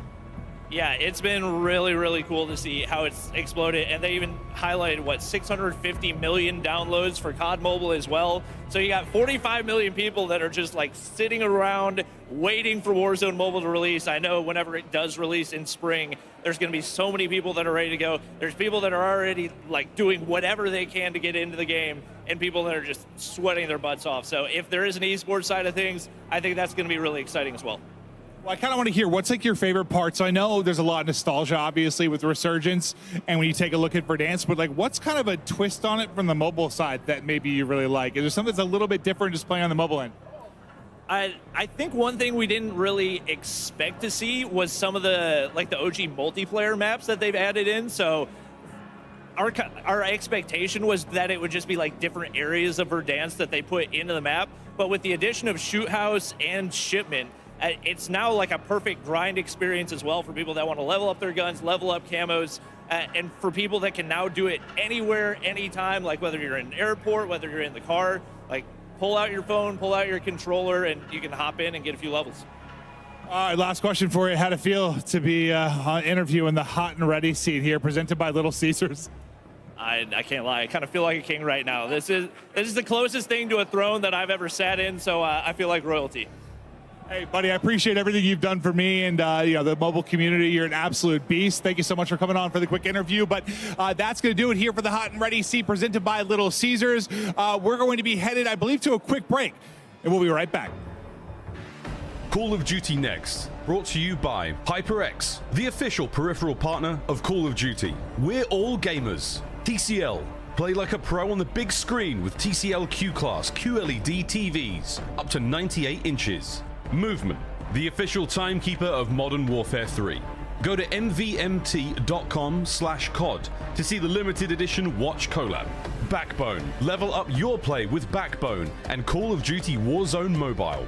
And Lovesack. Lovesack Stealth Tech is a proud partner of Call of Duty Next, bringing unparalleled immersive surround sound to your at-home gaming experience. Welcome back to Call of Duty Next. We got two brand new guests here with us now. Dan Driver from Solid State Studios and Mario Almaguer from Vinox. Thanks so much for joining us. I gotta start with you, Almaguer. I mean, your name says it all. You guys are so amazing at what you do, but how are you feeling leading up to this moment? This is super exciting. Like, just seeing everybody playing the game and just testing the new map for the first time. It's really awesome. So thank you for having us. Of course. We're excited. Yeah. How about you, Dan? I mean, I can see Warzone Mobile already loaded on your phone on the desk. You ready to play some more? Yeah, man, I'm locked and loaded. I always play as Nicki Minaj. I'm ready to drop in and bang, bang, bang, bang. I love that. That was so good. And pop culture reference galore. What the? Man, I might be out of a job out here. But Dan, I got to pick your brain here because we got 250 people, and a lot of them are touching Warzone or just mobile for the first time ever. And I know for me personally, I call myself a two-thumb monkey. I put 2 thumbs on the screen, that's it. But you guys have a ton of customization for people that are either authentic mobile gamers or trying it out for the first time. And it's not even just fingers on screens, it's controller inputs, it's backbones, it's the whole 9 yards. How was that process kind of been built out for you guys? Yeah, absolutely. I mean, we really want to meet the player wherever they are, right? So if you want to play with 2 fingers, 4 fingers, 6, 8, whatever you want, we're here for it, right? We've got a customizable HUD in-game where you can slide, resize any UI element that you want. That's your fire button, your ADS button, tacticals, lethals, whatever. You can move it, resize it, and do however you want. We also just introduced the FOV slider, which we're field of view slider, which we're really excited about, as well as the gyroscope. So if you're looking for better map awareness or kind of change in the way you can see around you, or if you're looking for twitch responsiveness while you're sniping, you're set. And you can really just customize it to however you want. And yeah, the cool thing is you can save those presets and share them with other players once you find a build that you really like. That is actually really sick and super handy for a mobile player like myself. But you already mentioned it, 2 fingers, 4 fingers, 8 fingers. I'm gonna play with 20 and then find a device that fits all 20 of my digits. And I feel like that would be sizing a tablet, but it's kind of just talking about a tablet. Are those supported as well? Because we did say that you can play the same accounts across different devices. Yeah, absolutely. Tablets are totally supported. We know that that larger feel is really important for some of our players. Some of our streamers love playing on larger devices as well. And, you know, like the FOV slider that I just mentioned, awesome when you're playing on a bigger device as well. We also, though, want to meet our players wherever they are, like you were talking about. So backbone controllers supported. Console controllers also supported. Yeah. It's really about making the player feel the play however they want, wherever they want, whenever they want. Dude, that's so sick. I mean, because that was my biggest headache, like we were talking about with everyone before. Yeah. You know, I kind of came from mouse and keyboard, and then I picked up controller, and then mobile came out. I was like, well, now I got to figure out how to do this all on a phone. But it's not even just the fact that you guys have customized the experience across multiple devices. I hear there's more to link the 2 different spaces together between mobile and the traditional Call of Duty. What'd you guys work up for us? Yeah, I mean, so, you know, Chris alluded to this a little bit earlier today, but the game is fully cross-progression with Modern Warfare 2, Modern Warfare 3, and Warzone. It has been since we started our limited release, which is awesome. You know what? That means shared progression, shared battle pass, shared weapon progression, shared player rank, shared content as well. So we really want to make sure that if you're grinding on the way to school, if you're grinding at school, if you're grinding at work, Oh, no. We won't tell. right? We won't tell. It all counts. It all counts. And you know, we really listened to players in this realm and really wanted to unify that cross progression experience. But you know, we also still are investing in the mobile player individual experience as well. Yeah, and that's really key because I feel like when a player who maybe has never played mobile before will look at this and say, this is built for someone who wants to go backwards and play Verdansk again. But that's not necessarily the case. You guys have a ton of original content planned out. And I think people that may not be familiar with mobile, they're going to really open their eyes, I think, because you guys have created so many cool things in the past, and that's not going to stop now that it's Warzone Mobile, right? Yeah, absolutely. I mean, you know, we believe in a mobile-first design, and you know, that really all starts with our in-game HUD, which you guys can see on screen now, right? We've spent a ton of time making sure that all of the buttons are positioned for that first player in that moment when they drop in the first time, and feeling really comfortable. If you come from a PC or a console environment where you're used to a controller, we want to make it as smooth and COD feeling as possible when you hop in, right? So we did that first. We've also introduced the Gear Up menu, another thing that Chris talked about earlier. This allows you to, in one simple screen, you know, choose what your weapon, your secondary, primary, your tacs, your lethals, your calling card, your emblem, everything all in one spot. And that really just gives you that opportunity when you drop into Rebirth to just be able to smoke the competition. Yeah, I mean, speaking of Rebirth, right? Chris, B, and Tom basically alluded to this new mode and map as well. So Rebirth Island, iconic map in Warzone, right? And basically a fan favorite. Mario, what can you tell us about and what the team did to bring it into Warzone Mobile? Rebirth is really one of the maps that is most beloved by the players and our fan base, and also by our team. So we made sure when we were working on this map for mobile that no pixel was left behind. Like we really, oh yeah, hashtag no pixel left behind. It's really impressive how every single model, every single corner and building in the map was individually treated, respected. We really wanted to make sure that that experience that players know Rebirth for is also available in mobile. And we really wanted to bring this map to kind of have its own resurgence of its own, right? So on the mobile market. So we really wanted to make sure that the players can create their own epic moments in this map. We were going to have everything that you know of it. So the ships, you have the security area, you're going to be able to drop in the prison area and just like super quickly get into the action and then get out. It's just super cool, I think, as we're watching everyone go back through it. I mean, we saw it in Verdansk first and foremost, but having Rebirth Island, I think that was another huge fan favorite. And I think they're, listening to Bobby's interview as well, players have been waiting for this. And obviously, I'm sure you guys on your side have been like really hard to stay behind locked doors on it as well. What else do you guys kind of have like spurred up and ready to go in terms of trying to bring things like Rebirth and Verdansk and maybe other original content to the mobile space? Yeah, we have a lot of content in this game, as you mentioned already. So everything that you know of from Modern Warfare 2 and Modern Warfare 3, all of that content is also going to be available in Warzone Mobile. And we literally have hundreds and hundreds and hundreds of content for players to go through and progress.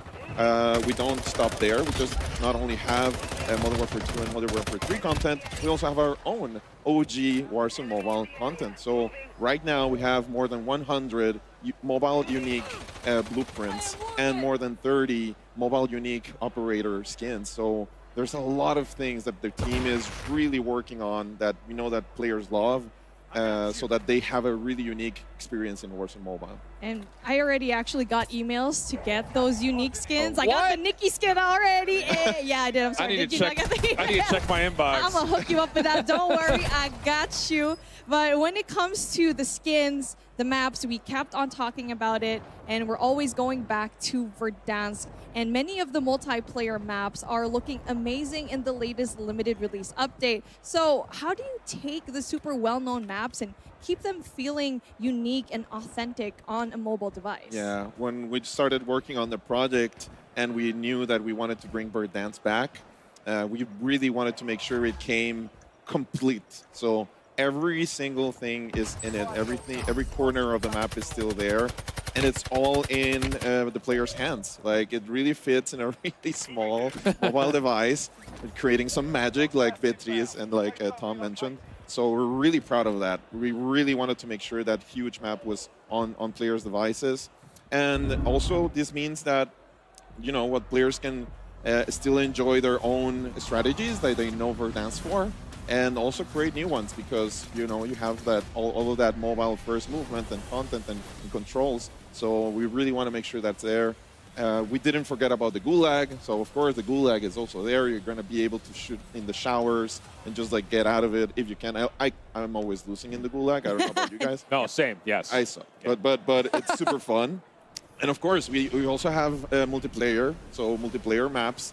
And as mentioned, the guy in the throne, the king, he mentioned there earlier, we have Shoot House, Shipment. We're going to have more OG Modern Warfare 2 and Modern Warfare 3 maps coming in the next months. And of course, my fan favorite for me is Shipment. I don't know about you guys. Yeah, same. It's just crazy fun. So on mobile, we really want to make sure that that map worked as well, and it's super fun. I also wanted to take a little bit of time to just appreciate all of the work that all of the teams in every single studio has done for this game. So as Chris mentioned, we have Beanox and Digital Legends and Shanghai Studios, and also Solid State Studios working really hard on this. But most of all, just say thank you to the fans. Like, everybody here, it's really amazing to see everybody just actually, playing the game for the first time, having fun at it, listening to their feedback, which is also super important for us as developers, and just taking it with us and making it grow together. So thank you so much, guys. Yeah. No, seriously, it's just so cool to see the growth in just a year. I think that's kind of the biggest thing. And it was really funny. I didn't need to sell Tommy on the game, but like we were saying, I was doing an interview with him, and he was right behind Bobby and the rest of the mobile guys, and was looking over the top, and he's like, "Wait, these guys are cracked!" Like, watching them fly around the map. And the thing about it is, I think that the people that are not mobile gamers can look at this title and say, I'm hooked. I'm addicted to trying to get more Call of Duty into my hand. Literally, you can do that with phone, tablet, backbone support. I mean, Dan, are you ready to go right now? Yeah. I think the only thing that you're waiting for is just a green light from one of the two of us. But I think that's super awesome. And I know that that's probably inspired a lot of what has gone through in the last year. Yeah, I mean, absolutely. I've got my event, set up right now. I'm ready to hop into one of the mobile events right now and play. But it's really cool seeing all of our players come to life out here. And a lot of the folks playing in limited release now have been giving us tons and tons of valuable feedback. We talk to them all the time. We do in-game player surveys, and they've really helped us drive this game to be where it's at.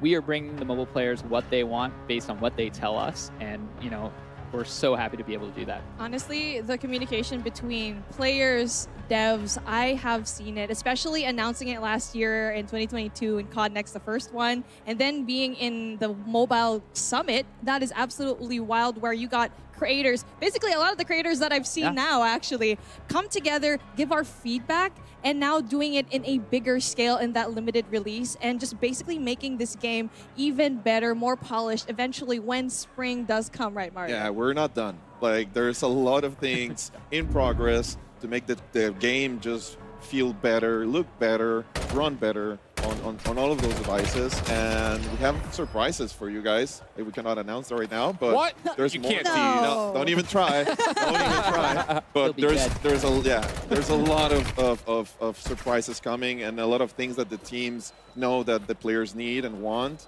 So we're listening.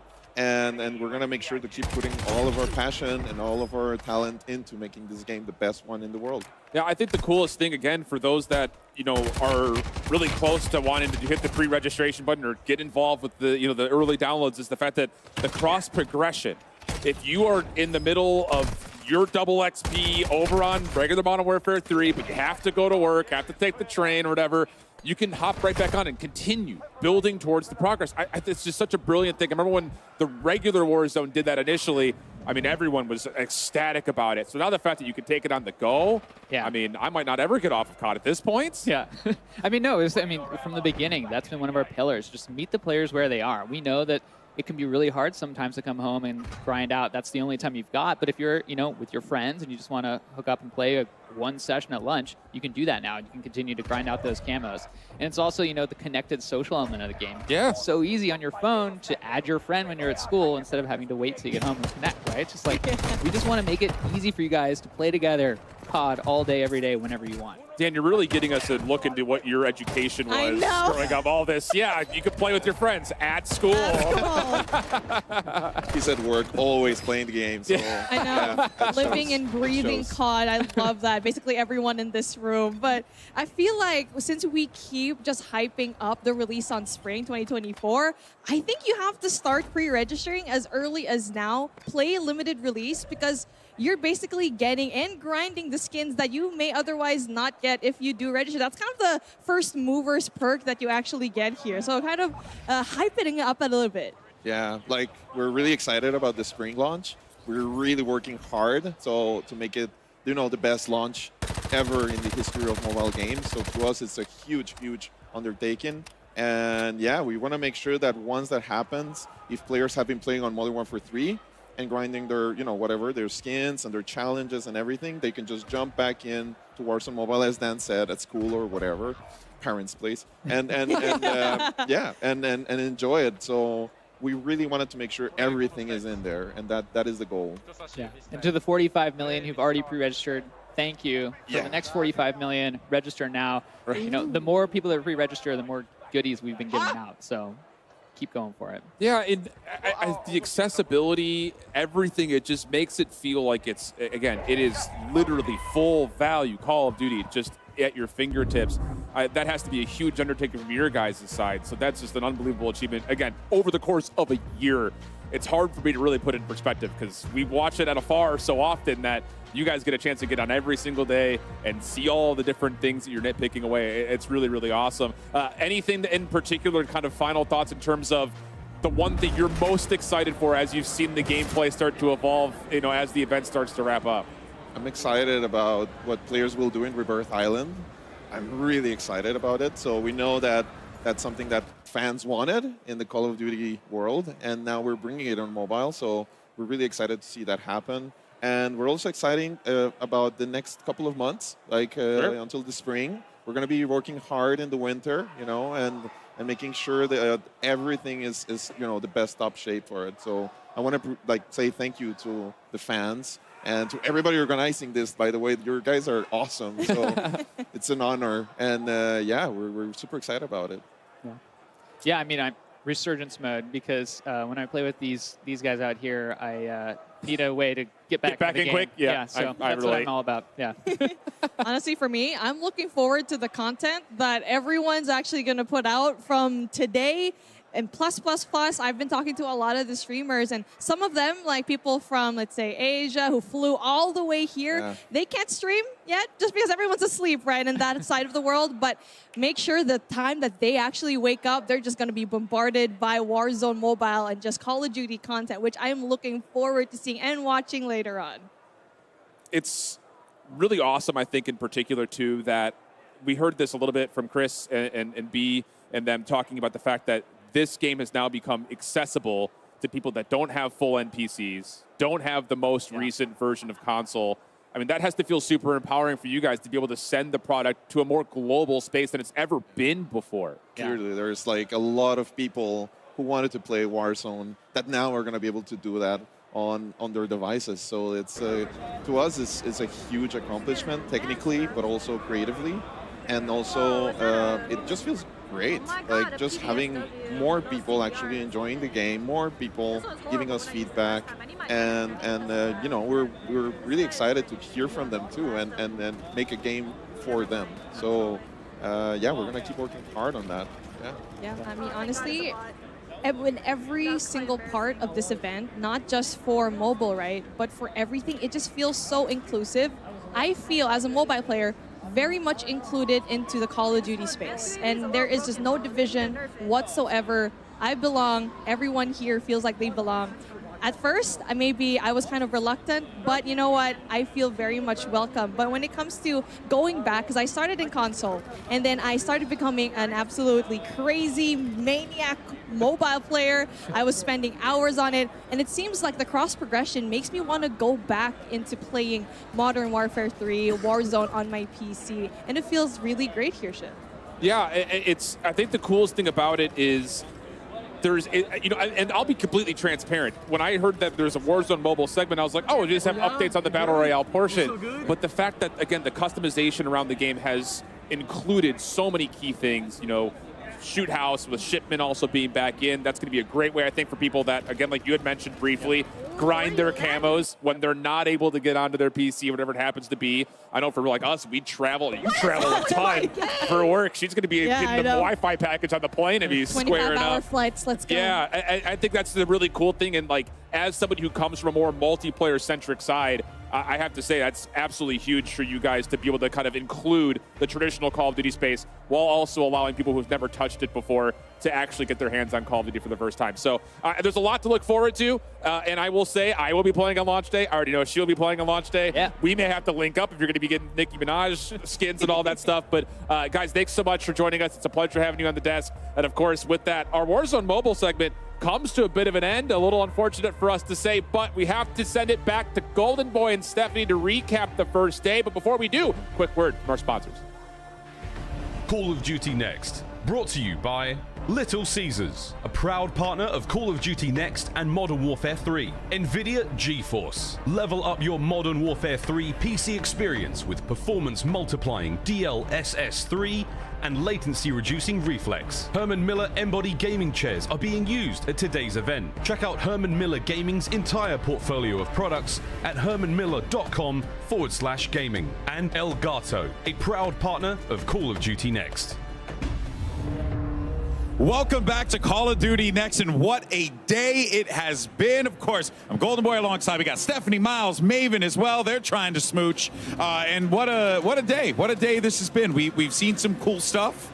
We revealed some cool things. We'll start, Miles, what was your favorite part about today? I surprised myself with a seemingly unknown passion for trains.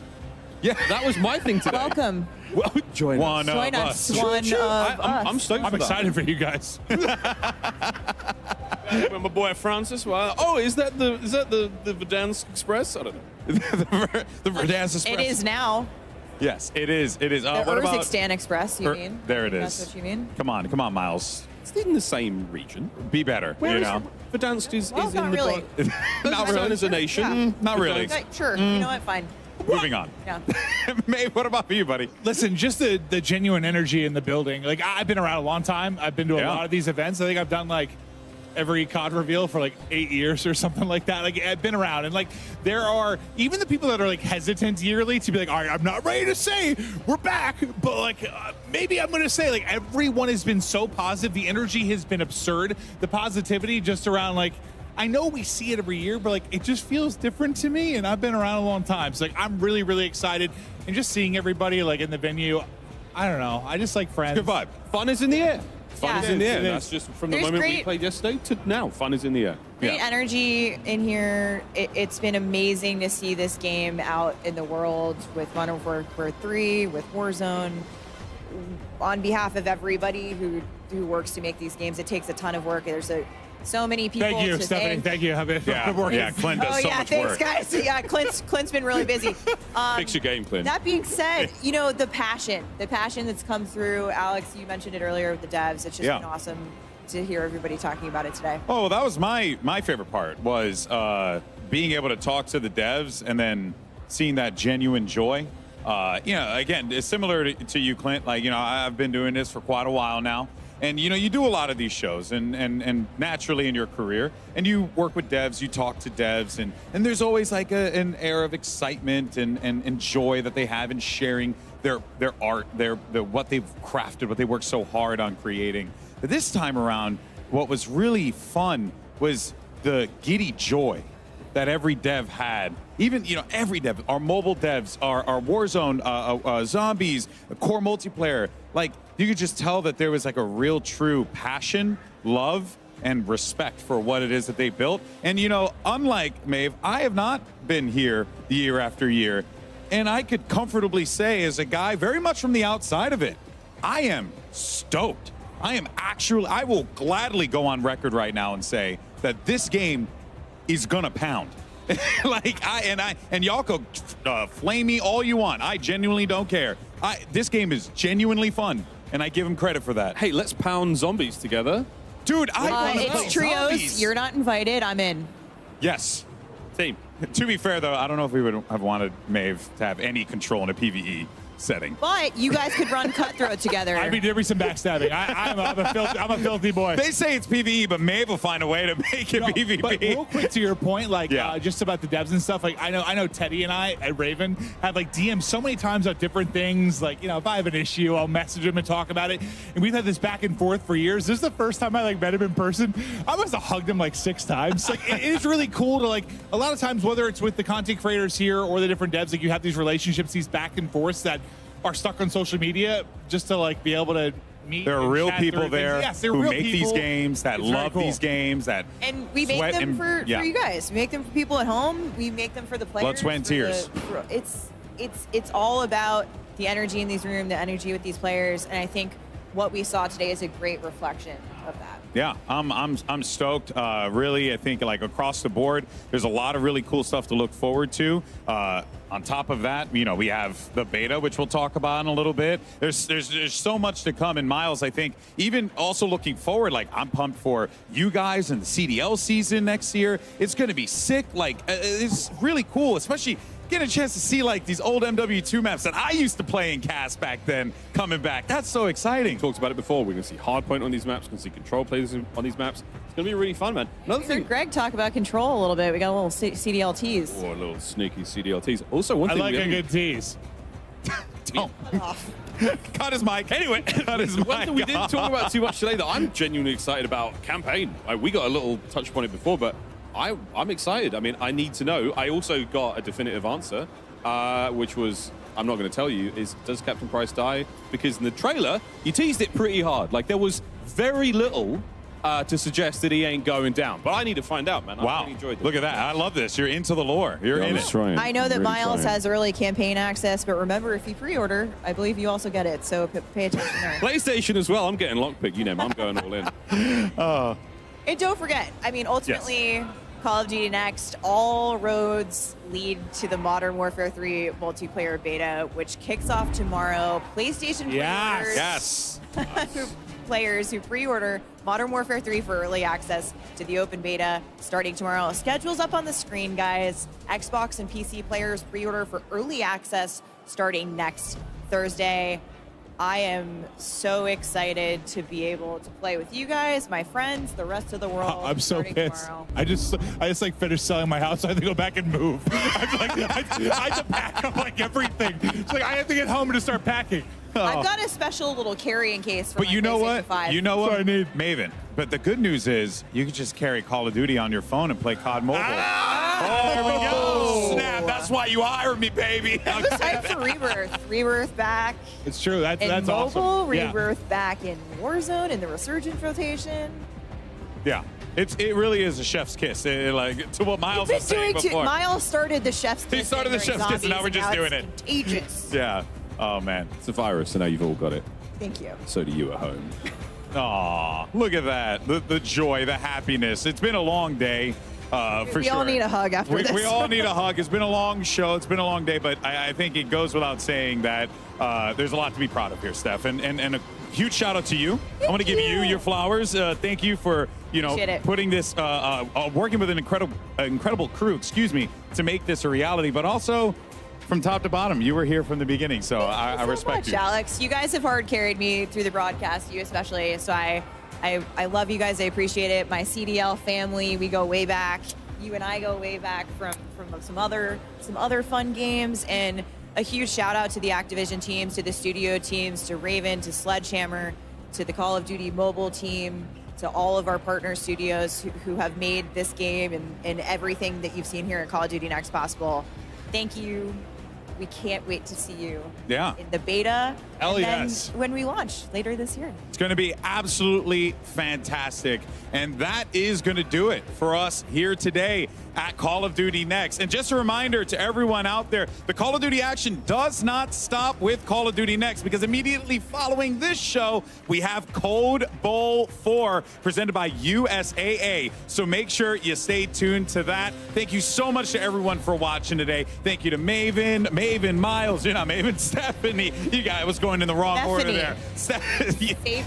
Saven, Siles, everyone, our entire broadcast crew, our production team, all of our creators that came through as well. Thank you, creators. It was 250 creators in one room. Absolute pandemonium. But don't go anywhere, because coming up next, COD Bowl 4, and we have plenty more to come. But for now, we're going to leave you with some awesome plays, top plays of the day presented by HyperX. And we'll see you in just a few minutes. Thanks for watching, everybody.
Me quiero suicidar.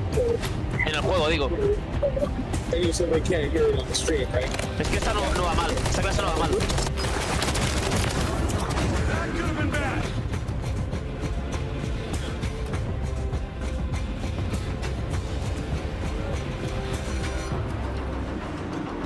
Vale, vale. Pincho. ¿Otro más?